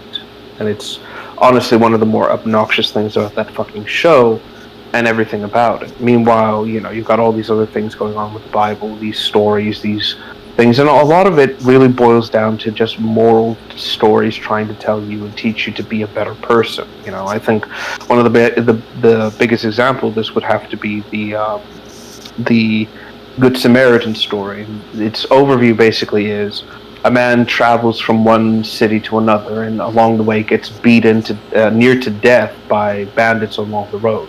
The first man who sees him sees that he's from this other city, and so refuses to help him on the principle of race alone. The second man, a coward to his nature, sees the injured man and believes that he'll be robbed by the others nearby, so he refuses to help him and runs away. The third man witnesses the injured man on the road and helps him to his feet, gives him a robe to dress himself in, and guides him back to the city. Upon reaching it, they find he's helped and is aided by this kind individual. While he asks for no reward in return, when the man is fully healed, he bestows upon him vast wealth and riches. So thus, that's the tale of the Good Samaritan. Do unto others as you would do unto yourself. And again, it depends on the version that you read, where the ending will always kind of change and the individual is always different. But that's kind of the point I mean. The Bible is supposed to kind of give you a moral compass and help you understand morality in the most general sense of nature. Where Has-Been, again, just tries to paint everything in this black and white, pseudo-adult mentality that really doesn't make it any better or worse. In one instance, it'll say something's wrong, and then in the other, it'll say it's right. It'll treat something with the gravitas it deserves, but then treat that same thing with a different character as a complete another joke. That is the Lizardicus way of their ideology. Yeah, exactly. Yes to both. And it really does go to show the double standard of it all. And again, the only thing that show ever gets right is it's hell. Yes, that's kind of the point. And yet, ironically, it doesn't do anything. You know who makes better music than Has-Been Hotel? Fucking K-pop Demon Hunters. And I'm not even a K-pop fan. I've heard good things about that, but I'll leave it at that, as I'm curious to watch it when I have the time. It's worth it. Super wholesome. It's worth it. Super wholesome. Okay, that is the Rat Turd review right there. The little quote and everything. But yeah, no, that's really what I can just say about that show. It fundamentally misunderstands a lot of things, and frankly, like I said, it's just, I'm not gonna say it's bad because I dislike it. It's just bad because it's just poor writing at its core. There's nothing more to it, really. Yeah. Mm-hmm. The cool thing about Superman is that he saves a baby and a dog. Yes, and a because again, the point of Superman is, while he's alien, he's the thing we should all aspire to be, which is a good fucking person. Yeah, it just sucks. Yeah, I think the whole... I'm glad that the whole evil Superman trend is, like, fucking dying. Except for Invincible, of course. That brain rot is still, like, won't die in the next 6 years. Yeah, the thing with Invincible... Well, the thing, again, with... Well, I know, it's a little bit... was a comic book in 2003. No. I wasn't even going to say that. I was going to say is that with Invincible, it tries to dissect the idea of the Superman mythos in an interesting way. The Boys is basically a copy of a comic series called Martial Law, which basically explored the same general concept of an evil Superman / corrupted heroes, but where Martial Law was actually trying to tell a story and have its sort of like comedy and criticism of a lot of the other superhero comics at the time. The Boys is taking a jab at the entire comic book industry and really putting up a nasty lamp against it, basically. Spiteful sloth. Because Garth Ennis is a resentful fuckhead. Yeah, look at basically, Garth Ennis is very vindictive. Yeah. Basically, how The Boys, it started out as like a genuine, deep, deconstructive, critical thought about like if superheroes were actually real, but they'd be all corrupt celebrities. But now it's like Superman votes Trump. It just became a political satire at this point. I really don't give a shit about it anymore. Well, they were just trying to make it brainwashing slop. They were trying to brainwash people, and clearly it had no impact because look at who won the election. He's probably seething at that. He was trying to brainwash people, and he failed it. Right. To kind of mention it, and again, I have to bring this up, is that the creator of The Boys, I think, the comic, Garth Ennis, I think that's the person. Garth Ennis, yeah. Like I said, like you said, he's a very spiteful and vindictive individual, and a lot of his work is motivated because he thinks he can do something better, and oftentimes that's not the case. Not only is The Boys a very... What? Oh, yeah. Big Bungie... Oh, yeah, he got banned from YouTube. Okay. Like I said, one of the big things is that The Boys was basically his attempt not only to take jabs at the comic book industry and the superhero genre, but it was also his attempt to make Watchmen. And again, like I said, mostly motivated by the desire to try to do his own version of Watchmen while failing to understand what made Watchmen interesting to begin with. And then his other comic series, which is still, I think, ongoing, is Crossed, which basically is just him trying to do his own... Well, it's him trying to do his own version of The Walking Dead, but he knows that nobody would give a shit about it if it was just the fucking Walking Dead, so he's basically made... He thrives on making extremely uncomfortable and over-the-top shit. That's basically it. Because he knows he can't succeed in anything else he does in terms of comics. Nobody would care about... what's the word? Nobody would care about his comics if it didn't have something shocking or horrifying or anything of that nature. So, of course, he keeps trying to bring the shit... He keeps trying to one-up it, basically. Yes, and that's basically it. Garth Ennis has basically become known as the shock guy. Nobody really respects him in the sense of, like, anything he's really... like the equivalent of, like, those early 2000s Newgrounds, Flash game animators who, like, make those games where you, like, murder celebrities and copyrighted pop culture characters in the most barbaric way possible. Like, for an example, like, you should try the game Kill Powerpuff Girls. Wait, that was actually a fucking thing?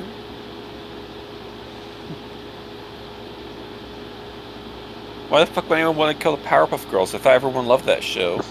No, again, like, because this is like in the early 2000s Newgrounds. It was like super edgy. It was like at the time.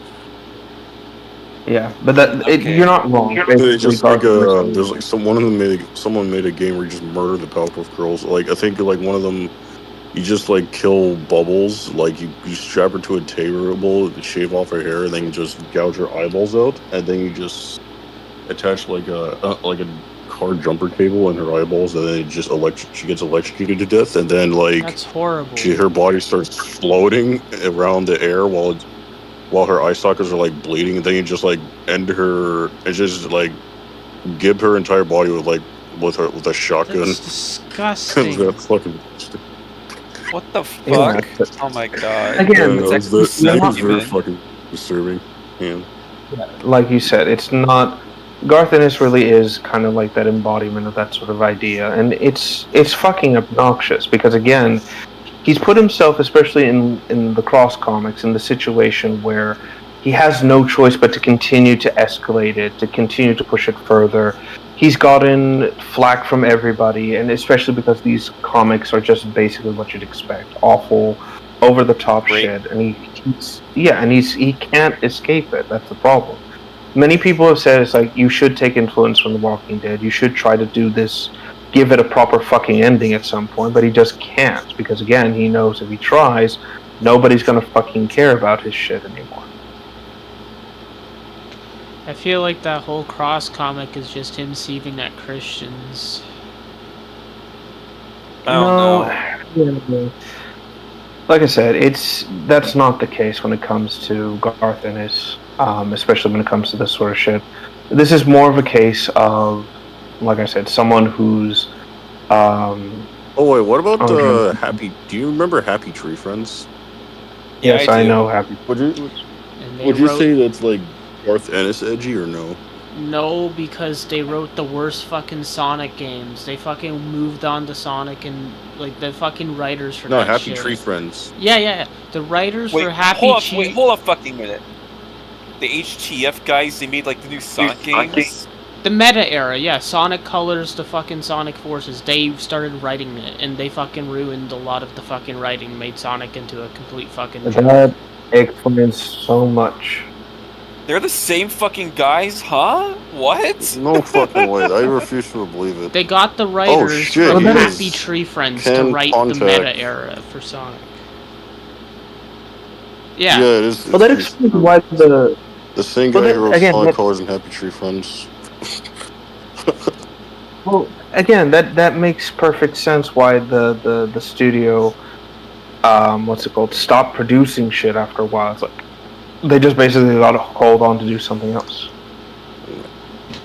What was I gonna That's honestly not surprising in the slightest. But again, for me, when it comes to Happy Tree Friends, I've not been, how do I put it? It's not something that I was like, oh, I enjoy because of the over-the-top gore, whatever we want to say. It's more of a case of like, trying to think of the right word here. It was, I'm trying to think of the right word. It was something that wasn't done before. It was shocking for the sake of shocking, but it tried to parody like the typical Saturday morning, like, oh, cutesy little woodland animals and things like that. We can applaud it for its creative, over-the-top nature and what it tried to do.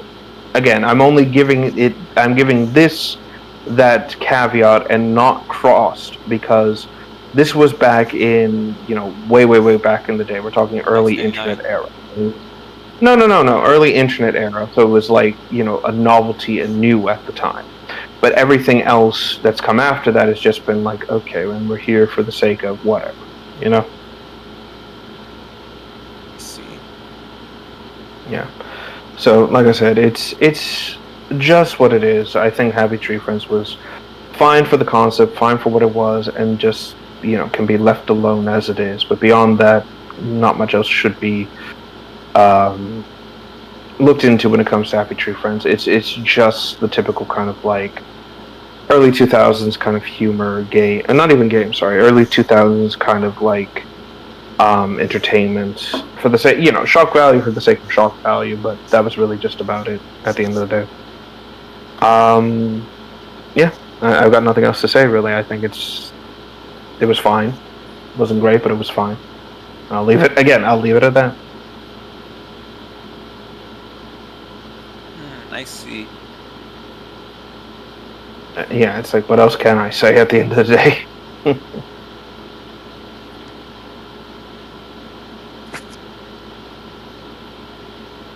Shit, my pipe just broke. Great. Fix that. Let me think. What else was I going to say?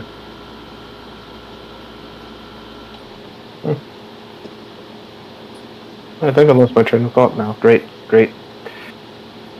Actually, I'm going to have to call it here for the night. Same here. I'm fucking passing out right now. I'm so sorry, guys. Okay. No, you're fine. You guys have a good one. You too. You too. Good night, guys. Thanks for coming to the stream. It was really good Good tonight. night.